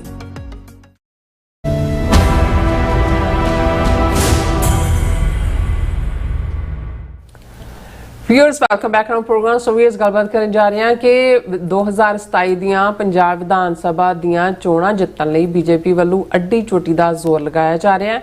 ਪੰਥਕ ਧਿਰਾਂ ਇੱਕ ਦੂਸਰੇ ਦੀ ਕਿਰਦਾਰਕੁਸ਼ੀ ਕਰਨ ਤੇ ਲੱਗੀਆਂ ਹੋਈਆਂ ਹਨ, ਜਦੋਂ ਕਿ ਬੀਜੇਪੀ ਦਾ ਹਰ ਐਂਗਲ ਤੋਂ ਆਪਣੀ ਪੋਜੀਸ਼ਨ ਨੂੰ ਮਜ਼ਬੂਤ ਕਰ ਰਹੀ ਹੈ। ਸੋ ਇਸ ਬਾਰੇ ਆਪਾਂ ਗੱਲਬਾਤ ਕਰਨ ਜਾ ਰਹੇ ਹਾਂ ਔਰ ਨਾਲ ਜਿਹੜੇ ਤੁਹਾਡੇ ਲਾਈਵ ਮੈਸੇਜ ਨੇ ਉਹ ਵੀ ਆਪਾਂ ਸ਼ੇਅਰ ਕਰਾਂਗੇ। ਸੋ ਅਸੀਂ ਚਾਹਾਂਗੇ ਕਿ ਤੁਸੀਂ ਇਸੇ ਤਰ੍ਹਾਂ ਬਣੇ ਰਹਿਣਾ, ਦੇਖਣ ਸੁਣਨ ਲਈ ਜਾਂ ਲਿਖਣ ਲਈ। ਤੁਹਾਡਾ ਸਭ ਦਾ ਬਹੁਤ ਬਹੁਤ ਧੰਨਵਾਦ ਜੀ। ਡਾਕਟਰ ਸਾਹਿਬ ਕੀ ਕਹਿਣਾ ਚਾਹੋਗੇ? ਦੇਖੋ 15 ਅਗਸਤ ਜਿਹੜਾ ਪਰੇਡ ਸੁਖੀ ਸੰਦੀ ਲੰਘ ਗਿਆ, ਹਾਲਾਂਕਿ ਜਿਵੇਂ ਅਸੀਂ ਇਹ ਜ਼ਿਕਰ ਕੀਤਾ ਸੀ ਕਿ ਐਨ ਜਦੋਂ 15 ਅਗਸਤ ਜਾਂ 26 ਜਨਵਰੀ ਦੇ ਦਿਨ ਆਉਂਦੇ ਨੇ, ਉਸ ਤੋਂ ਪਹਿਲਾਂ ਭਾਰਤੀ ਏਜੰਸੀਆਂ ਇੱਕ ਖੌਫ ਦਾ ਮਾਹੌਲ ਪੈਦਾ ਕਰਨ ਦੇ ਲਈ ਖਾਸ ਤੌਰ 'ਤੇ ਪੰਜਾਬ ਦੇ ਹਵਾਲੇ ਨਾਲ ਉਹ ਖਬਰਾਂ ਪਲਾਂਟ ਕਰਦੀਆਂ ਨੇ ਕਿ ਇੱਥੋਂ ਇਹ ਹੋਇਆ, ਉੱਥੋਂ ਇਹ ਹੋਇਆ, ਔਰ ਇੱਥੇ ਆਪਰੇਟਿਵ, ਇੱਥੇ ਹੈਂਡ ਗ੍ਰਨੇਡ ਮਿਲ ਗਿਆ, ਇੱਥੇ ਪਿਸਤੌਲ ਮਿਲ ਗਈ। ਹੁਣ ਵੀ ਉਹਨਾਂ ਨੇ ਜਿਹੜਾ ਜਦੋਂ ਇਹ ਲੰਘਿਆ ਤੇ ਇਹ ਜਿਹੜਾ ਅਮਿਤ ਸ਼ਾਹ ਪਾਰਲੀਮੈਂਟ ਦੇ ਮੌਨਸੂਨ ਸੈਸ਼ਨ ਦੇ ਵਿੱਚ ਹੀ ਨਹੀਂ ਵੜਿਆ, ਕਿਉਂਕਿ ਕਾਕਰੋਚ ਜਨਤਾ ਪਾਰਟੀ ਦੇ ਪ੍ਰੋਟੈਸਟ ਨੂੰ ਲੈ ਕੇ ਜਾਂ ਪੈਰਟ ਗਨਸ ਦੇ ਇਸਤੇਮਾਲ ਨੂੰ ਲੈ ਕੇ ਉਹ ਬਿਆਨ ਦੇਣ ਤੋਂ ਭੱਜ ਰਿਹਾ ਸੀ। ਉਹਨੇ ਬੜੇ ਫਖਰ ਨਾਲ ਐਲਾਨ ਕੀਤਾ ਹੈ ਕਿ over 200 operatives linked to ISI backed Shahbaz Patti gang arrested ahead of Independence Day. ਇਹ ਆਜ਼ਾਦੀ ਦਿਨ ਤੋਂ ਪਹਿਲਾਂ 200 ਜਿਹੜੇ ਆਪਰੇਟਿਵ ਨੇ ਜਿਹੜੇ ISI ਦੀ ਪੇਰੋਲ ਤੇ ਜਾਂ ਉਹਨਾਂ ਦੇ ਗੁਰਗੇ, ਉਹਨਾਂ ਨੂੰ ਫੜਿਆ ਗਿਆ ਕਿਉਂਕਿ ਉਹਨਾਂ ਨੇ ਬਹੁਤ ਹਿੰਸਾ ਮਚਾਣੀ ਸੀ, ਇੰਪਰੋਵਾਈਜ਼ਡ ਐਕਸਪਲੋਸਿਵ ਡਿਵਾਈਸ ਔਰ ਗ੍ਰਨੇਡ ਅਟੈਕ ਕਰਨੇ ਸੀ ਔਰ ਦੂਸਰੇ ਸੀ। ਫਿਰ ਉਹਨਾਂ ਦਾ ਬ੍ਰੇਕਡਾਊਨ ਦਿੱਤਾ ਗਿਆ ਕਿ ਇਹ 14 ਸਟੇਟਾਂ 'ਚੋਂ ਅਸੀਂ ਇਹ ਜਿਹੜਾ gangster turned ISI terrorist leader ਹੈ ਉਹਦੇ ਜਿਹੜੇ ਪੇਰੋਲ ਤੇ ਨੇ ਉਹਨਾਂ ਨੂੰ ਫੜਿਆ, ਜਿਨ੍ਹਾਂ 'ਚ ਉੱਤਰ ਪ੍ਰਦੇਸ਼ 'ਚੋਂ ਜਿਹੜੇ 62 ਬੰਦੇ ਫੜੇ ਨੇ, ਹਰਿਆਣੇ 'ਚੋਂ 52, ਦਿੱਲੀ 'ਚੋਂ 51, ਪੰਜਾਬ 'ਚੋਂ 44, ਰਾਜਸਥਾਨ 'ਚੋਂ 15, ਮਹਾਰਾਸ਼ਟਰ 'ਚੋਂ 8, ਉੱਤਰਾਖੰਡ 'ਚੋਂ 5, ਕਰਨਾਟਕਾ, ਗੁਜਰਾਤ, ਬਿਹਾਰ ਤੋਂ 3 ਔਰ ਤੇਲੰਗਾਨਾ, ਹਿਮਾਚਲ, ਜੰਮੂ ਕਸ਼ਮੀਰ, ਕੇਰਲਾ 'ਚੋਂ ਜਿਹੜੇ ਨੇ ਉਹ ਦੋ ਬੰਦੇ। ਹੁਣ ਕੋਈ ਸਟੇਟ ਰਹਿਣ ਨਹੀਂ ਦਿੱਤੀ, ਪਰ ਮੈਂ ਦੇਖ ਰਿਹਾ ਸੀ ਵੀ ਪੰਜਾਬ ਤੋਂ 44 ਬੰਦੇ ਜਿਨ੍ਹਾਂ ਦੇ ਖਿਲਾਫ ਇਹਨਾਂ ਨੇ FIRs ਔਰ ਦੂਸਰੀਆਂ ਤੀਸਰਾ ਰਜਿਸਟਰ ਕਰਕੇ UAPA ਤੇ ਦੂਸਰਾ ਤੀਸਰਾ ਲਾਇਆ। ਹੁਣ ਇਹ ਖਬਰਾਂ ਤੁਹਾਨੂੰ ਬਸ ਇਹ ਖਬਰ ਇੱਕ ਦਿਨ ਦੀ ਹੋਏਗੀ, ਇਹਦੀ ਤੁਹਾਨੂੰ ਕਦੇ ਵੀ ਡੀਟੇਲ ਨਜ਼ਰ ਨਹੀਂ ਆਏਗੀ ਵੀ ਕੌਣ 44 ਥੋੜੇ ਨਹੀਂ ਹੁੰਦੇ ਪੰਜਾਬ ਛੋਟੇ ਜਿਹੇ 'ਚ ਕੌਣ ਬੰਦੇ ਉਹੀ ਜਿਹੜੇ ਇਹਨਾਂ ਨੇ ਕਦੇ ਗੈਂਗਸਟਰ ਕਹਿ ਕੇ ਚੁੱਕਣੇ ਮਾਰਨੇ ਨੇ ਹੁਣ ISI ਆਪਰੇਟਿਵ ਬਣਾ ਦਿੱਤੇ ਨੇ। ਹੁਣ ਇਹਨੂੰ ਫਰਦਰ ਸਟਰੈਂਥਨ ਕਰਨ ਦੇ ਲਈ ਲੋਕਲਾਈਜ਼ਡ ਖਬਰ ਕੋਈ ਨਾ ਕੋਈ ਲਾਉਣੀ ਵੀ ਜ਼ਰੂਰੀ ਹੈ। Terror plot foiled, Punjab cop seize IED near police post in Amritsar. और ये है कि suspected explosive device was found in a black coloured wax wrapped packet in the jurisdiction of Gagomel police post on the intervening night of August 15 and 16। बिल्कुल वो pattern हर साल तुसी देखो ही खबरां होणगियां। Amid heightened security arrangements for Independence Day कि जी बहुत सख्त security arrangement सी ते 15-16 ਦੀ ਰਾਤ ਨੂੰ ਇਹ ਗਗੋਮੈਲ ਪੁਲਿਸ ਸਟੇਸ਼ਨ ਦੇ ਨੇੜੇ ਜਿਹੜੀ ਹੈ ਬੜੀ ਖਤਰਨਾਕ ਜਿਹੜੀ ਹੈ ਇੰਪਰੋਵਾਈਜ਼ਡ ਐਕਸਪਲੋਸਿਵ ਡਿਵਾਈਸ ਮਿਲੀ ਹੈ। और ये जी है उन्होंने कहा जी इस दे पिछे सानू बहुत ज़बरदस्त टैरर प्लॉट नज़र आया और 690 ग्राम ये जी है इंप्रोवाइज्ड एक्सप्लोसिव डिवाइस दा जी है स्पष्ट मिले, इलैक्ट्रॉनिक डेटोनेटर मिले, बैटरी है, टाइमर है, आयरन बॉक्स है। और वो जो रात को पुलिस गश्त कर रही सी ये उस दौरान ये मिले।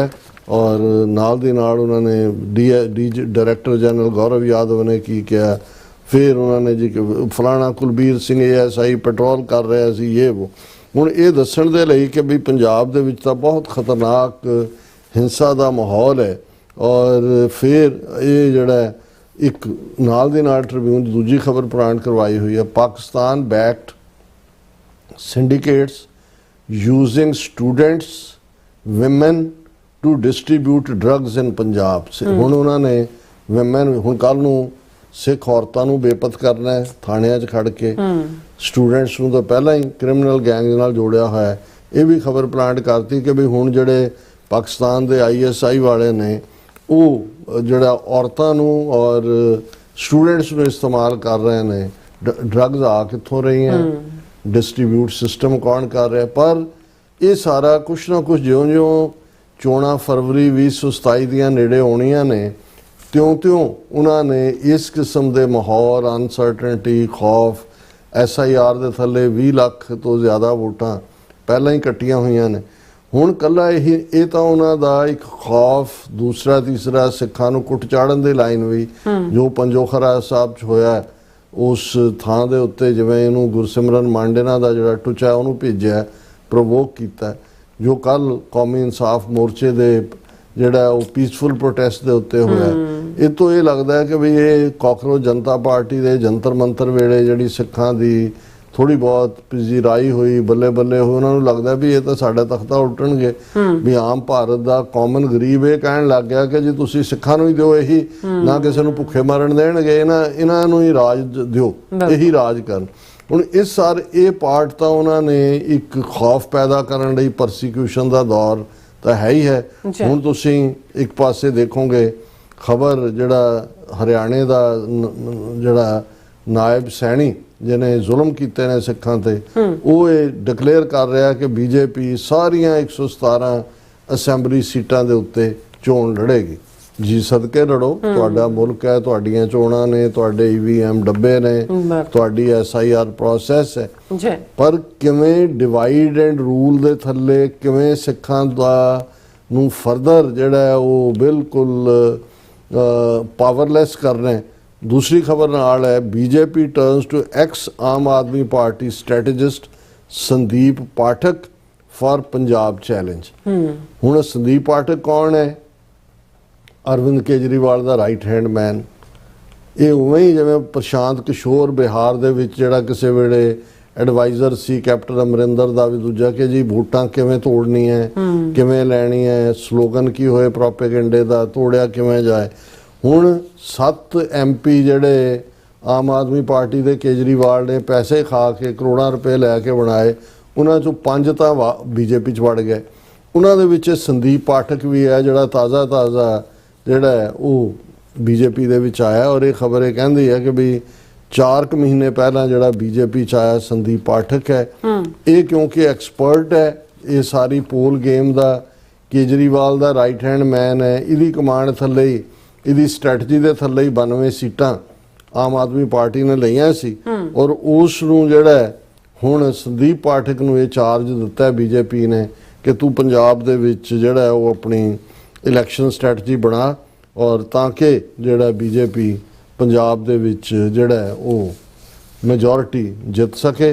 ਦੂਸਰੇ ਪਾਸੇ BJP ਦੇ ਪ੍ਰੈਜ਼ੀਡੈਂਟ ਨੇ ਜਿਹੜੀ ਆਪਣੀ ਨਵੀਂ ਟੀਮ ਡਿਕਲੇਅਰ ਕੀਤੀ ਹੈ, ਜਿਹਦੇ 'ਚ ਜ਼ਾਹਰ ਹੈ ਸਮ੍ਰਿਤੀ ਇਰਾਨੀ ਔਰ ਦੂਸਰੇ ਤੀਸਰੇ ਵੀ ਨੇ, ਉਹਨਾਂ 'ਚ ਉਹ ਦਾੜੀ ਕੱਟਾ ਔਰ ਬਿਲਕੁਲ ਨਕੰਮਾ ਨਾਸਤਕ ਕਿਸਮ ਦਾ ਜਿਹੜਾ ਮਨਪ੍ਰੀਤ ਬਾਦਲ, ਉਹਨੂੰ ਵੀ ਟੌਪ ਟੀਮ ਦੇ ਵਿੱਚ ਰੱਖਿਆ। ਸੋ ਇਕੱਲਾ ਇਹੀ ਨਹੀਂ ਵੀ ਪੰਜਾਬ ਦੇ ਵਿੱਚ ਕੇਵਲ ਢਿੱਲੋਂ ਜਾਂ ਕੈਪਟਨ ਅਮਰਿੰਦਰ ਜਾਂ ਇਹ ਨੇ, ਲੇਕਿਨ ਜਿਹਨੂੰ ਕਹਿੰਦੇ ਨੇ ਕਿ ਬਾਈ ਆਲ ਮੀਨਸ, ਇੱਕ ਪਾਸੇ ਵਾਇਲੈਂਸ ਦਾ ਮਾਹੌਲ ਦਿਖਾ ਕੇ, ਦੂਸਰੇ ਪਾਸੇ ਇਸ ਕਿਸਮ ਦੇ ਲੋਕ ਜਿਹੜੇ ਕਿ ਇਹਨਾਂ ਨੂੰ ਜਿਹੜੇ ਨੇ ਉਹ ਐਡਵਾਈਜ਼ ਕਰਨਗੇ ਵੀ ਇਹਨਾਂ ਨੇ ਕਿੱਥੇ ਕੀ ਕਰਨਾ ਹੈ। ਸੋ ਇੱਕ ਗੱਲ ਬਿਲਕੁਲ ਕਲੀਅਰ ਹੈ ਕਿ ਅਮਿਤ ਸ਼ਾਹ ਉਹਨੇ ਇਹ ਤਈਆ ਕੀਤਾ ਹੋਇਆ, ਮਨ ਬਣਾਇਆ ਹੋਇਆ ਕਿ ਵਟ ਐਵਰ ਕਾਸਟ ਇਟ ਮੇ ਟੇਕ, ਪੰਜਾਬ ਨੂੰ ਫਤਹ ਕਰਨਾ ਹੈ। ਇਹ ਹੁਣ ਪੰਜਾਬ ਦੇ ਲੋਕਾਂ ਨੇ ਦੇਖਣਾ ਹੈ, ਜਾਂ ਜਿਉਂ-ਜਿਉਂ ਵਕਤ ਹੋਏਗਾ। ਅਫਸੋਸ ਜਿਵੇਂ ਤੁਸੀਂ ਕਿਹਾ ਕਿ ਇੱਕ ਪਾਸੇ ਦੁਸ਼ਮਣ ਇਸ ਕਦਰ ਜਿਹੜਾ ਹੈ ਉਹ ਸਿਰ ਤੇ ਚੜ੍ਹ ਕੇ ਆ ਰਿਹਾ, ਪਰ ਸਾਡੀਆਂ ਧਿਰਾਂ ਜਿਹੜੀਆਂ ਨੇ ਉਹ ਇੱਕ ਦੂਸਰੇ ਦੇ ਕਿਰਦਾਰ ਕੁਸ਼ੀ ਤੇ ਲੱਗੀਆਂ ਹੋਈਆਂ ਨੇ।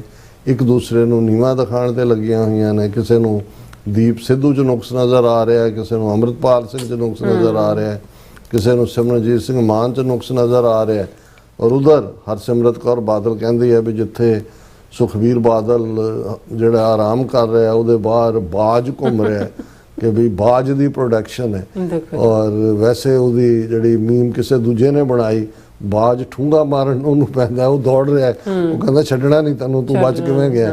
ਸੋ ਕਹਿਣ ਦਾ ਮਤਲਬ ਇਹ ਹੈ ਕਿ ਵੀ ਅਸੀਂ ਇਹਨਾਂ ਚੀਜ਼ਾਂ ਚੋਂ ਫਨ ਵੀ ਕੱਢ ਰਹੇ ਹਾਂ, ਪਰ ਇਹ ਸਾਡੀ ਤਰਾਸਦੀ ਦੀ ਕਹਾਣੀ ਵੀ ਹੈ ਕਿ ਇੱਕ ਪਾਸੇ ਦੁਸ਼ਮਣ ਕਿਸ ਹੱਦ ਤੱਕ ਜਾ ਕੇ ਸਾਨੂੰ lock stock and barrel destroy ਕਰਨ ਤੇ ਲੱਗਾ ਹੋਇਆ ਹੈ ਔਰ ਅਸੀਂ ਕਿਹਨਾਂ ਕੰਮਾਂ ਦੇ ਵਿੱਚ ਪਏ ਹੋਏ ਹਾਂ। ਬਿਲਕੁਲ ਰਾਜ ਸਾਹਿਬ, ਤੁਹਾਨੂੰ ਬਹੁਤ ਬਹੁਤ ਸ਼ੁਕਰੀਆ, ਤੁਸੀਂ ਆਪਣੇ ਵਿਚਾਰ ਸਾਡੇ ਦਰਸ਼ਕਾਂ ਨਾਲ ਸਾਂਝੇ ਕੀਤੇ ਨੇ। ਹੁਣ ਆਪਾਂ ਆਪਣੇ ਜਿਹੜੇ ਵਿਊਅਰਸ ਮੈਸੇਜ ਨੇ ਉਹ ਲੈਣ ਜਾ ਰਹੇ ਹਾਂ।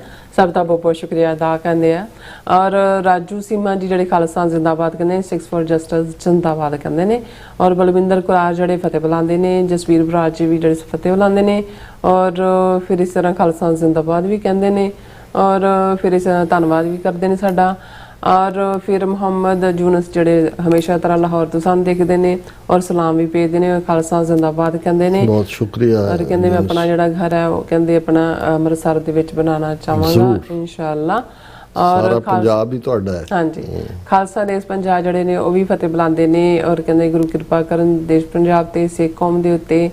ਵਾਹਿਗੁਰੂ ਜੀ ਕਾ ਖਾਲਸਾ, ਵਾਹਿਗੁਰੂ ਜੀ ਕੀ ਫਤਿਹ। ਰੱਬ ਰਾਖਾ ਸਾਰਿਆਂ ਦਾ। ਆਜ਼ਾਦੀ ਹੀ ਦੇਸ਼ ਪੰਜਾਬ ਦੇ ਲਈ ਹੈ।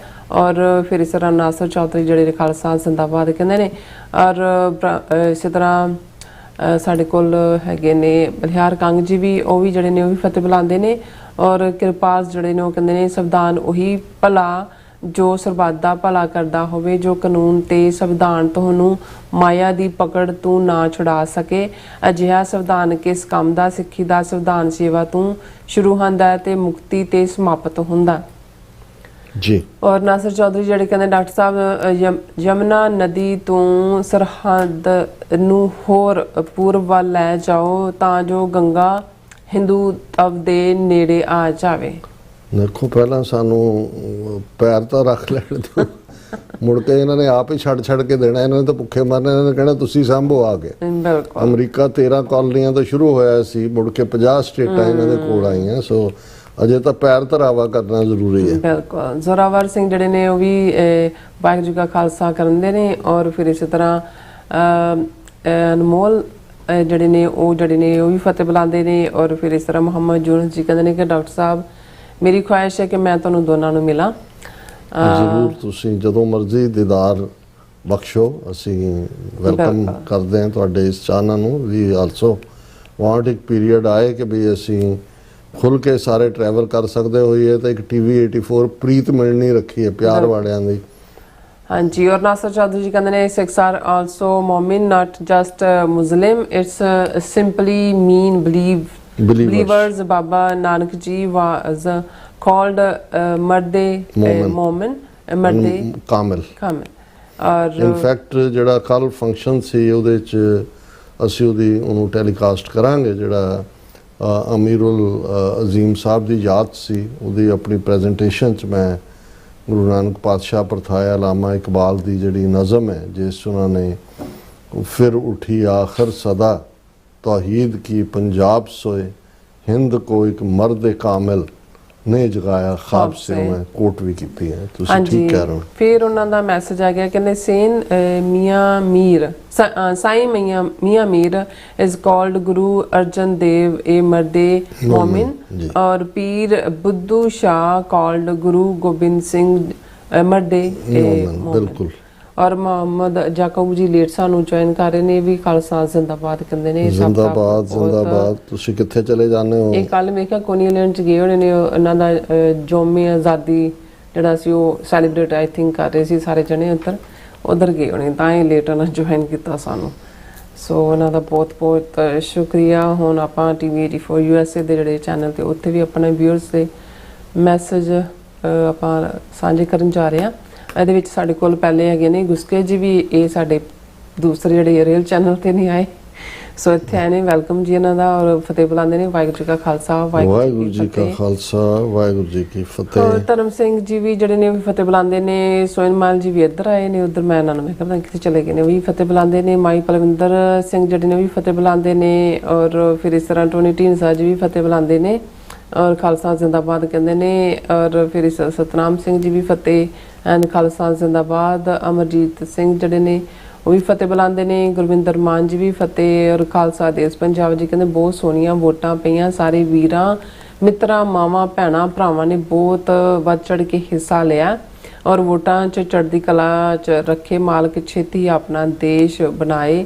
ਔਰ ਵਾਹਿਗੁਰੂ ਜੀ ਕਾ ਖਾਲਸਾ, ਵਾਹਿਗੁਰੂ ਜੀ ਕੀ ਫਤਿਹ। ਔਰ ਇਸੇ ਤਰ੍ਹਾਂ ਰਾਜਵਿੰਦਰ ਕੌਰ ਜੀ ਫਤਿਹ ਬੁਲਾਉਂਦੇ ਨੇ, ਔਰ ਕਹਿੰਦੇ ਨੇ ਕਿ ਖਾਲਸਾ ਜ਼ਿੰਦਾਬਾਦ। ਕਹਿੰਦੇ ਵੀਰ ਜੀ ਮੇਰੇ ਕਹਿੰਦੇ ਜਵਾਈ ਦੀ ਮੌਤ ਹੋ ਗਈ ਹੈ, ਸੋ ਸੈਡ ਭੈਣ ਜੀ, ਬਹੁਤ ਅਫਸੋਸ। ਹਾਂਜੀ, ਮਹਾਰਾਜ ਵਾਹਿਗੁਰੂ ਉਹਨਾਂ ਨੂੰ ਨਾਲ ਆਪਣੇ ਚਰਨਾਂ 'ਚ ਨਿਵਾਸ ਦੇਣ, ਤੁਹਾਨੂੰ ਭਾਣਾ ਮੰਨਣ ਦਾ ਬਲ ਬਖਸ਼ਣ। ਬਿਲਕੁਲ। ਬਿਕਰਮਜੀਤ ਸਿੰਘ ਜਿਹੜੇ ਨੇ ਉਹ ਵੀ ਫਤਿਹ ਬੁਲਾਉਂਦੇ ਨੇ, ਔਰ ਉਹ ਵੀ ਅਫਸੋਸ ਦਾ ਇਜ਼ਹਾਰ ਕਰਦੇ ਨੇ। ਔਰ ਰਾਜਨਪ੍ਰੀਤ ਸਿੰਘ ਜੀ ਵੀ, ਔਰ ਗੁਸਕੇ ਜਿਹੜੇ ਕਹਿੰਦੇ ਨੇ ਕਿ ਵੱਡਾ ਹੈਮਰ, ਕਹਿੰਦੇ ਵੱਡਾ ਹਥੌੜਾ ਜਿਹੜਾ ਕਿ ਪਤਾ ਨਹੀਂ ਕੀ ਕਣ ਕਿਹਾ ਜਾਂਦਾ ਹੈ, ਕਾਣ ਜਾਂ ਕਣ। ਓਕੇ। ਕੁਲਵਿੰਦਰ ਸਿੰਘ ਜੀ ਵੀ ਫਤਿਹ ਬੁਲਾਉਂਦੇ ਨੇ। ਨੂਪਾ ਜੀ ਜਿਹੜੇ ਨੇ ਕਹਿੰਦੇ ਆਮ ਆਦਮੀ ਪਾਰਟੀ ਦੇ ਐਮਐਲਏ ਦੇ ਮੁੰਡੇ ਨੇ, ਉਹ ਫਿਰ ਪਤਾ ਨਹੀਂ ਆਈ ਉਹਨਾਂ ਦਾ ਜ਼ਮੀਨ ਕਹਿੰਦੇ ਇਹਨਾਂ ਦਾ ਪਹਿਲਾਂ ਹੀ ਮੈਸੇਜ ਸੀਗਾ। ਨੂਪਾ ਜੀ ਅਸੀਂ ਤਾਂ ਜਦੋਂ ਸਾਡੀ ਸਰਕਾਰ ਬਣੀ ਉਦੋਂ ਤਾਂ ਇਦਾਂ ਦੇ ਮਾਮਲੇ ਜਿਹੜੇ ਨੇ ਘੰਟਿਆਂ 'ਚ ਨਜਿੱਠੇ ਜਾਣਗੇ। ਹੁਣ ਅਸੀਂ ਕੀ ਕਰ ਸਕਦੇ ਕਰ ਸਕਦੇ ਆ, ਤੁਹਾਡੇ ਨਾਲ ਹਮਦਰਦੀ ਦਾ ਇਜ਼ਹਾਰ ਕਰ ਸਕਦੇ ਹਾਂ। ਆਰਪੀ ਸਿੰਘ ਜਿਹੜੇ ਨੇ ਉਹ ਵੀ ਖਾਲਸਾ ਜ਼ਿੰਦਾਬਾਦ ਕਹਿੰਦੇ ਨੇ, ਔਰ ਜਗਪਾਲ ਜਿਹੜੇ ਵੀ ਫਤਿਹ ਬੁਲਾਉਂਦੇ ਨੇ। ਸਭ ਦਾ ਬਹੁਤ ਬਹੁਤ ਸ਼ੁਕਰੀਆ। ਸੋ ਇਸ ਤਰ੍ਹਾਂ ਆਪਣੀ ਵਿਊਜ਼ ਲੈਣਾ ਇਜਾਜ਼ਤ। ਵਿਊਅਰਸ, ਸਾਡੇ ਪ੍ਰੋਗਰਾਮ ਦਾ ਸਮਾਂ ਇੱਥੇ ਮੁੱਕਦਾ। ਤੁਸੀਂ ਆਪਣੀ ਰਾਏ ਤੇ ਸੁਝਾਅ ਸਾਨੂੰ ਭੇਜਣਾ ਭੁੱਲਣਾ ਸਾਡੇ ਇਸ ਪਤੇ ਤੇ SOS@tv4.tv ਤੇ। ਅਸੀਂ ਆਪਣਾ ਪ੍ਰੋਗਰਾਮ ਲੈ ਕੇ ਫਿਰ ਦੁਬਾਰਾ ਤੁਹਾਡੇ ਸਾਹਮਣੇ ਹੋਵਾਂਗੇ। ਤਦ ਤੱਕ ਲਈ ਮੈਨੂੰ ਤੇ ਆਪਣਾ ਸੁਣਾ ਗਿਆ ਦੋ ਦੇਖਦੇ ਰਹੋ TV 84 ਬੁਲਾ ਦਿਓ ਫਤਿਹ। ਵਾਹਿਗੁਰੂ ਜੀ ਕਾ ਖਾਲਸਾ, ਵਾਹਿਗੁਰੂ ਜੀ ਕੀ ਫਤਿਹ। ਰੱਬ ਰਾਖਾ।